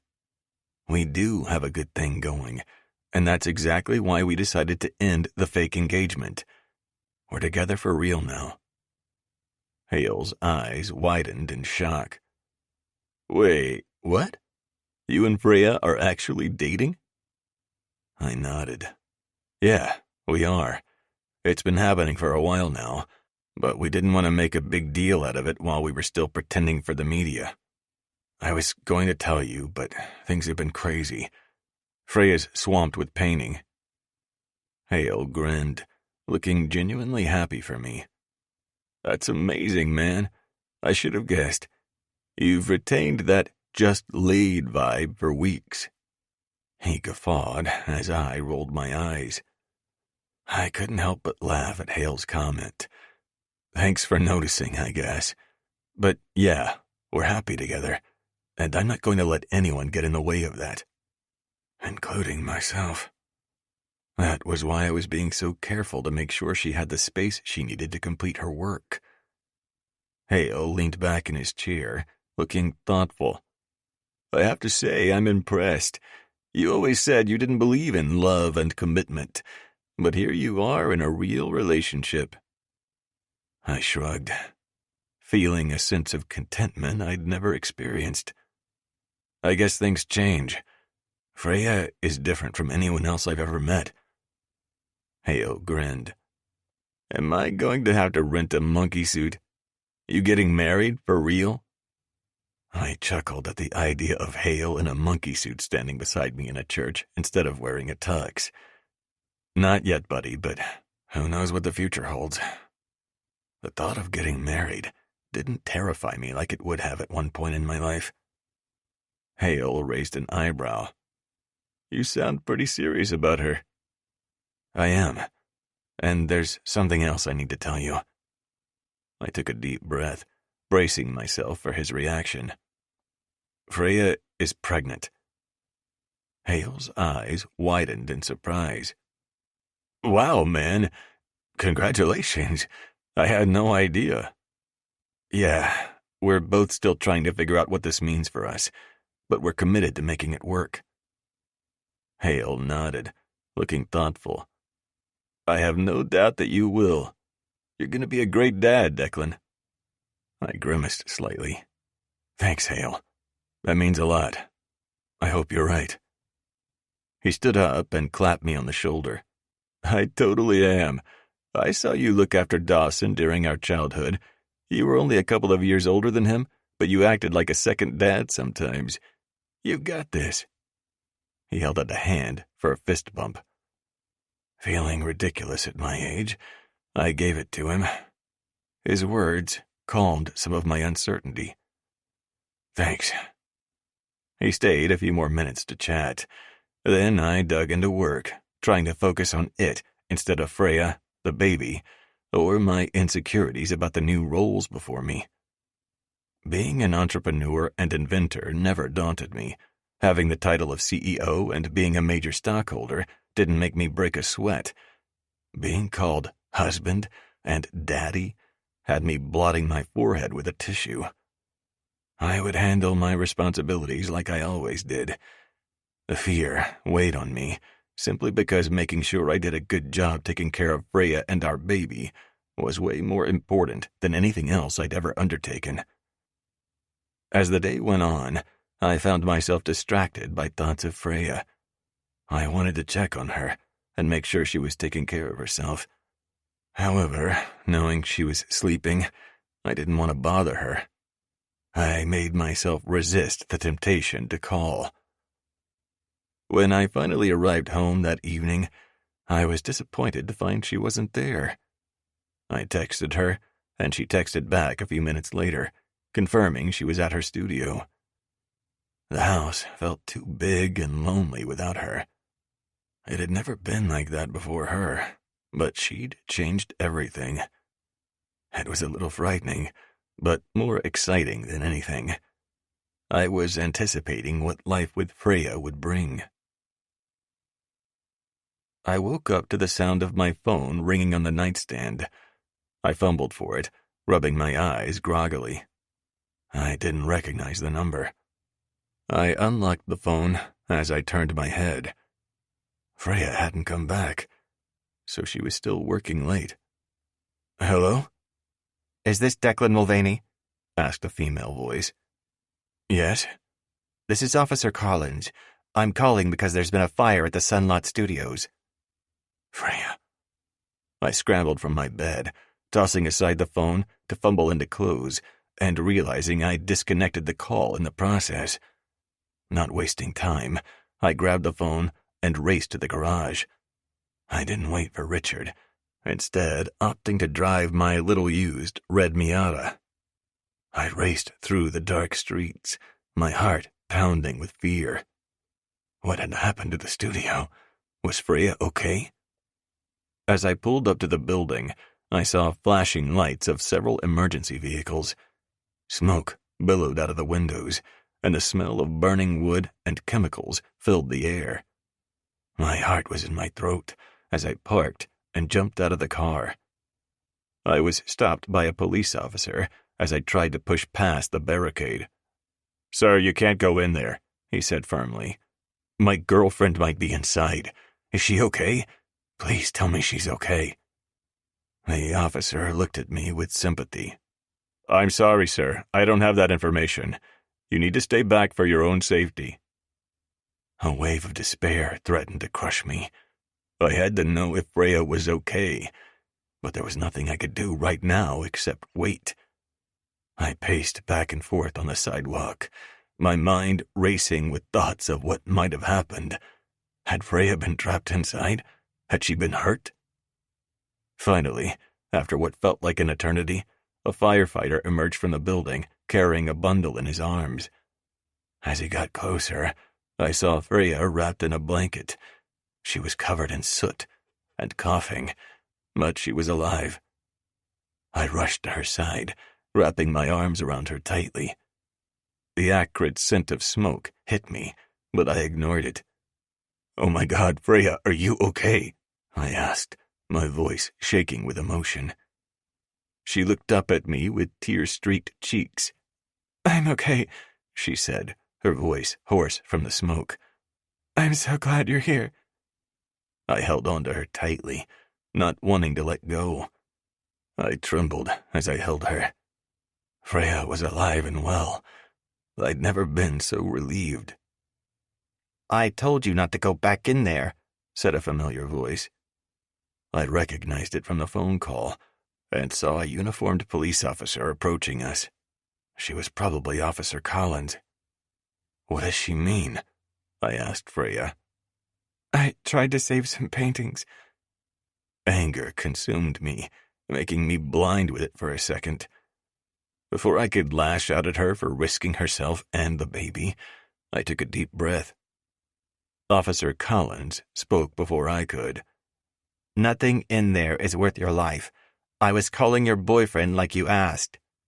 "My phone was in the studio," said Freya in a distant voice, looking lost. The officer looked at me. "She darted right past me after you hung up." She shook her head. "You could both save a lot of worry and heartache by learning to listen." "What?" asked Freya. "He hung up before I could tell him you were okay. Then you ran back in." Freya ignored the cop to look at me. She clutched the front of my t-shirt. "I'm sorry. I realized it was stupid once I was back inside. I'd panicked at the lost paintings, knowing I couldn't replace them. A few steps in, I realized I was risking my life and the baby's life. I turned to exit, but a ceiling support fell in front of me." "I found her at the back exit," said the firefighter. I shook his hand gratefully. "Thank you." The EMTs led her to the ambulance, where they did a thorough check of her breathing and vital signs.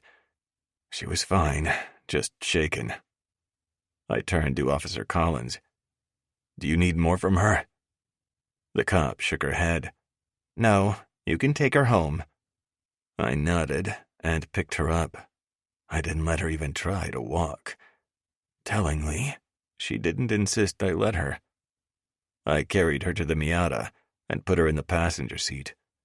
Before going to the driver's side, I told her in a stern voice, "Never put yourself at risk like that again. I can't lose you." Her eyes welled with tears, and she nodded. "I'm sorry. I wasn't thinking." Seeing her hurt and self-recrimination allowed me to regain control. I softened my tone. "I get it. Just don't do it again." I kissed her soot-covered forehead before wiping my lips. She nodded and leaned back in the seat. I got behind the wheel and headed home.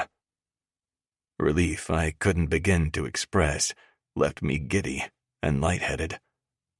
I clung to the steering wheel and fought back my own tears. I could have so easily lost her. Realizing that made me want to keep her right beside me forever. As we drove back to my place, Freya seemed lost in thought. I kept stealing glances at her, worried about how she was feeling. "Are you okay?" She looked at me with tired eyes. "I'm okay. Just in shock, I guess." I took one hand off the wheel and placed it on hers. "You scared me back there," I said, my voice rough with emotion. "I'm sorry," she said softly, squeezing my hand. I can't imagine what would have happened if you hadn't made it out. My voice was barely above a whisper. Freya didn't reply, and we drove the rest of the way in silence. When we arrived at my house, I helped her out of the car and led her inside. She sat down on the couch, still looking dazed. "Can I get you anything?" I asked, not sure what else to do. She shook her head. "No, I'm fine. Just tired." I sat down next to her, and she leaned into me, resting her head on my shoulder. "I lost everything," she said, her voice barely above a whisper. "All my supplies and 8 paintings I had ready for the showing. Gone," she said, her voice trembling. I wrapped an arm around her, pulling her closer. "I'm so sorry, Freya. That's devastating." She sniffled, and I handed her a tissue. "I worked so hard on them," she said, her voice choked with tears. I rubbed her back soothingly. "We'll figure out something, I promise." She looked up at me, her eyes red from crying. "How? The showing is way too close." I took a deep breath, trying to think of a solution. "Supplies can be replaced." "Sure, but all that lost time." She sniffled. "I don't know if I can create enough for the gallery in time." "We'll worry about it tomorrow, okay? You've had a shock tonight." She nodded, but I could tell she was still overwhelmed. "Let's focus on getting you cleaned up and resting for now. We can deal with the rest later." I carefully guided Freya into the bathroom, helping her strip after turning on the faucets. As we waited for the tub to fill, she sat on the edge, looking lost and vulnerable. I sat down beside her, taking her hand in mine. "You okay?" I asked, my voice soft and gentle. She looked up at me with tear-filled eyes. "I don't know how to recover from losing all that." My chest ached with a pang of sympathy for her. I knew how hard she had worked on those paintings. "I'm sorry, Freya, but you're alive, and that's all that matters." She nodded, but there was sadness in her eyes. Let the music unwind the tension of the day, making space for the next chapter to arrive with clarity.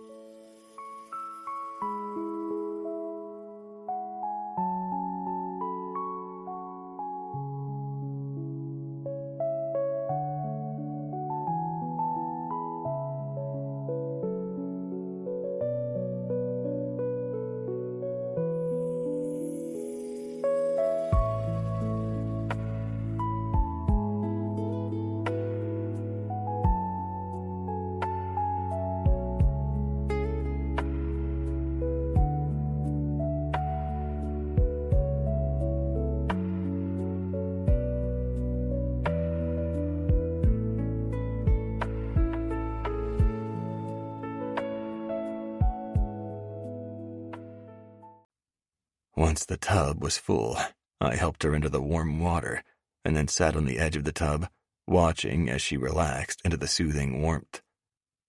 I helped her wash the smoke and soot from her skin and hair, overwhelmed by an unaccustomed tenderness toward her. She was strong and capable, but in that moment, she seemed so vulnerable and in need of comfort. I wanted to be there for her in any way I could. When she was done, I helped her out of the tub and wrapped her in a fluffy towel. She leaned against me, and I felt her shiver slightly. "Let's get you warmed up," I said, leading her back to my bedroom. I tucked her into my bed, making sure she was comfortable, and waited until she fell asleep before getting up to make some calls.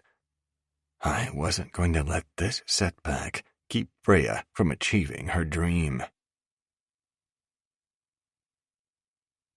Chapter 22. Freya. The grim reminder of the fire and everything lost hit me as soon as I opened my eyes. I gasped, struggling to take a deep breath. A wave of something like grief threatened to crush me. I blinked back tears and stared at the ceiling for a long moment after realizing Declan wasn't in bed with me. The weight of what I had to do pressed me down, making it impossible to sit up. I needed to call Nitra to cancel the showing. It was the only way to proceed. I couldn't start over, especially without supplies or a workspace. I wouldn't have time. Maybe Nitra would give me another spot in a future show. She'd emphasized expecting her artists to be reliable, but this wasn't my fault. I didn't know what had caused the fire.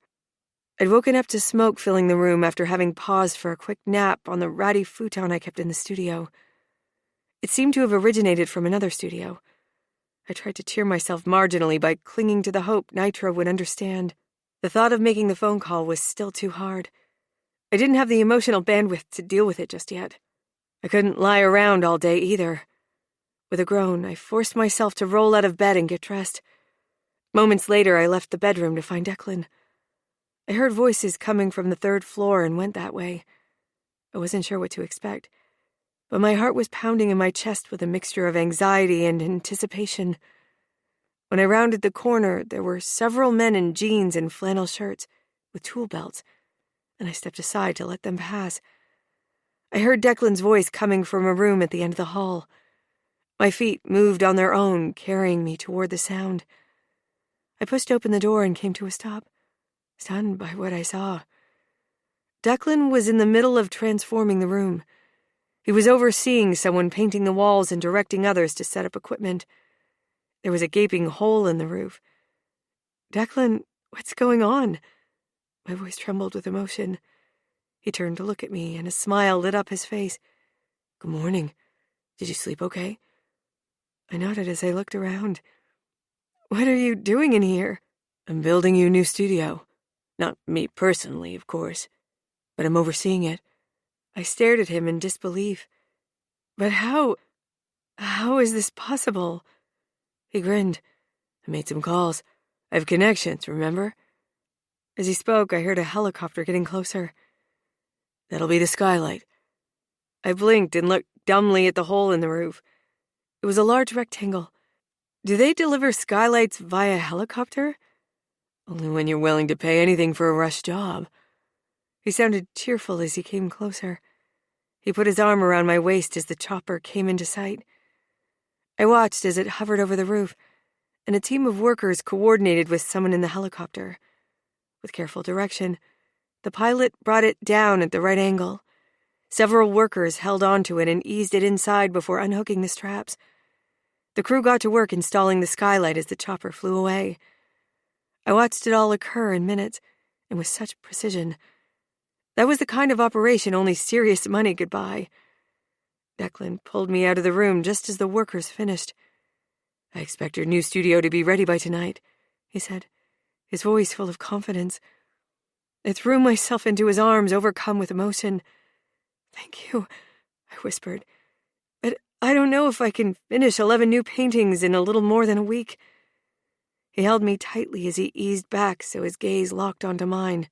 "You can try, and if you can't or don't want to, that's okay too. I just want you to know I believe in you." Tears welled up in my eyes, and I kissed him with all the love and gratitude in my heart. For the first time since the fire, I saw a glimmer of hope. Declan's arms tightened around me, and I could feel his smile against my lips. He pulled back slightly, cupping my face in his hands. "I know it's a lot of work, but I believe in you. I want to see you succeed." I nodded, taking a deep breath to steady myself.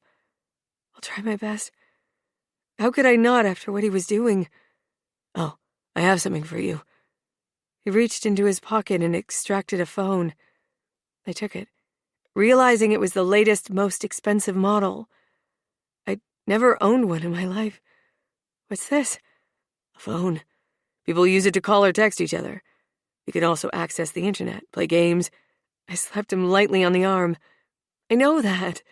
Why are you giving it to me?" "Because yours was destroyed, and there's no way I want you unable to communicate.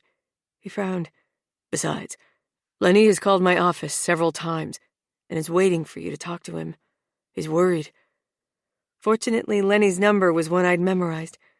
I dialed it and spoke to him. After calming his hysteria and assuring him I was all right, I eventually hung up again. Thanks for the phone and everything else. My pleasure.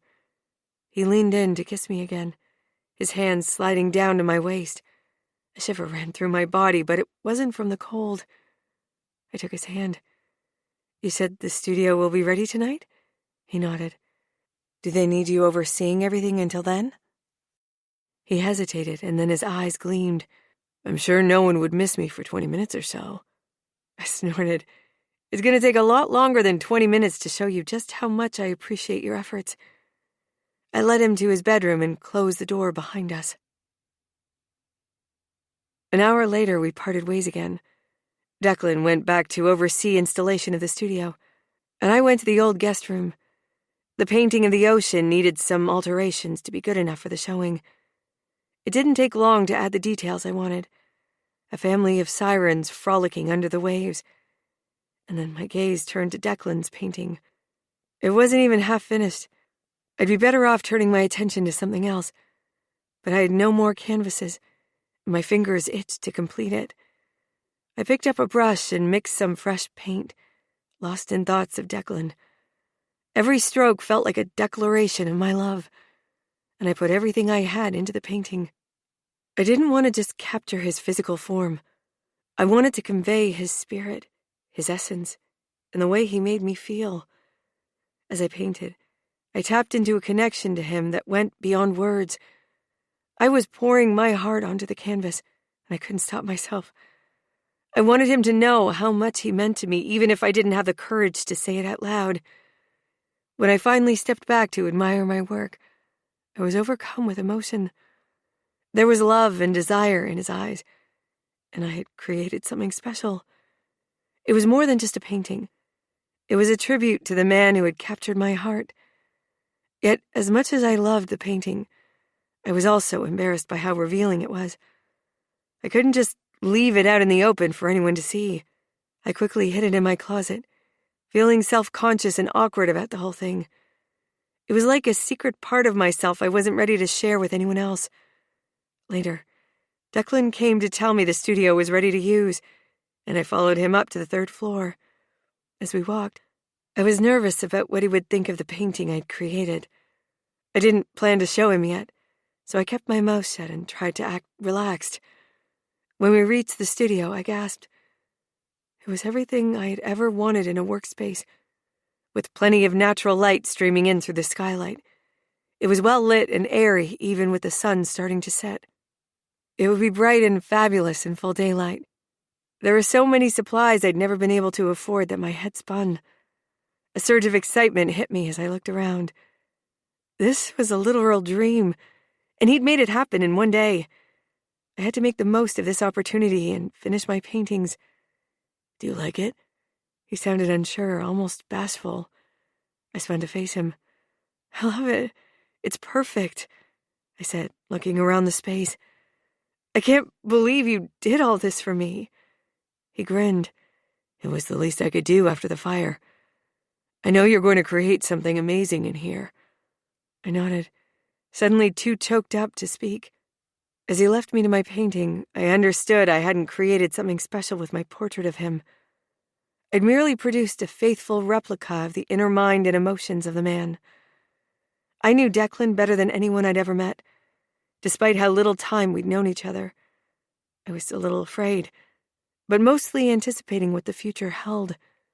For now, it held painting, and I needed to get my fingers busy and my mind focused. I didn't know if I could finish 11 paintings in time, but I had to try. After Declan's massive effort to help, it was the least I could do. Chapter 23. Declan. Over the next few days, I didn't see as much of Freya as I wanted. She was completely consumed with finishing the paintings for the show, and she needed space and time to focus. I made sure Jane kept her well fed, and I checked on her when I could. Each time I saw her, she looked more and more exhausted, but she was determined to finish. Missing her terribly, I started venturing into her studio for a couple of hours each night after work. She didn't mind me there, and even chatted sometimes, but I tried to be mostly quiet. I didn't want to blow her concentration. As I watched her work, I marveled at how wrong I had been about her. I had thought she wasn't serious or hard-working, and that art wasn't a real job. I could see the passion and dedication she poured into every stroke of the brush, and knew I'd been a judgmental fool. Watching her delicate brush strokes and the images come to life was awe-inspiring. However, I could see how she was getting wearier each day, so I hatched a plan with Jane to give her a small break. That evening, I went into the studio as usual. "Hey." I walked over and kissed her forehead. "Hi." She smiled but sounded beat. Her gaze went to my arms. "What's that?" "A blanket and a picnic basket." With a frown, Freya looked up at the skylight. "It's getting dark." I nodded. "I thought we could eat together in here. You could sit down and join me for a proper break, instead of wolfing down food in 5 minutes. She was clearly conflicted, as she looked at the landscape of a sunflower field before glancing back at me. Her stomach growled, and she set down her palette and paintbrush. "I can spare a little while." As she spoke, she slipped off the coveralls and laid them on the dropcloth. I spread the blanket on the carpet and laid out the contents of the basket. She walked over to dim the lights before joining me, and we sat down opposite each other. There was a bottle of sparkling cider, cheese, pâté, crackers, a selection of fruit, and a vanilla custard for dessert. I opened the sparkling cider and filled 2 flutes, while she lit a candle I'd brought. We raised our glasses and clinked them together. The candle's flame danced in her green eyes, making them gleam like emeralds. The rest of the world faded away, leaving nothing but the 2 of us. It was a perfect moment, and I didn't want it to end. We served ourselves and ate in silence for a few minutes. I rallied my courage and took a deep breath. It was time to take a chance. "Freya, there's something I need to tell you." She looked at me quizzically. "What is it?" "I'm falling in love with you. I know it's crazy, and we haven't known each other long enough, but I can't help how I feel." Her expression softened, and she reached out to take my hand. "It's not crazy at all. I feel the same way. Maybe living together has made us get closer faster, but it doesn't feel too soon. It feels just right." I grinned when she smiled and nodded. Overjoyed, I put down my food and leaned in to kiss her. Freya responded eagerly, her hands moving to my hair as we kissed deeply. I gently pushed her down onto the blanket, and she let out a soft sigh of pleasure. I deepened the kiss. I could smell the sweetness of her breath.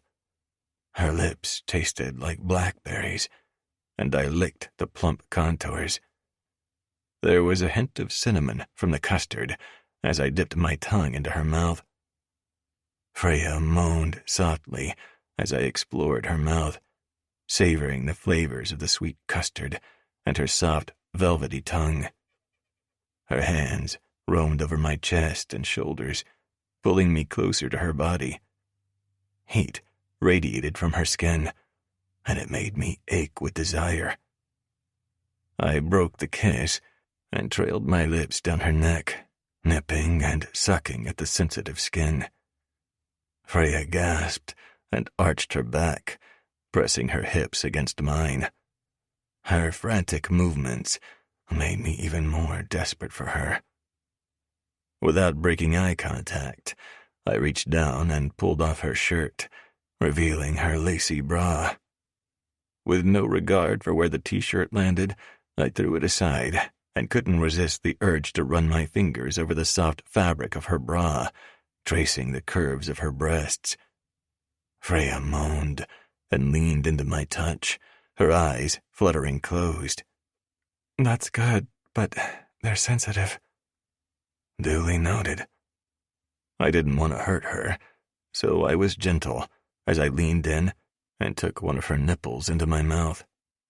I swirled my tongue around it and sucked gently. Freya's fingers tangled in my hair, and she let out a low, sexy moan. My cock pulsed harder with every passing second, and I had to have her. I pulled away from her breast and looked into her eyes, searching for any sign of hesitation. All I saw was desire and need, and it made me surer than ever that I wanted her with every fiber of my being, in every way. I leaned down and kissed her again as I moved my hands over her body.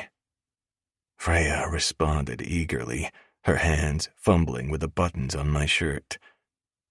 I broke the kiss and helped her, pulling off the shirt and tossing it behind me. Her hands traced the curves of my muscles. I shuddered at her touch and moved my hands down to her waist, sliding off her leggings to reveal her lace panties. I'm glad I didn't wear granny panties today. She laughed softly. I'm running low on laundry. No time. I pulled off her panties, exposing her neatly trimmed hair and slick folds. I'll ask Jane to do a load for you if you don't mind. As I asked, I stroked her hips. She moaned and writhed. I'd appreciate it. I don't want to... She trailed off with a small whimper as I cupped her mound. I squeezed gently, but hard enough to create friction. Want to... Put her out, she gasped and arched against me. She won't mind. Freya's skin felt like silk beneath my fingertips, and I couldn't resist the need to taste her pussy. I bent my head and licked her slit as I cupped her ass in my hands. Freya moaned and arched against me, her body trembling with pleasure. When I paused, she grabbed my hair. More. I laughed against her pussy, feeling her stomach spasm. So demanding. I didn't know if she heard me teasing her as I plunged my tongue deep inside her. Her pussy was sweet and salty, with a tanginess I found irresistible. I could eat her out forever. I could feel her body tensing and quivering beneath my touch. Her moans became louder and higher in pitch, and I knew she was close. I increased the pressure and intensity of my tongue, and she let out a loud cry as she came. Her juices flooded my mouth, and I took my time licking them away. Freya panted, her eyes closed. That was amazing, she murmured. I smiled against her skin and kissed her inner thigh. The pleasure was all mine. It will be. She lifted her hand and crooked her finger at me. When she let her thighs drop open almost lazily, she made it clear what she wanted. I moved up her body to join her, nestling myself between her legs. I grasped her hips and pressed the tip of my cock into her liquid channel. You're so hot. She made an incoherent sound as she arched against me. I pressed deeper, and we both groaned as I filled her completely. I moved slowly, savoring every inch of her tightness. I felt it all the way to my soul when our gazes met and locked, a silent understanding between us that words could never express. We moved together in perfect harmony, her hips meeting mine with each thrust, and soon we were both panting in unison. I increased my speed, pushing us both closer to the edge. Freya's moans grew louder and more desperate as I thrust even more urgently. I grasped her hips tightly and buried myself to the hilt before withdrawing, over and over, harder and faster, until her pussy clenched around me. Feeling her on the edge of orgasm, I reached between us to caress her clit. She shouted her pleasure, making me glad Jane had left for the day. I didn't want anyone else to hear her cries of ecstasy. They belonged to me. As she convulsed around me, my cock tightened, and the tingle in my spine happened just before I came with a grunt. We both crested the edge together. Our bodies trembled in bliss as our orgasms crashed over us in waves. When I was coherent enough to think again, I collapsed beside her, our bodies still entwined. We lay there for a few moments, our breathing slowly returning to normal and sync. Freya stroked my hair and kissed my forehead. That was incredible. I smiled. It sure was. We cuddled a few more minutes. I savored the connection between us and could have stayed like that forever. Knowing she had a painting to finish, I forced myself to ease away. I pressed a kiss to her forehead before using my arms to leverage myself up. I'll let you get back to work. She laughed. I don't think I can move. I held out a hand and helped her up. Freya leaned in to kiss me. Thank you for tonight. I needed a break, and I needed you. I nodded, stepping back once she was steady and started dressing. I did the same before gathering remnants of the picnic.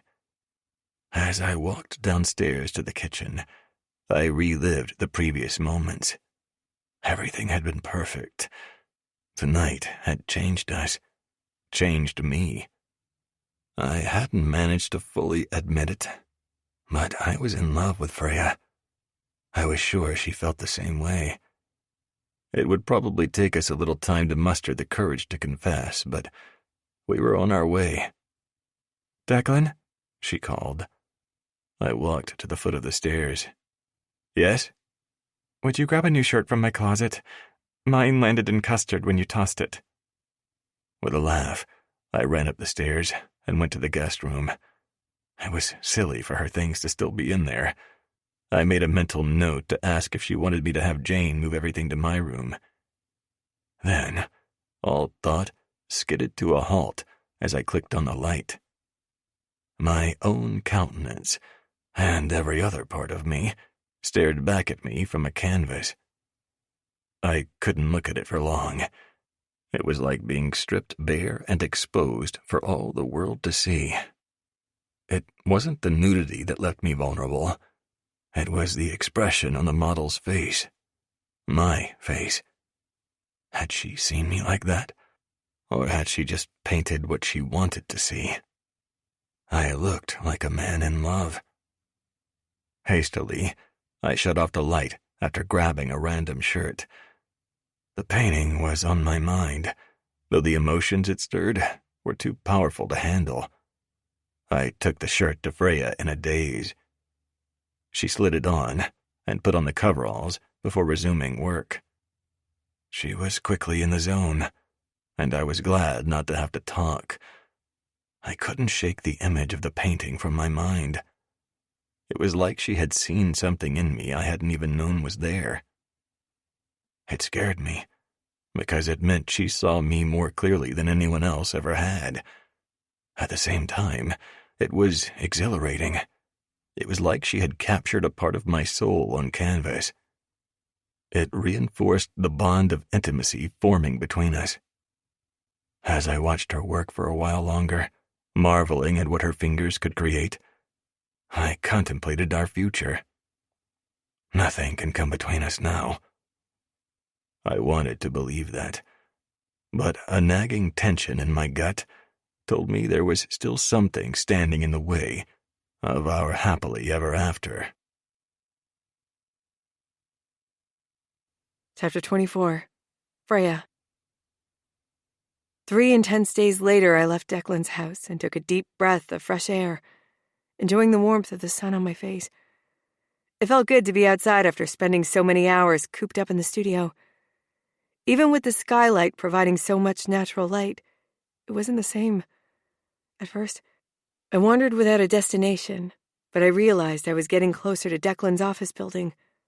It was too far to walk, so I ordered an Uber and walked another half-mile before the driver caught up with me. "Take me to Mulvaney Industrial," I said as I got in the back. I missed Declan. He had been so patient with my need to work. I thought about him as we drove, my mind dreamily going over that amazing night in my studio. There'd been no time for sex since then, but I doubted anything could top that night anyway. "Miss?" I glanced up at the driver, who was looking at me expectantly in the rearview mirror. He'd asked me something, but I'd been too zoned out to hear. "Sorry, what was that?" I asked. My thoughts were elsewhere. He gestured a block ahead. "There's a large crowd at Mulvaney. I think this is as close as I can get you." "Sure, that's fine." I was soon out and walking closer to Declan's building as my driver backed out and pulled away. When I neared the entrance, a group of people gathered around me. At first, I thought they were waiting for an event, but then I realized they were paparazzi. Not this again. My heart sank as they started shouting questions at me. "Miss Clark, is it true Declan paid you to pretend to be his fiancée? How much did he pay you? Is it over now?" Numbness filled me. They had somehow learned the truth about our engagement. It had started as a sham, but it had become so much more than that. I pushed my way through the reporters, not wanting to talk to them. They kept pulling and shouting at me, but I ignored them and pressed through. The security guard ran out to meet me when I reached the door. His large presence provided some deterrent, and he was able to squeeze me in without letting any of the reporters through the door. I nodded my thanks to him and rushed into Miranda's office, panting slightly from the exertion of pushing through the reporters outside. "Do you have any idea what's going on?" My voice was trembling. Miranda looked up from her computer screen, concern etched on her face. "Freya, what happened? Are you okay?" I shook my head, still feeling shell-shocked from the encounter with the reporters. They were asking about the engagement and they knew it was a sham, I said, my voice trailing off. Miranda's expression darkened. "Oh, no. There was a tell-all article in the local paper this morning. I think it's been picked up by some of the bigger outlets now." I felt a lump form in my throat. What am I going to do? Miranda took a deep breath. "I think the best thing to do right now is see Declan. He's been dealing with this all morning." I nodded, dread settling into the pit of my stomach. "Okay. Thanks, Miranda." As I turned to leave, Miranda called after me. "Freya, be careful. He's in a mood." I nodded again and headed to his office, my heart pounding in my chest. Declan was pacing, the phone pressed against his ear as he spoke harshly to someone on the other end. There was anger and frustration carved into his features, and my heart sank as I watched him hang up the phone with a loud slam. "Are you okay?" I asked tentatively, stepping closer to him. He whirled around to face me, his eyes flashing with anger. "No, I'm not okay. The media won't stop calling. Robin is trying to do damage control, but it's a mess." "Is there anything I can do?" My voice was barely above a whisper. He glared at me, his tone abrasive. "Yeah, you can keep your mouth shut next time." My chest burned with indignation. "What does that mean? I didn't say anything to anyone." My tone was angry and defensive. He grabbed the newspaper from the desk and read out loud. "A source close to the couple said Mr. Mulvaney hired Miss Clark to pose as his fiancée." He threw the newspaper down and looked at me. "Do you know who that source was?" he asked. "Of course not." I shook my head, confused and hurt. "No, I swear I didn't tell anyone except Lenny. He snorted. Maybe it was Lenny. He comes across as a flake. I don't think he'd mean to hurt us, but he probably blabbed. You did insist on telling him, after all. Anger flared at the accusation. Lenny wouldn't betray me like that.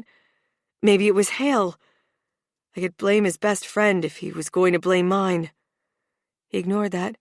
You must have said something indiscreet to someone else, and they told everyone. Did you tell Ross the truth? No. Like I said, I didn't tell anyone but Lenny. I glared at him. How can you just assume it was me? He didn't back down, and his tone was still harsh. I don't know what to think, Freya. You're the weakest link on the team. All I know is this is a mess, and I don't want to deal with it anymore. The tension rose sharply between us, and I needed to get out of there before things got worse. Fine, I'm leaving. The deal is off, I said, referring to our agreement to try a real relationship. He might have assumed I meant the fake one, but how could I keep trying to build something with him when he didn't trust me? I turned to go, but he reached for my arm, his voice suddenly gentle. Wait, I'm sorry. I don't think you told anyone to deliberately hurt me. I shook my head, tears stinging my eyes. I can't do this. Not if you don't trust me. With that, I pulled away from him and stormed out of the office, my heart breaking as I realized our relationship was over before it had truly begun. Chapter 25. Declan. Hours later, I left my office feeling drained and exhausted. The crisis had taken its toll, and I couldn't get over my anger at Freya. She had been indiscreet and failed to take responsibility for her actions. That was a weakness I couldn't tolerate in anyone, let alone the woman who had been perilously close to becoming my real fiancée. As I approached the conference room, where we were holding an after-hours meeting, I couldn't help but think about the damage. We had lost several clients right after Vivian's allegations. Even though a few had come back to us after the news of our engagement and the changes I had instituted, and even more when the Department of Labor cleared our name, it wasn't enough to weather this scandal. The media circus around our fake engagement had spiraled out of control, and we needed a new strategy. Miranda, Hale, and Robin waited for me. Their somber expressions reflected our dire situation. Our reputation had been tarnished, and we needed to do damage control. I can't believe this happened, I said, frustration clear in my voice. We were so close to getting everything back on track, and now this. I think we need to figure out how the media found out about the fake engagement, said Miranda. I agree, Hale said. We need to know who leaked the story. I have a feeling it was Freya, I said, my voice hardening. Miranda and Hale exchanged a look, and then Miranda spoke. You can't just assume it was Freya. We don't have any evidence to support that. Who else could it be? My tone was biting enough to make her flinch. I tried to modulate it when I spoke again. I trusted her with the secret, and now it's out for the whole world to see. Robin shook her head. We can't jump to conclusions. We need to investigate this and find out what really happened. Who else could have leaked this information? I pressed. I can't think of anyone else who would have known about our arrangement besides us, Freya, and her artist friend. Miranda paced back and forth across the office. Maybe it wasn't a leak at all. Maybe it was just a lucky guess by a journalist who put two and two together. That seems unlikely, I said. The timing is too coincidental. Even if it was someone on the inside, we can't assume it was Freya. It could have been anyone. Hale's brow furrowed, as though he was compiling a mental list of suspects. It was her, I said, my frustration mounting. I trusted her with this, and now it's all falling apart. I understand. Miranda's voice was calm and soothing. But jumping to conclusions and blaming someone without evidence isn't going to help us. We need to investigate this thoroughly and find out what really happened. I leaned back in my chair, feeling defeated. Miranda, Hale, and Robin continued discussing different possibilities, but I was barely paying attention. I couldn't dispel the betrayal gnawing at me. "Declan, are you still with us?" Hale asked a few minutes later. "I just can't believe she would do this," I said. "It could have been anyone, Declan," Hale said, sounding exasperated. "She and her friend are the most likely sources. I know none of the four of us told anyone." "That doesn't necessarily mean she was the one who leaked it," said Robin. She sounded impatient, too. "We need to investigate further before we make any assumptions." I sighed heavily, realizing I was behaving like a toddler having a tantrum. I needed to calm down and think rationally, though it was difficult under the circumstances. I know I don't have evidence, but it feels like she betrayed me. "You need to remember this was a business arrangement," said Miranda firmly. "It was never anything more than that." "It became more than that," I said, my voice softening. "I care about her, Miranda. I thought she cared about me, too." "Maybe she does, but that doesn't mean she wouldn't betray your trust accidentally," said Hale. "I don't think she did. If so, I doubt she did it on purpose, especially since she's pregnant." Miranda and Robin both looked at me in shock. "She's expecting?" asked Miranda. I nodded glumly. "Is it yours?" Robin asked. I glared at her, still protective of Freya even in my anger. "Of course it is." She beamed. "That's wonderful. No one can doubt the engagement was real at some point, even if you break up. You need to announce her pregnancy publicly. The media will assume a relationship issue, not a fake engagement." I scowled. "It's our business if and when to announce a pregnancy." Miranda and Hale exchanged a look, silently acknowledging my mood. "Of course, Declan," said Miranda, placating me. "But Robin does have a point. If you announce the pregnancy, it could take some of the heat off the fake engagement scandal." I don't know. I was conflicted. I don't want to use Freya's pregnancy as a distraction. "It's not using it as a distraction," said Robin, clearly excited. "It's showing there was real emotion and connection between you two, even if it didn't work out in the end." I shook my head, not wanting to discuss it anymore. "Let's table this for now and focus on other methods of damage control." They all nodded in agreement, and we continued brainstorming. Later, I braced myself as I pulled into my driveway, ready to face Freya again. I needed to forgive her for being indiscreet, but the feeling of betrayal was still gnawing at me. I wanted to believe she didn't do it maliciously, but I couldn't be sure. How could I trust her? As I stepped in the front door, I immediately noticed something was off. It was too quiet. The ball of tension in my gut grew thicker as I moved through the empty house. Her belongings were gone. My heart dropped. Freya had left. I walked through the house, checking each room, but her things were nowhere to be found. Even her paintings, which she had worked so hard on, were gone, except for the one of me in the closet. Anger surged as I processed what had happened. Had she really betrayed me like this? Had she purposely leaked the story to the media to increase her own profile, maybe in advance of her showing? The thought of it made my blood boil. I turned to leave the room, but my foot caught on something, and I slid forward. Looking down, I saw a check lying on the ground. I picked it up, and my heart sank even further. She had left me a check for the supplies and art studio I had set up for her. It only made me feel more alone and abandoned. It pointed to a finality in her leaving, as though she didn't want to owe me anything and didn't plan to see me again. Could she so easily leave and not look back?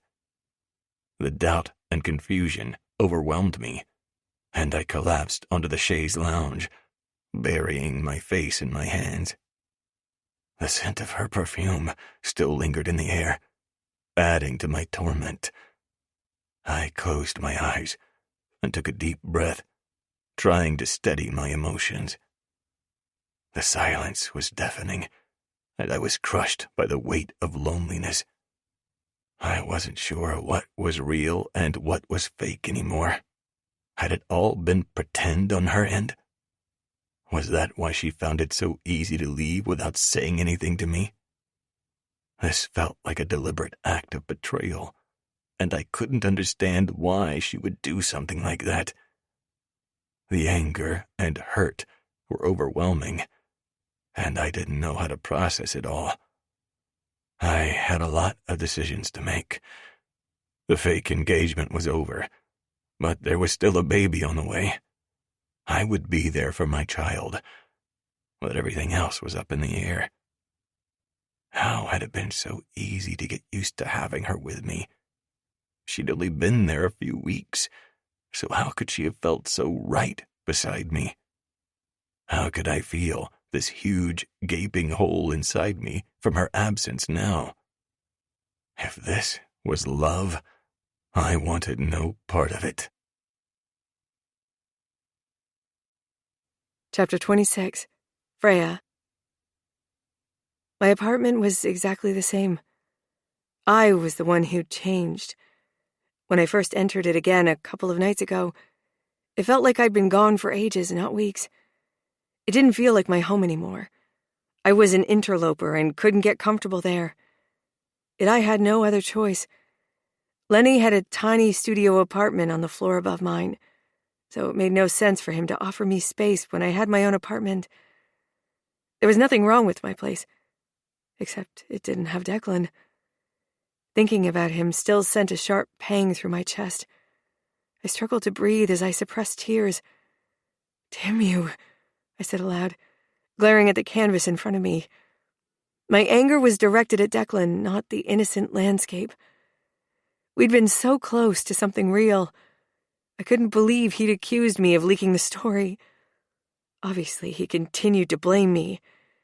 A tear streaked down my cheek. I wiped it away with an impatient swipe and tried to return my attention to what was meant to be a field of tulips. The scene was supposed to be a happy one. I'd planned to hide wooden shoes throughout and a windmill in the background. Instead, the sky was dreary, the tulips glistened with raindrops, and the undertone was red and a little sinister. That wasn't my style. In frustration, I took the canvas from the easel and placed it aside. As I started to pace through the room, I couldn't help but feel the weight of everything that had happened. The breakup, the betrayal, and now the pressure to finish my paintings for the show.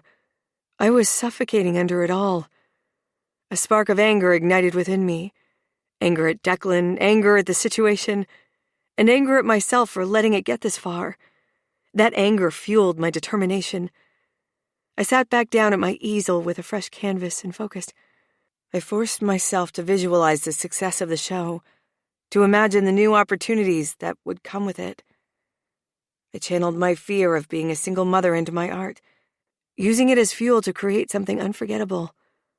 I started with broad strokes of color, building a foundation for the piece. As I worked, I allowed myself to become lost in the process, forgetting about everything else.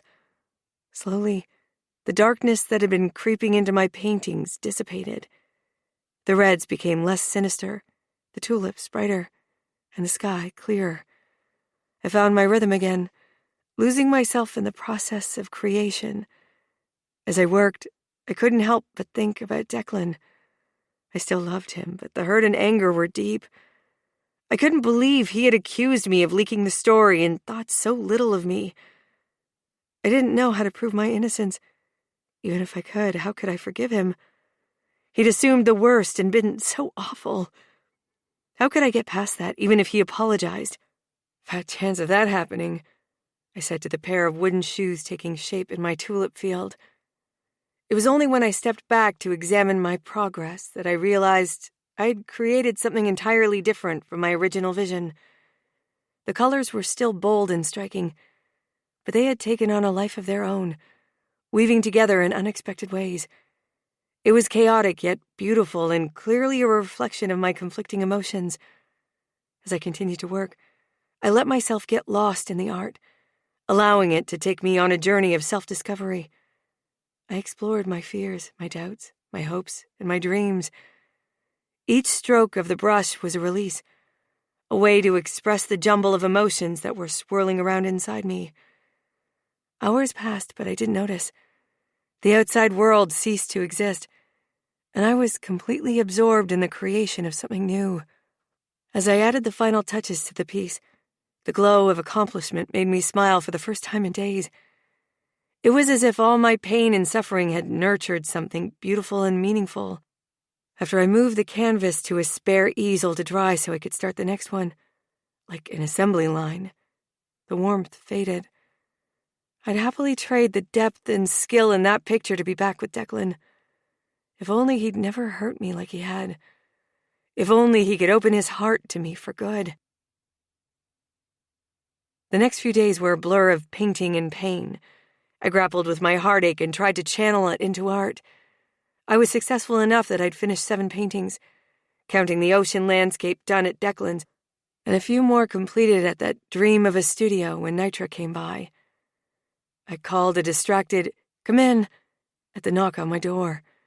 Lenny was bringing lunch over, and I expected it to be him. Instead, Nitra strode inside and frowned. "It's not safe to leave your door unlocked." I smiled. "The neighborhood isn't as bad as it seems," she harumphed, but didn't say anything else as she moved to examine the paintings stacked carefully in the corner. She paused to admire the one drawing on the spare easel and nodded. "Beautiful." I smiled. "Thanks. Where are the rest?" The question was abrupt. I frowned. "You heard about the fire?" She nodded. "I've got 7, I said, gesturing to the paintings stacked in the corner. "I'm working on the rest." Nitra raised an eyebrow. "You need 12, Freya."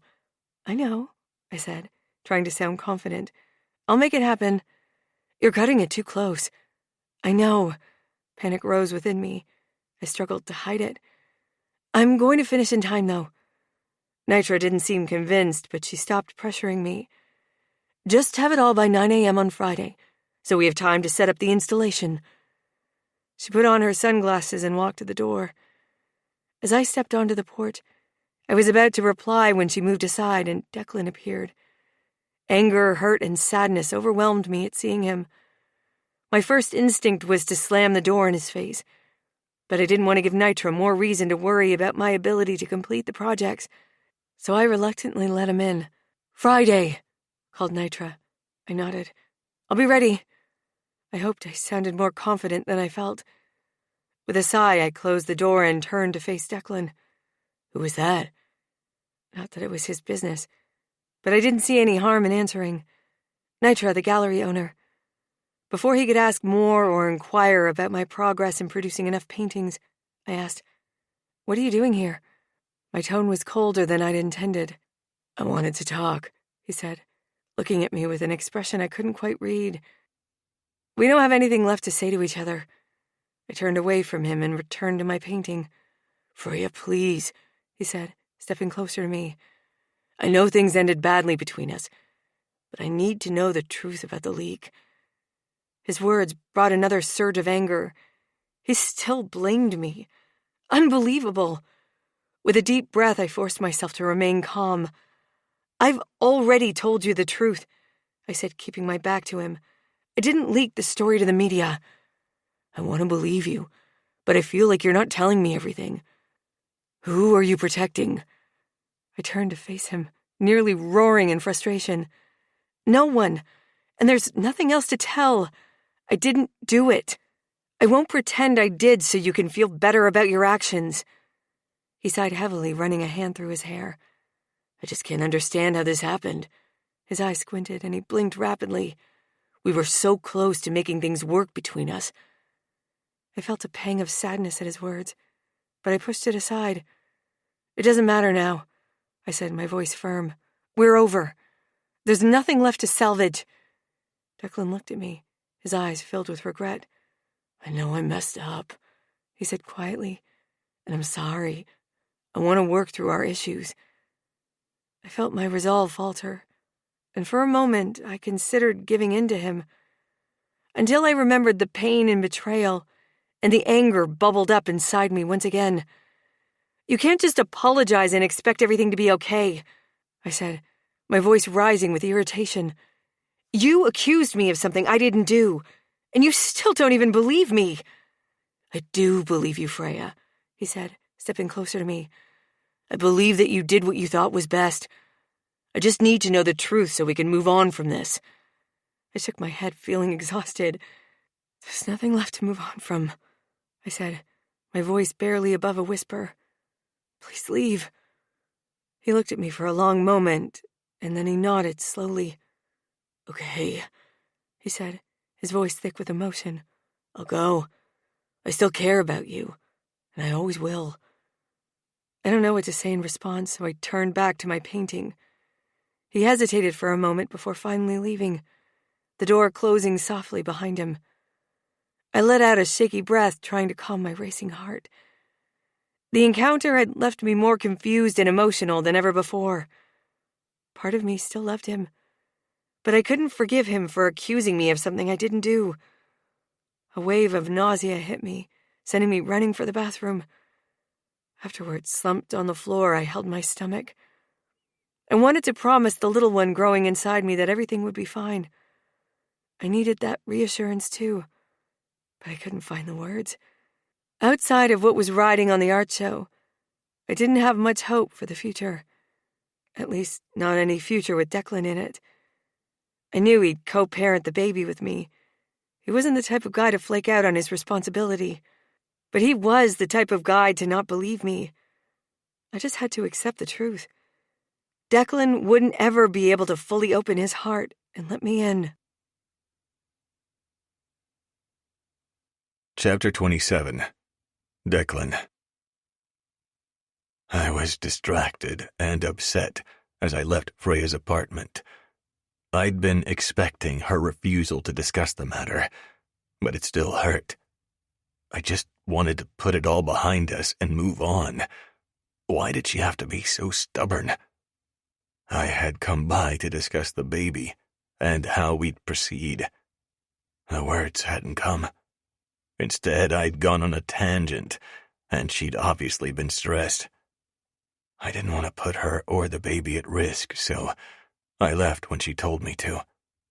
I'd have to talk to her about those issues soon, but it could wait until after her show. As I walked, I considered turning back and telling her that none of it mattered. Even if she had betrayed me to promote her art show, I still wanted to be with her.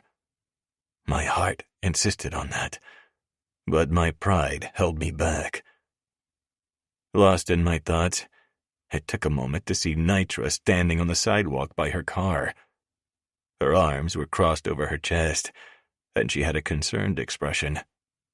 My gaze went straight to her flat tire. "Got a spare tire?" I asked. "I can change it for you." "This car doesn't have a spare." She shrugged. "AAA is on the way. I just hope they hurry." Her gaze flicked up to meet mine as I approached. She seemed wary as I got closer, but then she relaxed. "You look familiar." Her tone was cool, though she gave a tiny smile. "You're the fiancé?" "What? We had an argument." Her smile faded. "Is everything okay?" I hesitated before replying. "I don't know. We're both still hurt and angry, and it's making it difficult to move forward." Nitra frowned. "That's the last thing she needs, with the fire and being behind in her work." Her tone was critical. Shame washed over me, and I looked away for a second. How many paintings does she need for the show? At least a dozen, said Nitra.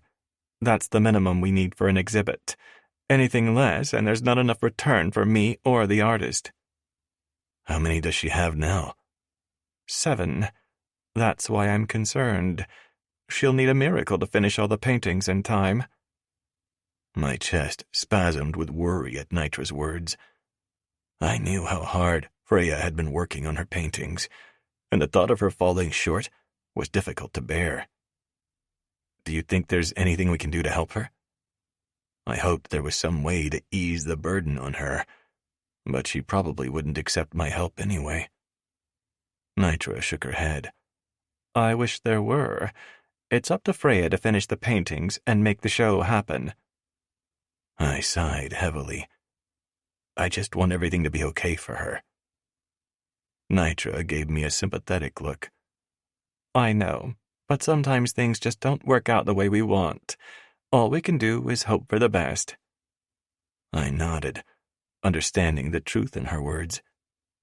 You're right. I think I can best support her right now by giving her space for a while. Nitra's expression finally warmed a bit. I think that's a good idea. Give her some time to work through her feelings. And who knows, maybe things will work out between you two in the end. I felt a flicker of hope, but I tried not to let it show. Maybe, I said, my tone neutral. I'll wait with you if you'd like, until your car service arrives. I didn't want her out here alone. I also desperately wanted to change the subject. She let out a relieved sigh. Please do. Freya claims the neighborhood is better than it looks, but I don't know about that. As we waited for the car service, Nitra and I chatted about the logistics of the art show. A tow truck driver finally arrived, and the driver quickly changed her tire with a spare he brought along. Nitra thanked me for keeping her company and got into her car. As she drove away, I stood on the sidewalk, lost in thought.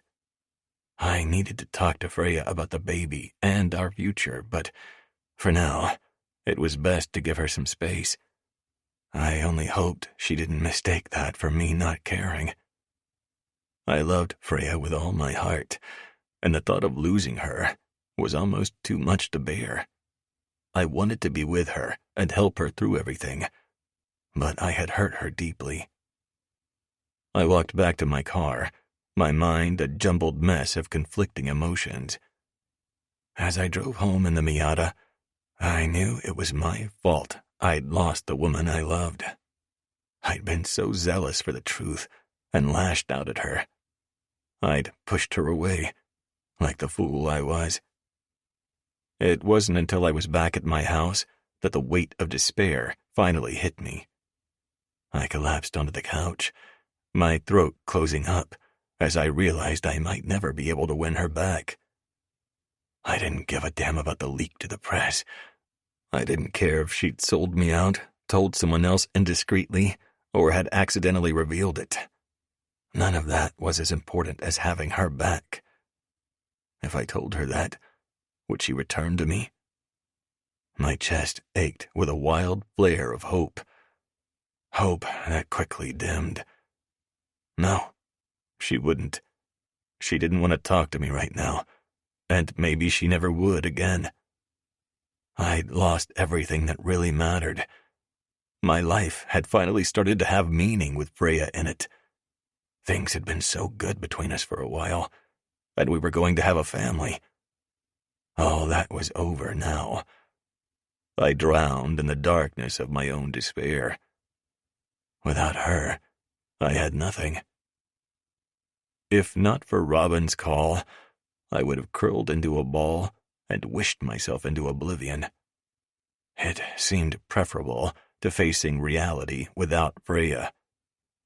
Instead, when my phone lit up from Robin's call for the third time in 5 minutes, I finally forced myself to answer. Hello? Come to the office. I'll meet you there. What is it? I know who leaked. I hung up and raced to the office. Chapter 28. Freya. It was hard to breathe past the ache in my chest. I was so angry with Declan for accusing me of leaking the story to the media. I had already told him the truth, but he refused to believe me. Despite my anger, I couldn't pretend I wasn't devastated at the thought of losing him. On the bathroom floor, I pulled my knees to my chest, crying uncontrollably. The stress of the fire and the pressure of the upcoming show had all become too much for me to handle. I was drowning in my own emotions, and I let the tears flow freely. It took me a while to calm down, but eventually I managed to get myself together. I wiped away my tears and stood up, determined to finish the paintings for the show. I'd rather have Declan than the art show, but that didn't seem possible. I was losing the best thing I'd ever had. A crushing wave of grief threatened to send me to my knees once again at the realization. With a deep breath, I straightened my spine. All this pain had to be useful for something. I couldn't give up on my dream of the exhibit. Without Declan, I had precious little else to focus on, at least for the next few months. Things would be different when the baby came, but for now, art was my way through the pain. I walked over to my easel and picked up my paintbrush, focusing all my energy on a park in the middle of a cityscape. The familiar strokes of my brush against the canvas brought a sense of peace to my troubled mind. Painting had always been my way of coping with the pain and stress of life. I never needed it more than I did right then. As I worked, my focus returned to me. The colors on the canvas came to life, and I lost myself in the process of creation.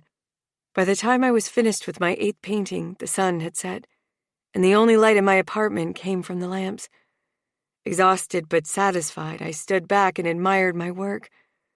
There was no bright side to having loved and lost Declan, but the faintest silver lining was my work had attained a new depth. A knock at the front door made me jump. Heart in my throat, I rushed to the door. Please be Declan. But would it be that easy?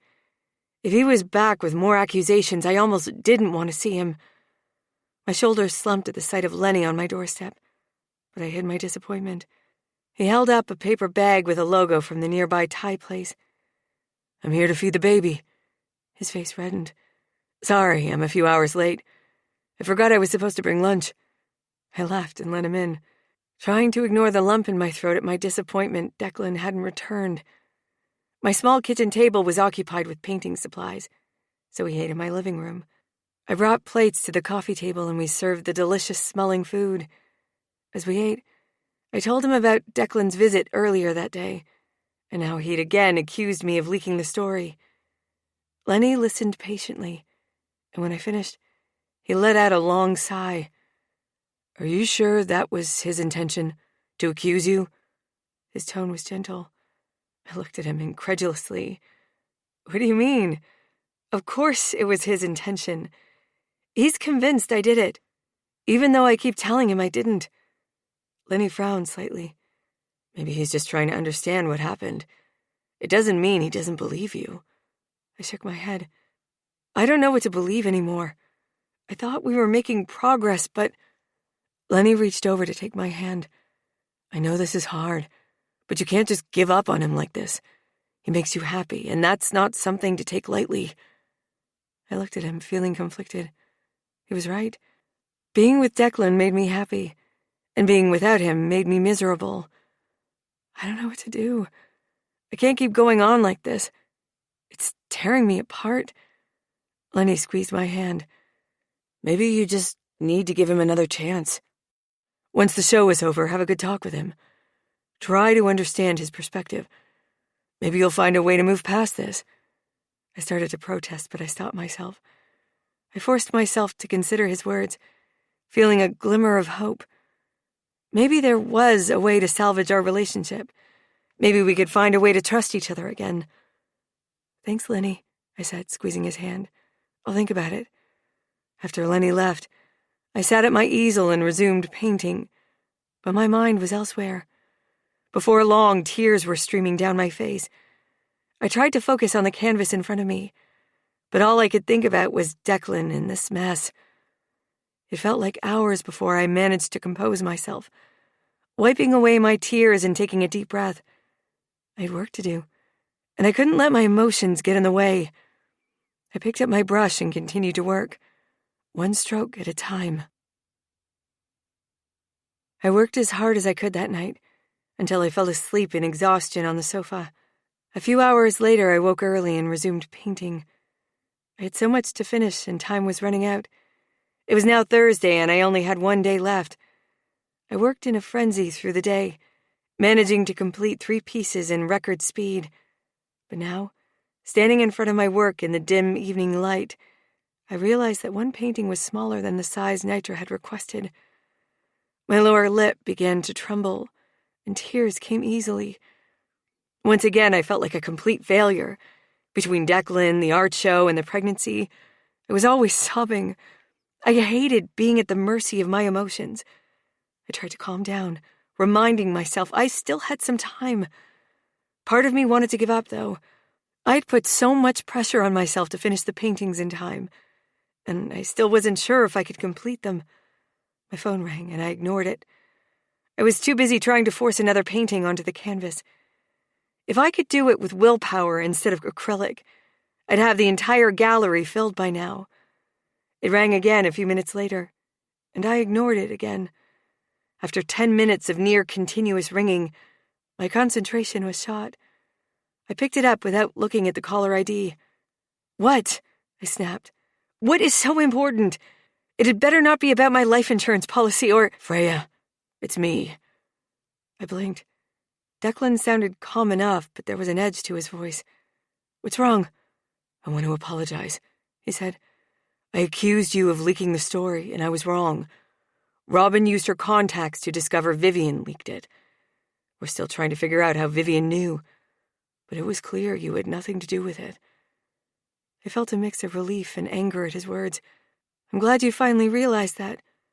But it doesn't change the fact you accused me in the first place. You didn't believe me, Declan, and that hurt." He paused for a moment before speaking. "I'm sorry," he said again. "I've been an idiot. I shouldn't have acted like that. It's just, I didn't know what to think, and I was so hurt and angry." His voice trailed off, his tone full of regret. "I never meant to hurt you, Freya. I really am sorry." I didn't know how to respond. "Thank you," I said finally. "I appreciate it." There was a moment of silence before he asked, "Can I see you?" I hesitated before answering. I wasn't sure I was ready to see him yet. "Why do you want to see me?" My voice came out surprisingly cold. He was quiet for a moment. "We should discuss our co-parenting duties." Sadness at his words brought a lump to my throat. If he only wanted to co-parent with me, our relationship really had ended. "We can talk about that later," I said, my voice low. "Right now, I need to finish these paintings." "Okay, I understand. But what I meant to say is—" He paused. "I want to see you and talk about us. You and me, Freya, not just parenting." My heart swelled. Maybe there was hope after all. But that hope quickly came crashing down. Declan hadn't changed. If I let him back in now, he'd just hurt me again. All my anger at his distrust of me quickly returned. "There never really was an us, Declan," I said. I stifled a sob rising in my chest and fought to keep my voice from breaking. Otherwise, we wouldn't have fallen apart so quickly. There was only silence on his end. My words stunned him as much as they stunned me. I knew it wasn't true. There had been an us. But I was speaking out of anger, just as Declan had when he accused me. I drew a quick breath. "I have to go," I said. I hung up before he could say anything else. I dropped the phone on the sofa and let the tears that I'd been suppressing finally come to the surface. I was relieved he had apologized, but the hurt and anger were still there. I channeled those emotions into my art, creating some of my best work yet. But I still only had 11 pieces finished by Friday morning. And worst of all, I didn't have Declan. Chapter 29. Declan. As Friday morning arrived, I worried about Freya. Had she been able to finish all 12 paintings? I'd decided to give her space to work and didn't contact her, but as the morning progressed, I became more anxious. I needed to see her. Leaving my office, I made my way to the gallery, hoping to find Freya there.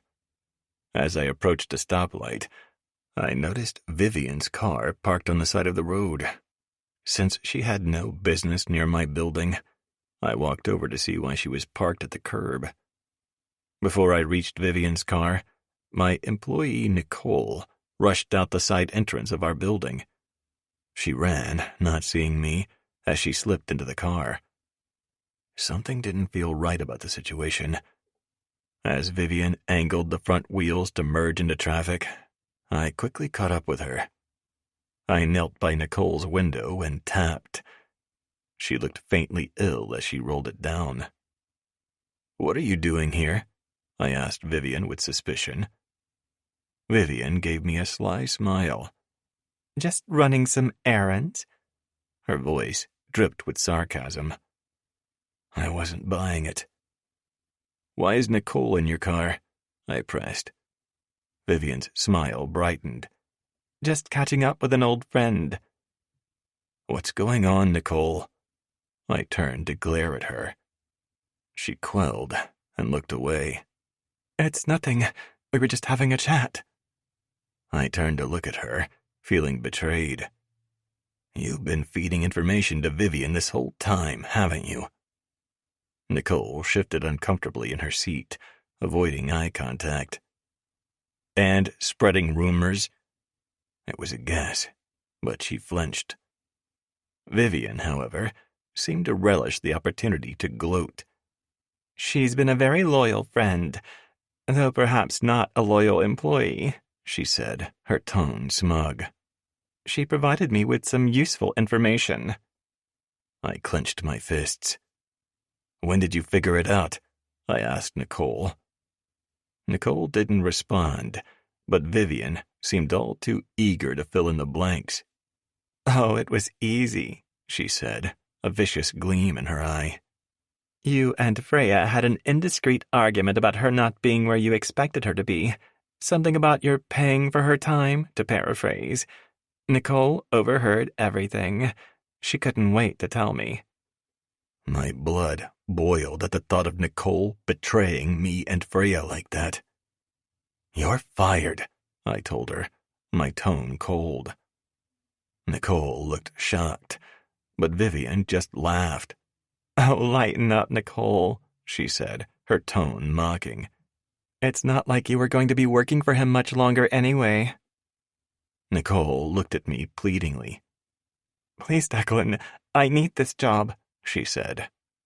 I felt a pang of sympathy for her, but I couldn't let her betrayal go unpunished. "You made your choice. You'll have to rely on your friend to help you find another job." Without another word, I turned and walked away, leaving Vivian and Nicole behind. It was a hard decision, but it was necessary. I couldn't have someone working for me who was willing to betray my trust. I wish I'd gone with my instincts and fired Nicole at the start, like I'd wanted. Robin and HR had convinced me it would make the scandal worse. That hardly mattered when considering how much pain I might have saved Freya and myself. Feeling a sense of relief after firing Nicole, I went to the employee garage to claim my Miata. I drove to the gallery quickly. Chaos greeted me as I walked in, with installers running around putting up paintings. I spotted Nitra and Freya talking in her office, and as I approached, I heard distress in Freya's voice. "I just need a few more hours."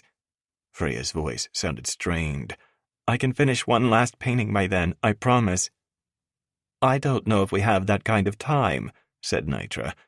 "We need 12 paintings for the showing. I can't accept something that's not up to standards." "I understand," said Freya, desperation creeping into her voice. "But please, just give me until noon." There was a pause, and I could almost feel the tension in the air. Finally, Nitra let out a sigh. Fine, until noon, but I'm not making any promises. As they continued to talk, my mind was racing. It seemed unlikely Freya could paint anything in 2 hours. As I worried for her, I remembered the paintings she had done at my house. The ocean painting was already part of her showing, but what about the one in the closet? The idea of putting my nude body on display embarrassed me, but if it meant helping Freya and her show, I was willing to do it. I hesitated for a moment before making up my mind. I went back to my car and drove to my house, heart pounding in my chest. At home, I went straight to the closet to pull out the painting. I looked at the painting again, studying the brushstrokes and the way Freya had captured my form. The painting exposed me. Not my cock, though that was on display, and thankfully at its best advantage. The worst part was the way it stripped bare my emotions. Its inherent vulnerability embarrassed me. The painting showed me as a man in love, and the thought of exposing that side of myself to the public made me feel uneasy. I couldn't deny I loved Freya, but I wasn't used to displaying that kind of emotion so openly. For a second, I hesitated. Maybe there was another way to help Freya without exposing myself like this. Nothing came to mind. I thought about how hard she had worked on the paintings and how much this show meant to her. I couldn't let her down now. With a deep breath, I grabbed the painting and headed back to the gallery. It was going to be terribly uncomfortable for the world to see me like that, but if it helped Freya, it was worth it. Chapter 30. Freya. I rushed back to my apartment feeling the weight of the world on my shoulders. I had only 2 hours left to complete the final painting for my show, and nothing was coming to me. I stood before a blank canvas, hoping to come up with a simple idea that could be painted quickly, maybe an abstract, though it wasn't my normal style. I moved my paintbrush loaded with acrylic paint over the canvas, but it looked awful. I couldn't paint something so quickly. This would never work. Desperate, I rummaged through my older paintings, searching for something that might work. I turned up 3 canvases and immediately disregarded 2 of them. The third one was a more recent landscape.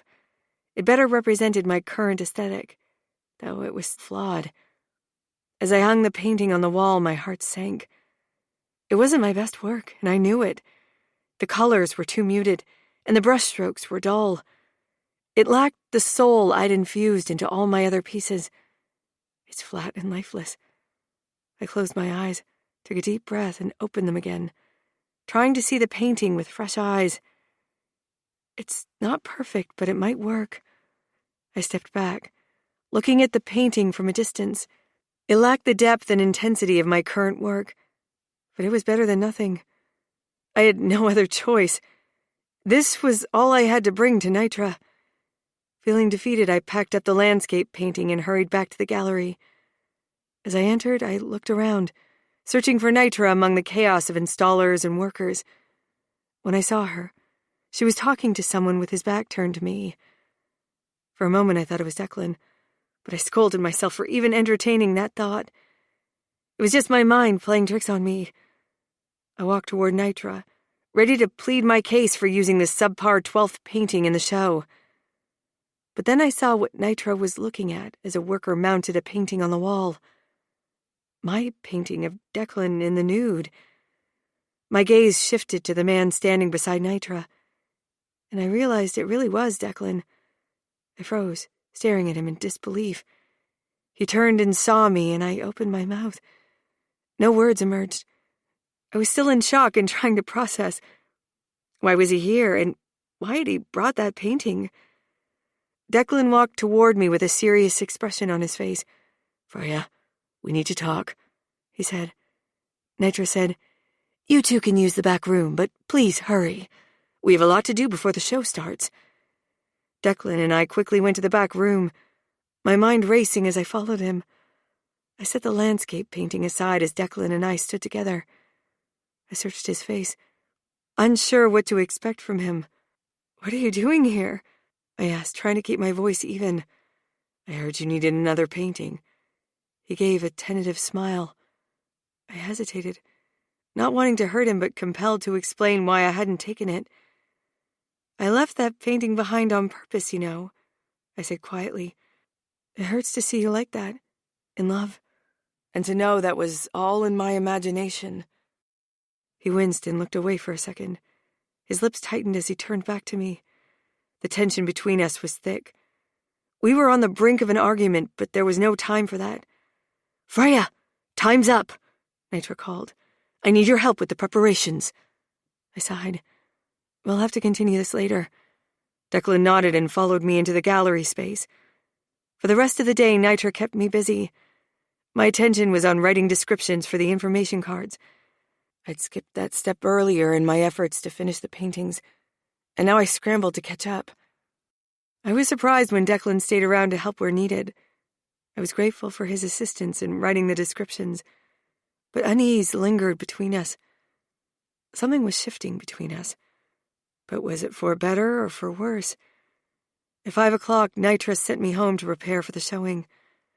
I only had an hour until the gallery would open to the public. I rushed through a shower, styling my hair and applying light makeup, trying, and failing, to calm my nerves. I was startled when I reached the street in front of my apartment to find Declan waiting for me, with Richard in the limo. When he climbed out, my breath caught at the sight of him in a tux. "You look amazing." He grinned, but looked ill at ease.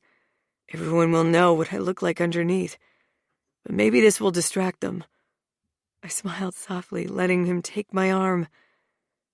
"Thank you for volunteering the painting." He shrugged.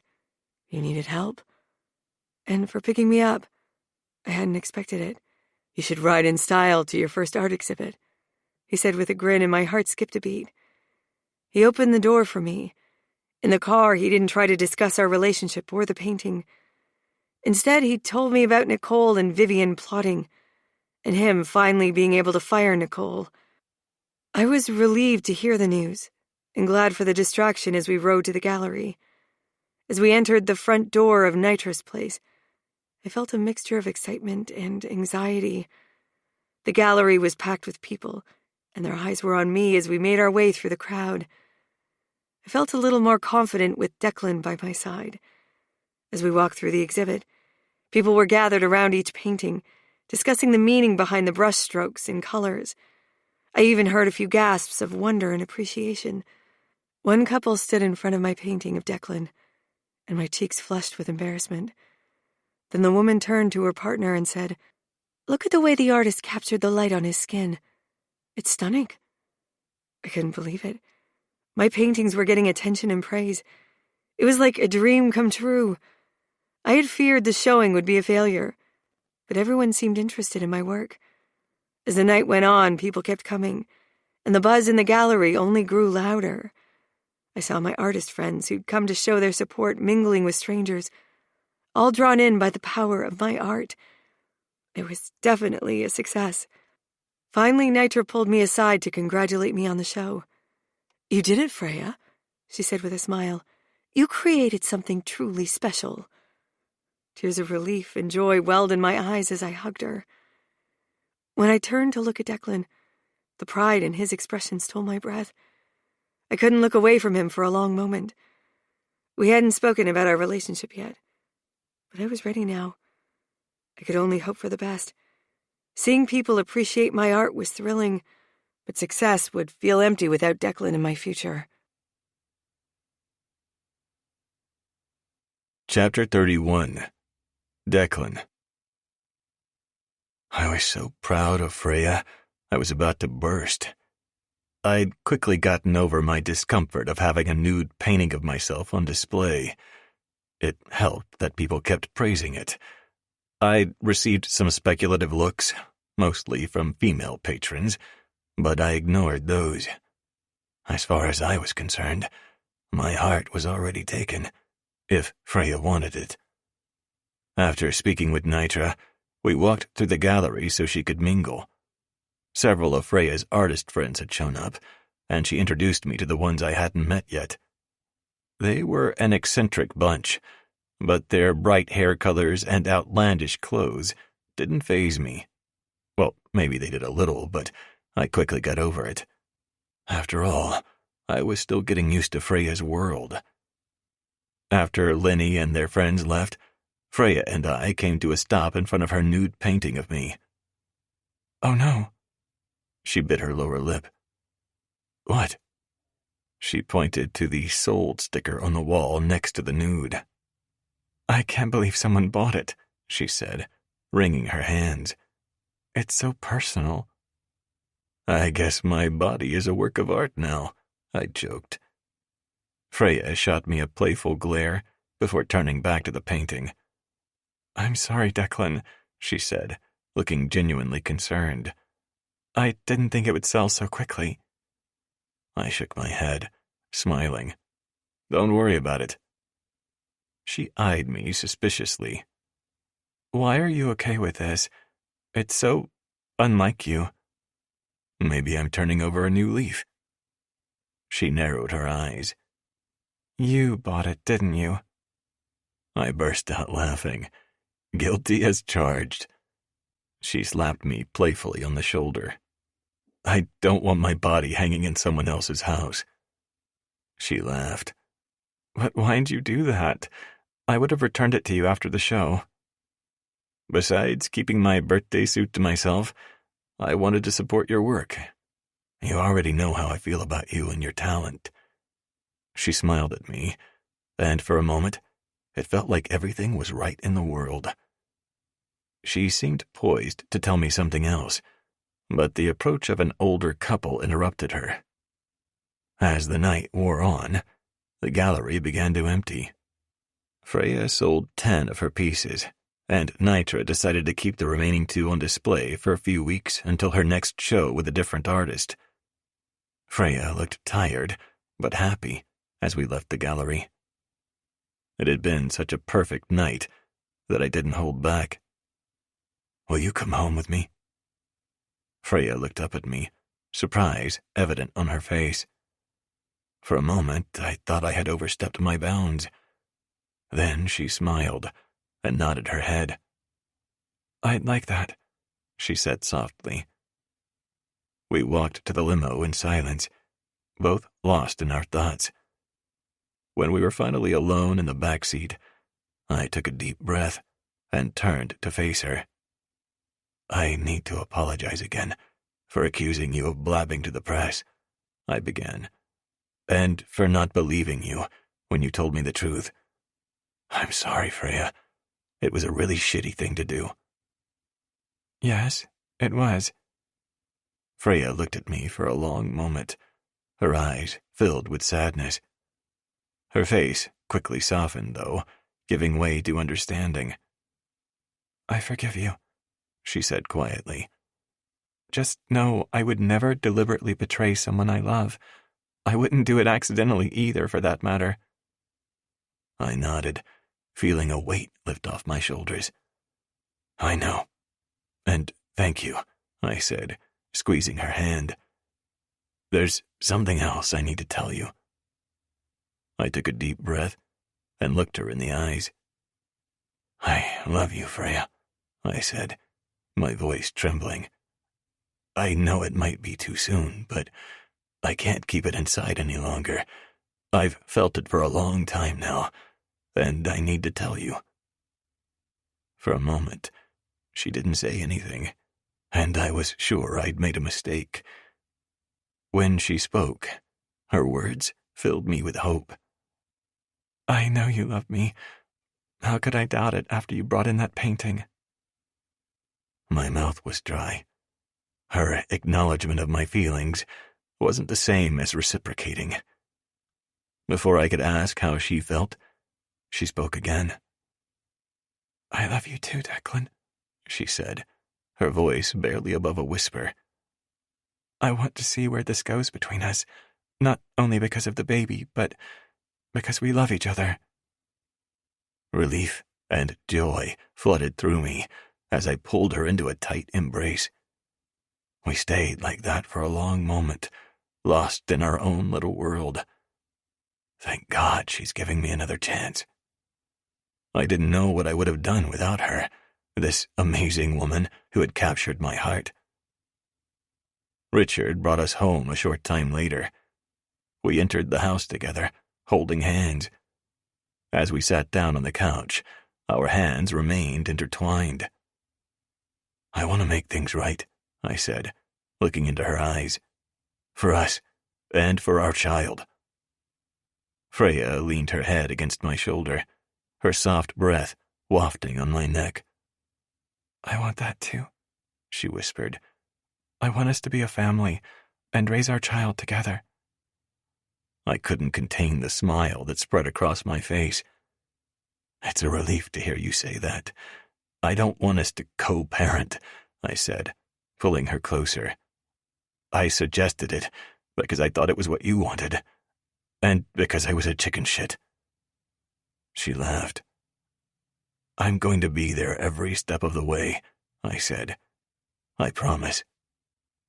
Freya's hand moved to rest on her stomach, and I placed my hand on top of hers. We have a lot to figure out, she said, with a hint of uncertainty in her voice. We'll figure it out together, I assured her. We'll make it work, whatever it takes. As I gazed into her eyes, my heart swelled with love. I know you'll be a famous artist one day. I stroked her cheek, and I'll be there every step of the way, cheering you on. I'd like that, but I'm still not sure where you'll find a short enough skirt. I laughed as I hugged her tightly, feeling a surge of warmth in my chest. You'll have to settle for pom-poms, I said softly, placing a kiss on her forehead. I want to build a life together, filled with love and happiness.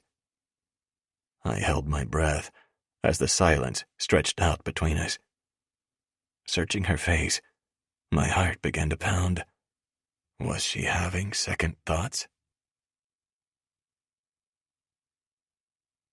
Chapter 32. Freya. I paused as the weight of this moment hit me. Was I ready to commit to a future with Declan? Was I truly over his accusations, his distrust of me? Then the answer came rushing to my heart all at once. Yes, I was. He'd more than made up for his mistakes with his actions today. He was ready to risk his public reputation by bringing that nude painting to the gallery. It had totally surprised me. And most of all, it told me everything I needed to know about how Declan Mulvaney felt about me. I giggled as I remembered an older woman, probably around 80, lingering near the painting and sneaking peeks at Declan throughout the evening. He frowned and pulled away. Building a life together is funny? What? No, I was just remembering this woman at the gallery. I told him about her. He blushed, which only made me laugh harder. A smile spread across his face. I'm glad my private parts could be of service, he said, making me giggle all over again. As I settled against him again, he looked at me. I want you to move back in with me, he said, taking my hand. I glanced at him in surprise, but warmth spread through me. Why? I asked, even though I already knew the answer. Because I want us to be a family, and I want to be there for you and our child, he said, his eyes full of sincerity. I leaned in and kissed him softly. Of course, I'll move back in. I pulled back and grinned. I can't resist the studio upstairs. He laughed and wrapped his strong, protective arms around me. Whatever the reason, I'm just happy you'll be back where you belong. Then he kissed my forehead and I closed my eyes, savoring his warmth. He was right. This was exactly where I belonged. 3 days later, Declan surprised me with a lavish dinner. I'd been resting and catching up on sleep after my frantic painting sessions, though I hadn't been idle. I'd already received a lot of interest and attention from potential patrons. Then, the day after the exhibit, a larger gallery reached out to me. Thankfully, they wanted to schedule me for 8 pieces 6 months from now. That seemed like a vacation after my recent time constraints. Declan doted on me, bragging constantly about my success to anyone who'd listen. "What's this for?" I asked as he led me to the dinner table and plunked me down in a seat. I eyed beef Wellington, baby vegetables, homemade bread, and sparkling cider. "I wanted to celebrate now that you're properly rested." I nodded slowly. "I know what you're up to, Declan. This is about seduction." He grinned. "And keeping you and the baby nourished." I speared a piece of baby asparagus. I can hardly argue with that. Declan's eyes met mine, heat emanating from his gaze. I knew what he was thinking, and I bit my lip in anticipation. We began to eat quickly. Halfway through my beef Wellington, he stood up with a growl and reached for me. He pulled me into his arms and pushed me down on the other half of the vast dining room table, currently unused, except by us. "This probably isn't sanitary," I teased before he bent to kiss me. "I'll burn this one and buy another table if I have to. I can't wait a second longer. Need you, Freya." I moaned and opened my arms to pull Declan down to meet my lips. As Declan kissed me, his fingers sought out my buttons and began to undo them urgently. His hands were rough but gentle as he took off my blouse and freed my breasts. I gasped, not from the cold air conditioning hitting my skin, but from the sheer pleasure of his gaze on me. He moaned, and his arousal grew. He worshipped my breasts. His mouth was eager on my tender peaks, and I wanted to keep him against me. "That feels so good." He pulled away and looked down at me. "You feel so good." He lowered his head. His lips trailed down my neck to my collarbone and then lower still, teasing my breasts with his tongue. I arched up into him, aching for more attention. Declan's hands moved over my body, exploring me with an urgency that felt almost desperate. His fingers pulled at my clothing, and he murmured soft words of affection as he undressed me. The heat of his skin on mine made me want to be closer to him. His lips trailed down my neck, sending shivers up and down my spine. His kisses were passionate and hungry, and I deepened them without hesitation. My fingers tangled in his hair as I pulled him even closer. He pushed me back onto the table and I lifted my skirt, revealing my lacy underwear. He groaned at the sight and pulled them off me, tossing them aside. "God, Freya," he muttered, kissing down my body. "You're so beautiful." I arched my back as he reached my inner thighs, licking and biting his way up. My hands scrambled to find something to hold on to, and I gripped the edge of the table, feeling the wood dig into my palms. Declan's tongue worked magic on me, and I got wetter with every lick. When he finally reached my clit, I gasped and arched my back, unable to control the pleasure. "Declan, please," I begged, feeling like I was on the edge of something incredible. "I want to come, but with you." With jerky motions, he stood up and undid his pants, revealing his hard cock. He positioned himself at my entrance and slowly pushed inside me. We both groaned at the sensation, and he began to move slowly at first, then faster as we both built up our rhythm. Declan moved in and out of me, his thrusts getting harder and more passionate as he gave in to his desire. My body quivered as I moved my hips to meet his. We kept up our frenzied pace, the air around us becoming thick with the smell of our arousal. Heat coursed through me as his touch sent waves of pleasure throughout my body. I wrapped my legs around him, pulling him closer, and he kissed me passionately as we moved together. The table creaked and groaned underneath us, but we were too lost in each other to care. Declan's breathing was getting deeper and louder, and he was ramping up his thrusts. He was on the brink of climax, and I felt the tension building. With one final thrust, he let out a loud groan and then suddenly came inside me, sending tremors of bliss through my entire body. I felt myself spiraling over the edge as well, and I shouted as I came undone in his arms. We collapsed into a heap on the table. We remained like that for a few moments afterward, until our breathing returned to normal. Declan's head rested in the crook of my neck, and he sighed contentedly.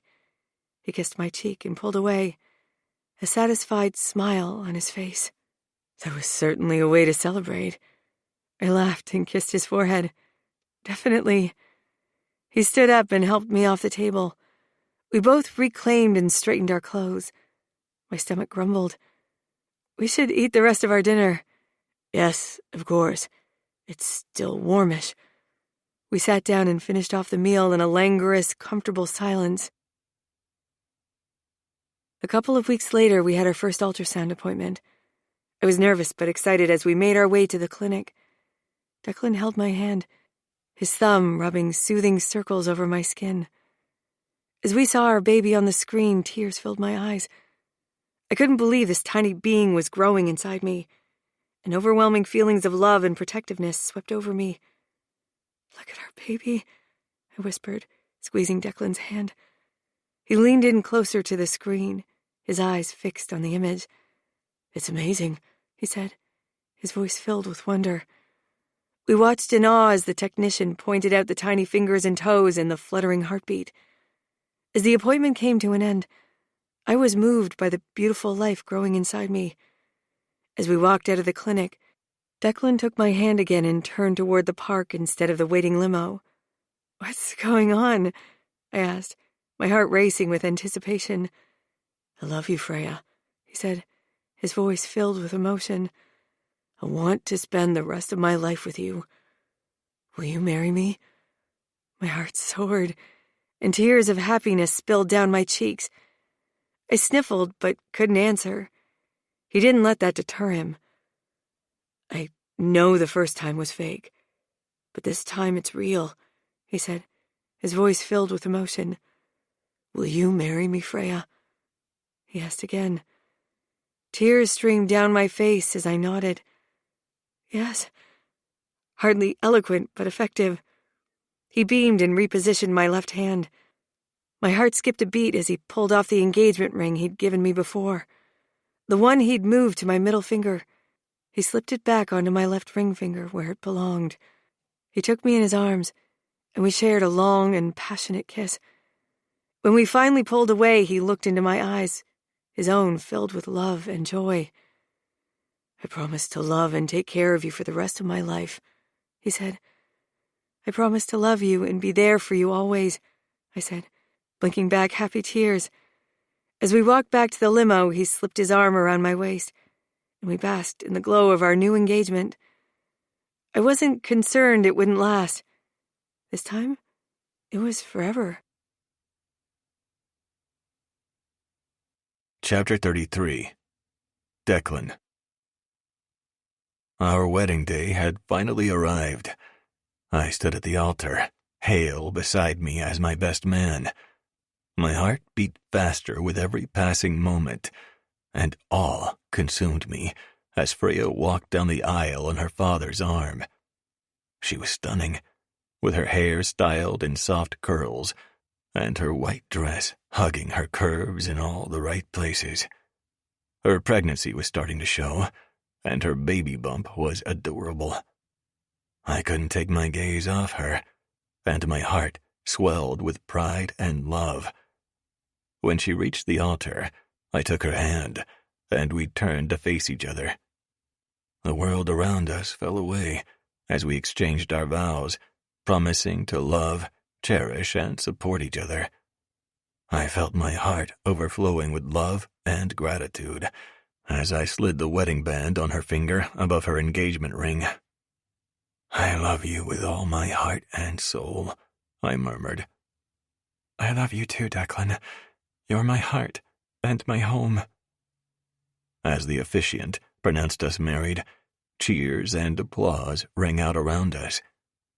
We kissed deeply, sealing our commitment to each other. When we walked back down the aisle, as husband and wife, her parents and my father hugged and congratulated us. Dawson and Heidi congratulated us as well, followed by Freya's brother, Ross. Love and warmth radiated around us. We had all been through so much together, and it was incredible to see how well our families had come together to support us on our special day. We'd booked a gorgeous ranch just outside L.A. with views of the mountains in the distance. Freya and I joyfully emerged from the chapel, and the crowd followed us to the outdoor reception area. We danced, ate, and listened as Dawson, Ross, and Hale toasted us. Everything was perfect. The garden was filled with the soft glow of lanterns, and the scent of flowers filled the air. As we made our rounds to greet our guests, I noticed how well her parents, Joe and Bess, and my dad were getting along. They had all been through hardships and heartbreaks, and it seemed like they'd found common ground in their similar experiences. "Can you believe it?" I said to Freya, taking her hand and nodding toward our parents, who were chatting with each other excitedly. "They're getting along like they've known each other for years." They'd just met a couple of days ago, when Freya's parents had arrived in L.A. Freya smiled, her eyes shining with happiness. "I know. Your dad and mine are like old friends." As we were talking, Ross approached us with a blonde woman on his arm. "Hey, guys," he said, introducing us to his date, Shelley. "I'm so happy for you both. Congrats." "Thank you, Ross," I said, shaking his hand. "It's nice to meet you, Shelley." "I'm glad to finally get an introduction," said Freya with a smile and a playful glare at her brother. Shelley smiled. "It's so nice to finally put faces to the names," she said. "Ross has talked a lot about his family." We chatted for a few more minutes, getting to know each other better. When they moved toward Freya's parents, we drifted along.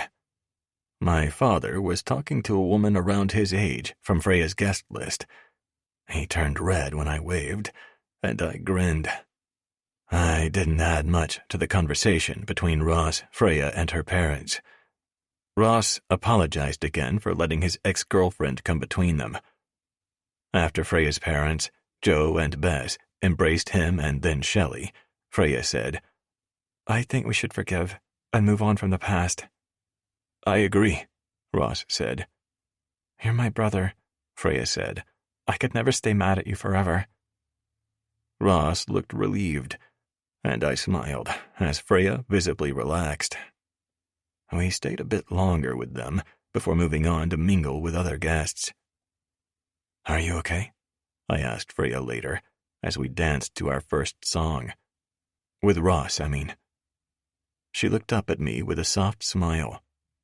"I am. I'm glad everything worked out with him. I'm still a little wary, but I don't think he'll repeat past mistakes. I'm happy." I spun her, and she laughed. "I'm happy when you're happy," I said. "I'm not just happy to be your wife. I'm ecstatic." "And I'm ecstatic to be your husband," I said, pulling her in closer to me as we swayed to the music. The rest of the night passed in a blur of laughter, dancing, and celebration. When it was time to toss the bouquet, Freya stood in the center of the crowd, surrounded by eager women vying for the chance to catch it. With a sly smile, she threw it over her shoulder, and it sailed straight into the hands of a surprised Shelley. As the night grew late and the reception wound down, we shared one last dance together, lost in the moment. After that, hand in hand, we exited to a barrage of birdseed while we ran to the waiting limo. We climbed into the car, and as it pulled away from the venue, contentment settled over me. I looked over at Freya, her hair falling softly around her face. I knew without a shadow of a doubt I'd made the right choice in marrying her. "You're so beautiful," I said, taking her hand in mine. She smiled at me, her eyes sparkling with happiness. "Thank you. I can't believe we're finally married." I squeezed her hand. "I can't believe it either, but I'm so glad we are." As we drove off into the night, we talked about our plans for our future. I was ready to start our life together as husband and wife, She was yawning by the time we reached home, the pregnancy fatigue having caught up to her. The thought of not having her that night nearly killed me, but I was a gentleman. I carried her over the threshold and upstairs to our bedroom. I laid her on our bed, and she looked at me with sleepy eyes as I removed the jacket of my tux. I had every intention of leaving her to rest and consummate our union in the morning. But it turned out she had different plans. She pulled me down beside her and thoroughly ravished me. I'd never been so happy.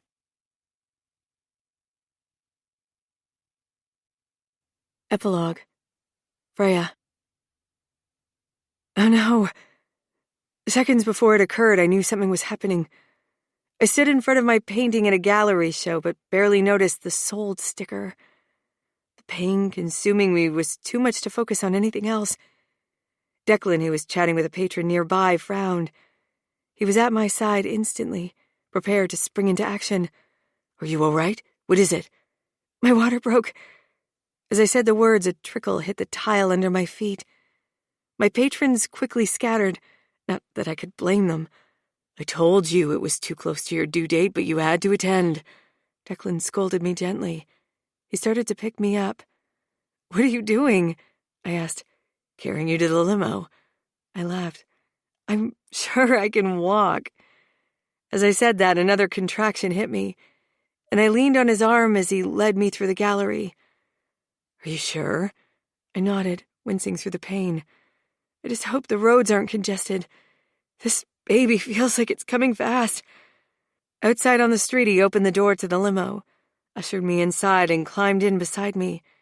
His brow was furrowed in worry. The birthing center, sir? Richard said as he started the car. Yes, as fast as possible.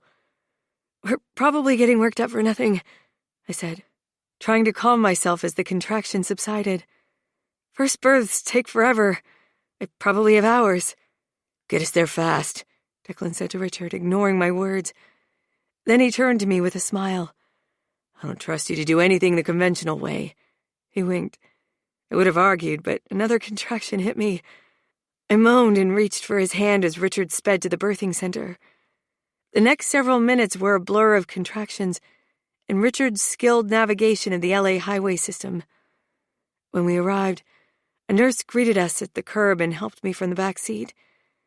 Declan was at my side as they settled us in a birthing suite. Someone had called Dr. Clemens, and she arrived a short time later. Are we ready to have a baby? She asked as she entered the room and snapped on gloves. We? If it's a team effort, I'll let you or Declan tag in. I panted the words, trying to breathe through a contraction. Declan laughed, but I could tell he was nervous. He stayed at my side the entire time, though, and his strength was soothing. As the contractions intensified, I clung to Declan's hand, my nails digging into his skin. He was my rock, and I couldn't have done it without him. The room was a flurry of activity as Dr. Clemens and the nurses prepared for the birth. I tried to focus on my breathing, but the pain was overwhelming. You're doing great, Freya, Declan said, his voice full of encouragement. Just keep breathing. He modeled the breathing technique we'd learned in birthing class, and I followed his lead. Finally, after what felt like an eternity, Dr. Clemens announced the baby was nearly here. Just when I thought I couldn't take any more, it was time to push. I gritted my teeth and pushed with all my might, my body shaking with the effort. And then, suddenly, the room was filled with the sound of a baby's cries. I collapsed back onto the bed, tears streaming down my face, and Declan wrapped his arms around me. She's here, he whispered in my ear. Our daughter is here. The nurses placed the baby on my chest, and I stared in wonder at the tiny, perfect human we had created. She had a full head of dark hair and chubby little cheeks. I couldn't believe how much I already loved her. Declan's hand brushed against mine, and I looked up to see tears streaming down his face. I can't believe it, he said, his voice choked with emotion. She's so beautiful. Do you want to cut the cord, Daddy? Asked Dr. Clemens. Declan's face paled, but he nodded. Dr. Clemens handed him a pair of scissors, and he took a deep breath before snipping the cord. As soon as he did, he ran to the bathroom to throw up. I couldn't help but laugh at the sight, feeling a surge of affection for him even in that moment. When he returned, he was pale but determined to hold his daughter. The nurses swaddled her and placed her gently in his arms. His face softened into an expression of pure joy. "Our beautiful daughter," he murmured, staring down at her. He was clearly already in love with her. "She's so perfect." "Yes, she is." I smiled up at him. "We did it," I said softly. "Together." He looked at me, his eyes shining with love and adoration. "Together," he repeated, his voice filled with conviction. "Though you did most of the work." "I'm glad you recognize that." Feeling exhausted but happy, I lay back and put a hand on Faith's head as he held her. We spent the next few hours bonding with her tiny, perfect new daughter, reveling in the feeling of togetherness. As we cuddled together as a family, peace filled me. Declan and I had been through so much, but we came out the other side stronger. Best of all, we were more in love than ever. "Promise me we'll always be this happy," I whispered to Declan, snuggling closer to him and our daughter. "I promise," he said, his voice low and tender. "We're a family now. Things will only get better from here." And deep in my heart, I knew his words were true. This recording of Fake It For Me was presented by Dreamscape Media, LLC. Narrated by Angelina Rocca and Gideon Frost. Produced by David Bendina. Text copyright 2024 by Crystal Monroe.